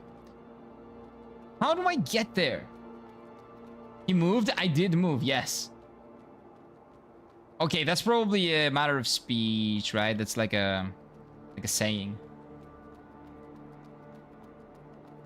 Don't have that here. I moved, but I'm lost. We beat the boss here, right? The mini boss. And we came that way. So where do I progress from? Door? No. I'm confused. Dante, Virgil, Leon, Capcom loves making hot characters. Japanese developers love making hot characters too. Like in general. Like the thing is, in Japan, they just sexualize everyone, and that's a good thing. Sexualize women, sexualize men, sexualize everything. That's fine. People like good-looking hot characters, good designed characters, hot characters. People like that. Square Enix does that also. A lot of hot men and hot women in Square Enix games, in Capcom games, in Sega games, in Konami games, in all of Japanese developers' games. They like making their people hot. And that's good. Nobody wants to play as ugly people unless if the ugliness serves a purpose. Like if someone is ugly because you want to convey how bad he is or how rotten his soul is, and you know, it's just a visual representation of how rotten he is as a character. Or if like he's malformed because of experimentation, you know, again, if it serves a purpose, ugliness is fine, completely fine, or obesity or whatever, right? Everything is fine. But if you make the characters like that for a specific political agenda, America, nobody likes it. So don't do it. That's why all of the Western studios are dying. Well, not that just because of that, but that's one reason why. Putting your wants above the people's wants. Your buyers' wants. Plus Morgoth? Oh, please, Eves. Nah. Not Morgoth. Eastern game making companies know. Yeah, they don't care about the culture war bullshit that the Western companies do. And that's for the better. They just make what they want to make. As an American, go all out and put hot characters. Western gaming companies, they should. They should listen to more Americans like you, Paige. They don't, though. Sadly, they don't. But doesn't matter. Those studios are gonna close down eventually, and then they're gonna be wondering, why aren't people buying our games? It is just propaganda. It's racist people and sexist people and all the East people that are going against us. That's why our studio is not going well, is because everybody is all the East words. Or the phobe words, like all those words that you say and you get brownie points on the internet. All those people are all those words. And that's why our game is not making money. Not because our game is shit and it ignores all the people's wants and needs.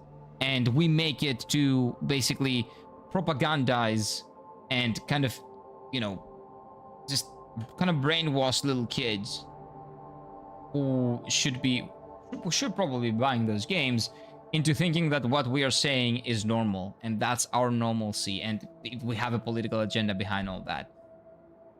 That is not the reason why our games are being destroyed and people are not buying them. It's because they are all the East, the ism, and the phobia words, the phobe words. That's the problem. Yes, America, that's the problem. France as well, if you consider Ubisoft France company, because it is. But yeah, Ubisoft aside, America. Yes, Morgoth? No. No. Just look at the manga industry. They made billions from hot characters. Look at the game industry in the West before all this modern bullshit. You don't have to go far. Lara Croft? Oh, whoa, that's Eastern. What is a Western example? Jaina in World of Warcraft. There are definitely a lot of hot ladies in like Western games as well. I don't have any particular in my head though right now, which is a problem, right? Is a problem in and on itself. The Japanese love creating and looking and attracting characters, but they would never admit it openly. Oh, you mean like they love their characters they make, like they would bang her, for example, like a good-looking character? Yeah, they don't admit things openly in general. It's their culture. They're not open about their feelings in general. They're very closed. They don't talk about their feelings. They're not open with their feelings. And they express themselves through art. And that is, I think, a byproduct of them not being open with their emotions. They express themselves through art. They express themselves through their songs, through their video games, through their clothing even. The way they dress in Tokyo. They have immaculate fashion. But it's very expressive, I noticed. And maybe it's a byproduct of the fact that they don't really express their emotions that much. But yeah, they're not expressive, but they show emotions in other ways. Through their art, through the manga, through the anime, through the like the animation, through the games, through the music, through everything else. Again, even their fashion. Asian games are the best anyway. I agree. Because if you look at my top 5, I will say, games of all time, all of them are from Asian companies. Kingdom Hearts 2 is Square Enix, a company that has been doing a lot of bad with their flagship games, but a lot of good with their AA games, like Octopath Traveler, etc. So Square Enix, Kingdom Hearts 2 is number 1. Number 2 is Nier Automata, Square Enix as well. Number 3 is Persona 5, Atlus, Japanese as well. Number 4 is Elden Ring, From Software, also Japanese. Number 5, Final Fantasy, right now 9, but it's debatable. If the new expansion of 14 is good, then 14 goes up in number 5. Also Square Enix. My favorite game, in my top 10, the only game from a Western company that you would find would be Mass Effect 2. And that is a long time ago from a studio that doesn't make good games anymore, BioWare. That was the best game they ever made, and it's all downhill from there, sadly. You got another rant topic? Oh, no, I'm not gonna rant. Okay, no rants. What's the new Star Wars? Oh, wait, that new Star Wars game that didn't do well? Star Wars Outlaws? Yeah, because like everybody was ugly and it was boring to look at and to play. Like, just looking at it, I got depressed. It was so boring to look at. There was nothing interesting about it. So I did not even bother buying it. And I am a Star Wars fan. I like Star Wars. Almost everyone loves video game characters, hot guys and gals. Yes, and why not? Why cannot every character of every race, every color, like everything, be hot? Just make them hot. Like Barrett from Final Fantasy VII. He is fucking hot. Vincent, different type of hot. He's not the buff guy hot, but he's still hot. Tifa, big booba, very strong woman, physically and mentally. Hot. Aerith, pretty hot as well. More on the innocent side, but still hot. Cloud, again, more on the daft innocent side of hot, but still hot. Everybody's hot. Why not? That's just one game. And it's not even about them being hot. They just happen to be hot because that. Why not? Expedition 33, almost everybody's hot. Guess why? Because people like playing as hot people. Yes. Rockstar is Western, but GTA 6 looks to have attractive people. Well, yeah. If GTA 6 did not have attractive people, nobody would buy it.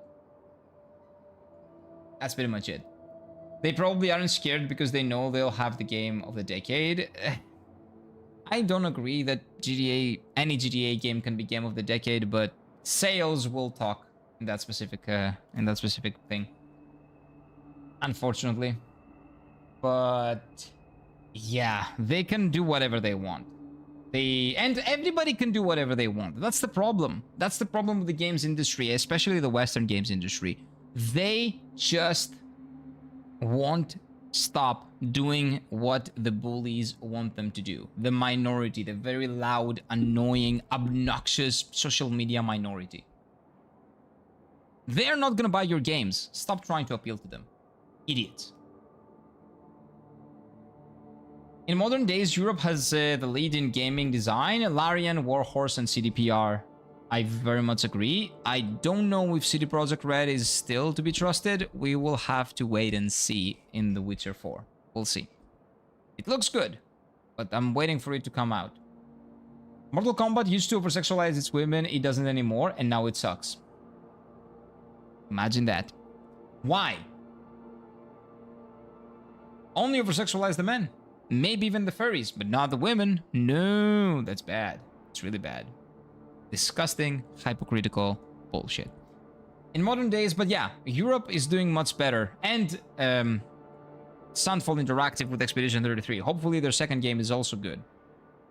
But right now, I would put them up with like really good studios like Larian, Warhorse, and City Project Red. But yeah, America is basically where creativity goes to die, kind of. Agreed. Adam Jensen makes me question my heterosexuality. Who is Adam Jensen? Yeah, you gotta tell me who he plays. I don't know. Ugly people just get offended by attractive characters that don't exist. I don't know. Maybe it's that. Maybe there are a lot of women that are not conventionally attractive, and they don't want to be because they don't really like taking care of themselves, and they kind of put that into the games because they don't like looking at beautiful looking characters that they could be as good looking as them, but realistically they will never do that because it takes too much effort to become a better human or to take care of yourself. It's better to go to McDonald's and, you know, eat some nuggies and some fries, right? And then complain that everybody else is at fault. The world is wrong. It's not you, it's the world. It's the world that's sick, that's attracted to attractive people. You're doing everything fine. Keep killing yourself by eating or smoking or doing other nasty habits instead of taking care of yourself. Put Kira in GTA 6 and I'll buy it. Even then I wouldn't buy it. Because I'm not into those games. I'm not into those games, sadly. After Trevor and Michael in GTA 5, everybody in GTA 6 will look attractive by comparison. I don't even know who those guys are. I played GTA 5 a little bit, only online with some friends. It was fun. But just because I played with friends, and I don't really care to go back to do it at any point. GTA is like Taylor Swift and McDonald's, and no, I won't elaborate. I don't want you to elaborate. I kind of see what you're saying. Just mass appeal, popcorn entertainment with no real substance. Yeah, I agree. Mortal Kombat had that kiss of death and one hug the bug lady. I don't know why people keep doing bullshit with messing around with their characters and change the things that people like. Like people will never stop liking hot characters and attractive characters. Like especially a fighting game studio, man. The fighting game crowd is not that big to begin with. What were they thinking? Anyway, Warhorse is such a wild success story. You would have never guessed that when meeting Mavra, main dev 10 years ago. Was their first game KCD1? KCD is an incredible game if that was their debut game. KCD1 is a phenomenal debut game. Like Expedition 33 levels of good. Or I guess Expedition 33 as a debut game, because it was a debut game, was like KCD1 levels of good, if KCD1 was their debut game. The Deus Ex guy, sorry, haven't played it. I see, sorry. You could run into Vavro in a random pub in Prague and Pilsen and be no wiser. People that make good things don't want to advertise it. People that make creative things, they make it to feel good inside. They make it for themselves. They do it because they have that need to create. They don't do it to please the investors or to make a lot of money. They do it because they want to do it. And those are the best games. From creatives like Miyazaki, like Nobuo Uematsu in the music of Final Fantasy, like Tetsuya Nomura used to be back in the Final Fantasy days. Now he has more managerial roles and doesn't do that well in those roles. He's a phenomenal character designer, Tetsuya Nomura. Genius character designer, but now he's stuck on doing management and shit, and he doesn't really do it that well. Gasp? I don't know what that means. Sorry, don't get it. Eats 14 nuggets in a large soda. I'm fat and it's your fault. Yeah. Just chunks down all the food, all the unhealthy habits, cracks up a smoke. It's the world that's wrong. It's not me. Fuck off. Sorry. I don't want to curse. I don't want to swear. But those things annoy me very much. Because it's about the examples that you give to the young kids as well. It is disgusting. And swearing as well is not good. So I'm trying not to swear. But yeah, you just show them unhealthy, disgusting like examples, and you put that thing in front of them and they become that, and then they have problems, and then you have a country of sick people in the body and in the mind. And I'm not talking about America. A lot of people in America are very healthy in their health and in up here too. I'm just talking in general. Like, that is the logical extension of the thing that we're discussing. That's what's gonna happen eventually. GTA Online is a disease. You get more immature. Wait. With playing it than Call of Duty. I got no idea. I just played it a little bit. You know, some Tron mods and some stuff like that. I think I played, and that was pretty much it. Like, I don't know what they do with RPing and all that. I know RP is really big though, and it looks fun, to be honest. KCD 1 was their first game ever. Phenomenal debut game. Again, I would say up to the level of Expedition 33. Those two are incredible debut games. Hollow Knight as well is a phenomenal debut game. I think the Hollow Knight was also the developer's debut game, right? A studio of like, what, 3 people? Favreau by himself was successful and had a name recognition from his involvement in Mafia series by Warhorses, was essentially built from the scrap and Funmas. That's nice. Fund me. Go fund me, I guess. Maybe, something like that. I see. So it is the debut studio. He had a name, he had worked in the industry before, but the studio, that was the first game they made as that studio. That is the debut title. The Favre guy is or was, I have no idea where he lives now. Really humble, normal guy. Your reaction when meeting him would be, well, another crazy medieval enthusiast. Good luck to him. That is great. And that's the great thing about, like, again, proper creatives. They are really big nerds and really excited to create things that they love to create. And those are the best games that you can play. That's why KCD 1 was such an incredible game. That is why Expedition 33 is such an incredible game. The team of Expedition 33, for example, did not, with the success that Expedition 33 had, they did not start upscaling. They did not start, you know, becoming a great studio with 1,000 people. They kept it at 30 people, 33. Maybe they got a couple of people to help with animations and stuff. And they keep the vision of their creator, of their lead creator, and of their company alive. And they make the games they want to make, that they're passionate about making. And yes, it might not be a huge mainstream success. That doesn't matter. Will it pay the bills? Yes. Will it feed their creative needs? Yes. Then they do it, and they give the world what they want to give it. That's how it should be. The game industry is a predominantly creative industry. It's not about tech. People think video game industry is a tech industry. It's not. It's a creative industry. It's not about the tech that's creative. We've made it about the tech. The West has made it about the tech. It's not the tech. It's the creative people behind the tech. If you like KCD 1, KCD 2 is going to blow you away. I am going to play KCD 2 100%. And I know and I expect it's going to blow me away. I don't really like kids and I don't want kids. Oh, you're talking about like the real life stuff? Still gonna leave behind a good example for them, lol. Yes, you don't need to like kids or want to have kids to be a decent example to the kids.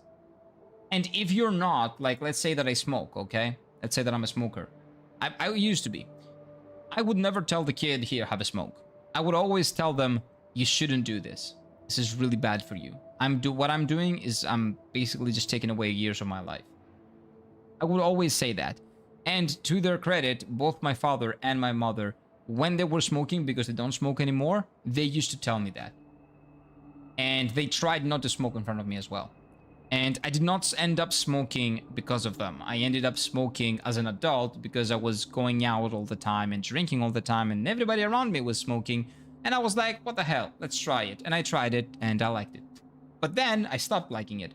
So then I quit 6 years later, almost 6 years later.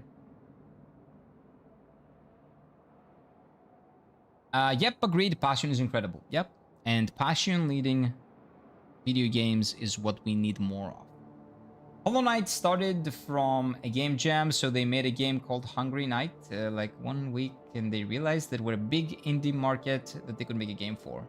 Okay, so their actual debut title was not Hollow Knight. It was the game that you're saying, but that was maybe that was not an official game? Or maybe they turned that idea into Hollow Knight. You won't know if you love kids until you have them, speaking from personal experience. That is true. But I know that I love kids. I know that I would want to have a family and a kid. Maybe 2, maybe 3. I don't know, depending on how many my pocket and my attention can handle. But I'm personally a person that would like a family and a kid. Or again, kid or kids. But that's not for everyone. And that's completely fine. Maybe some people don't even want to try. That's good. If you are not sure that you want to have a kid, you shouldn't even try. Because it's not a toy. Kid is not a toy. Let's make it and see if we like it later. No, no, no, no. If you have second thoughts, you don't do it. In my opinion.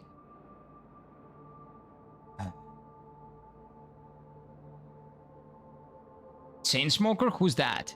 Chainsmoker. Is that a character of some sorts? Chainsmoker. The only character that I can think that has Smoker in it is Smoker from One Piece. The guy that has like 2 cigars at all times. Really cool character. Perhaps even having 10 kids wouldn't be too bad. No, I wouldn't want 10 kids. I don't want an army. I don't want to build an army. I want a family. That's too much. 10 kids is one way to a ticket to bankruptcy. Oh, not really. If you have enough money, you can do it. You have enough money. Okay, dude. I yapped so much today.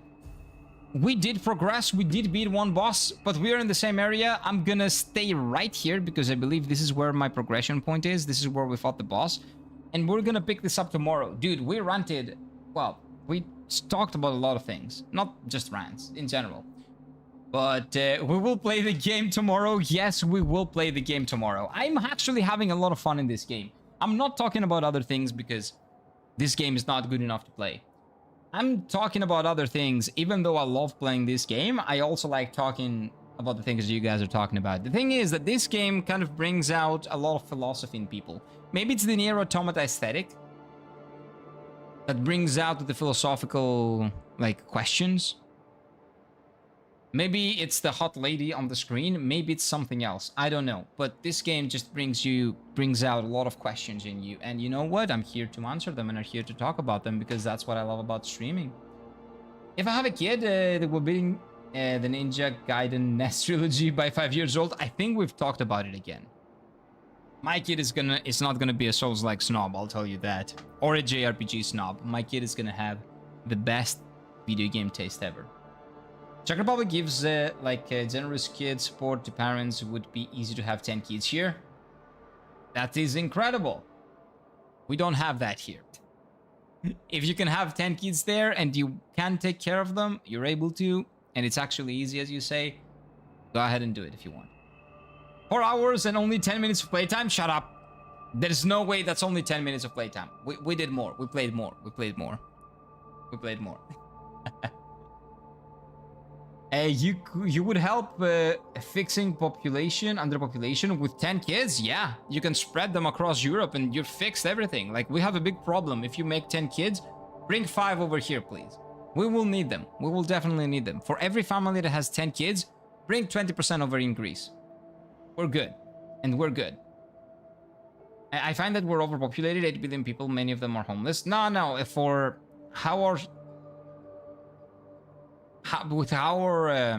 that's a very different conversation, but the way our America is overpopulated, yes, and you have a lot of homeless people. That's a big problem. Yes. In Greece, we have a big problem with underpopulation. So we have more people are dying than babies getting born. The same thing is also a big problem in Japan and in South Korea, I'm pretty sure. So our population is rapidly going down to the point that in 2050, I'm pretty sure, our market is going to crash because there are not going to be enough people to work to support the people that are retired, that are not taking part in the producing anything, essentially, in the production process. Maybe it's a short style. Maybe it's the short hairstyle that makes us appreciate long hair. Maybe we might get a long-haired hairstyle in this game, and we might appreciate it then. Tomorrow stream FIBA and their effect on European basketball. Don't get me started with FIBA. Although I do consider FIBA to be better solution than EuroLeague. But anyway, I don't like EuroLeague. I don't like closed leagues. I don't like that bullshit. It should be merit-based, like it is on football. They don't understand that even though basketball is an American sport, they cannot just bring the rules over here in Europe and do whatever they want. That's not how it works, okay? Clubs in Europe are clubs. They're not franchises. You cannot treat them like franchises. But they're just gonna keep doing the American thing, and they're gonna crash and burn eventually. If they don't adjust. They need to adjust. So we'll see. Just chatting stream. And well, we did have AI limit in the background. We did have it. Gamer Kira is gone. No. We're gonna game a lot tomorrow. I promise. Be here tomorrow. We're gonna game a lot. Mobs, again, my guy. Thank you very much for the 5 gifted subs. And everyone who got a gifted sub, I saw Steffi grab one. Enjoy the ad-free experience over on Twitch, because on Twitch the gifted subs do that. I would do the downfall of Facebook tomorrow. The downfall of Facebook. It never died in Greece. In Greece, it's still popular. It's still the #1 popular after Instagram, maybe? I don't know. It's very popular with older people, but also younger people too. I still talk to everybody through Facebook. And Viber. Like, that is our version of Line or WhatsApp, essentially. Nobody uses WhatsApp here.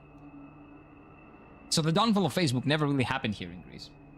The billionaire society is why most of them are homeless, but that's a debate for another time. Yeah, that is a big discussion that, again, it's not the millionaires' fault that they are making money. It's the way the wealth is distributed, and I know that sounds communist, I'm not. I like capitalism, but it's just the way that we utilize capitalism. That's a little bit problematic. The system itself is not the problem. Systems and weapons and all the things that exist, they are not a problem in and on themselves. The problem is how people utilize all of them. The game industry is not the problem. The market conditions are not the problem. It's how we handle the conditions that's the problem. Human greed is the problem. Like, at the very root of everything is greed from the people that have the power and apathy from the people that need to keep those people in, that the people in power in check. Those two are not a good combination in anything. In politics, in life in general, in the video game industry, everywhere. But anyway, I can talk about this forever, but I do need to go, okay? Live podcast? Well, that's pretty much what we do here. Bro, you should start a podcast. I don't know about that. Like, I can talk about a lot of things all the time, but at some point I'm gonna run out of things to talk about, right? I am gonna run out of things to talk about eventually. And who's gonna do a podcast with me? I yap a lot. I don't know, a lot of people can keep up with this. I mean, when I ask a girl if she can give me the Facebook, she will think like I'm 40. Yeah, that is true. That is very true. Yeah, here we don't really say Facebook. We do Instagram. Like, can I have your Instagram or something? But I like asking for the phone number when it comes down to Greek girls, like to Greek women. If I ask out a Greek woman, I would be like, or if we go out from a dating app, or if I see her out and grab a coffee or something, I will ask for her phone number. I'm even more old school. I like phone numbers. Phone number has the Viber attached to it, so that's convenient also. But I prefer, like, you know, talking on the phone. You know, we go there, okay, see you there, bye. That's pretty much it. I don't touch Facebook anymore. I know, in America it's gone. It's dead. But in Greece, it's very prevalent still. Some of us do, but most people don't. True, crazy? Yeah, it is kind of crazy. Like, it is crazy how much it's died in America, especially. But it's pretty alive in Europe and especially Greece. I'll tell you that. Get it with the WhatsApp? No, we don't do that. WhatsApp is for scams. So if somebody asks for your WhatsApp, it's a scammer. It's 99.9% a scammer. Nah, okay, 95% a scammer. If it's on a dating app, it's also probably a bot or a scammer. Like, again, it's just... nobody uses that for that reason, mostly. Are you on dating apps right now? Nah, not really. That's I've moved past those things like a while ago. I think that it's very, I don't know, it's weird. It's weird. That's a big discussion about dating apps, that I don't like them.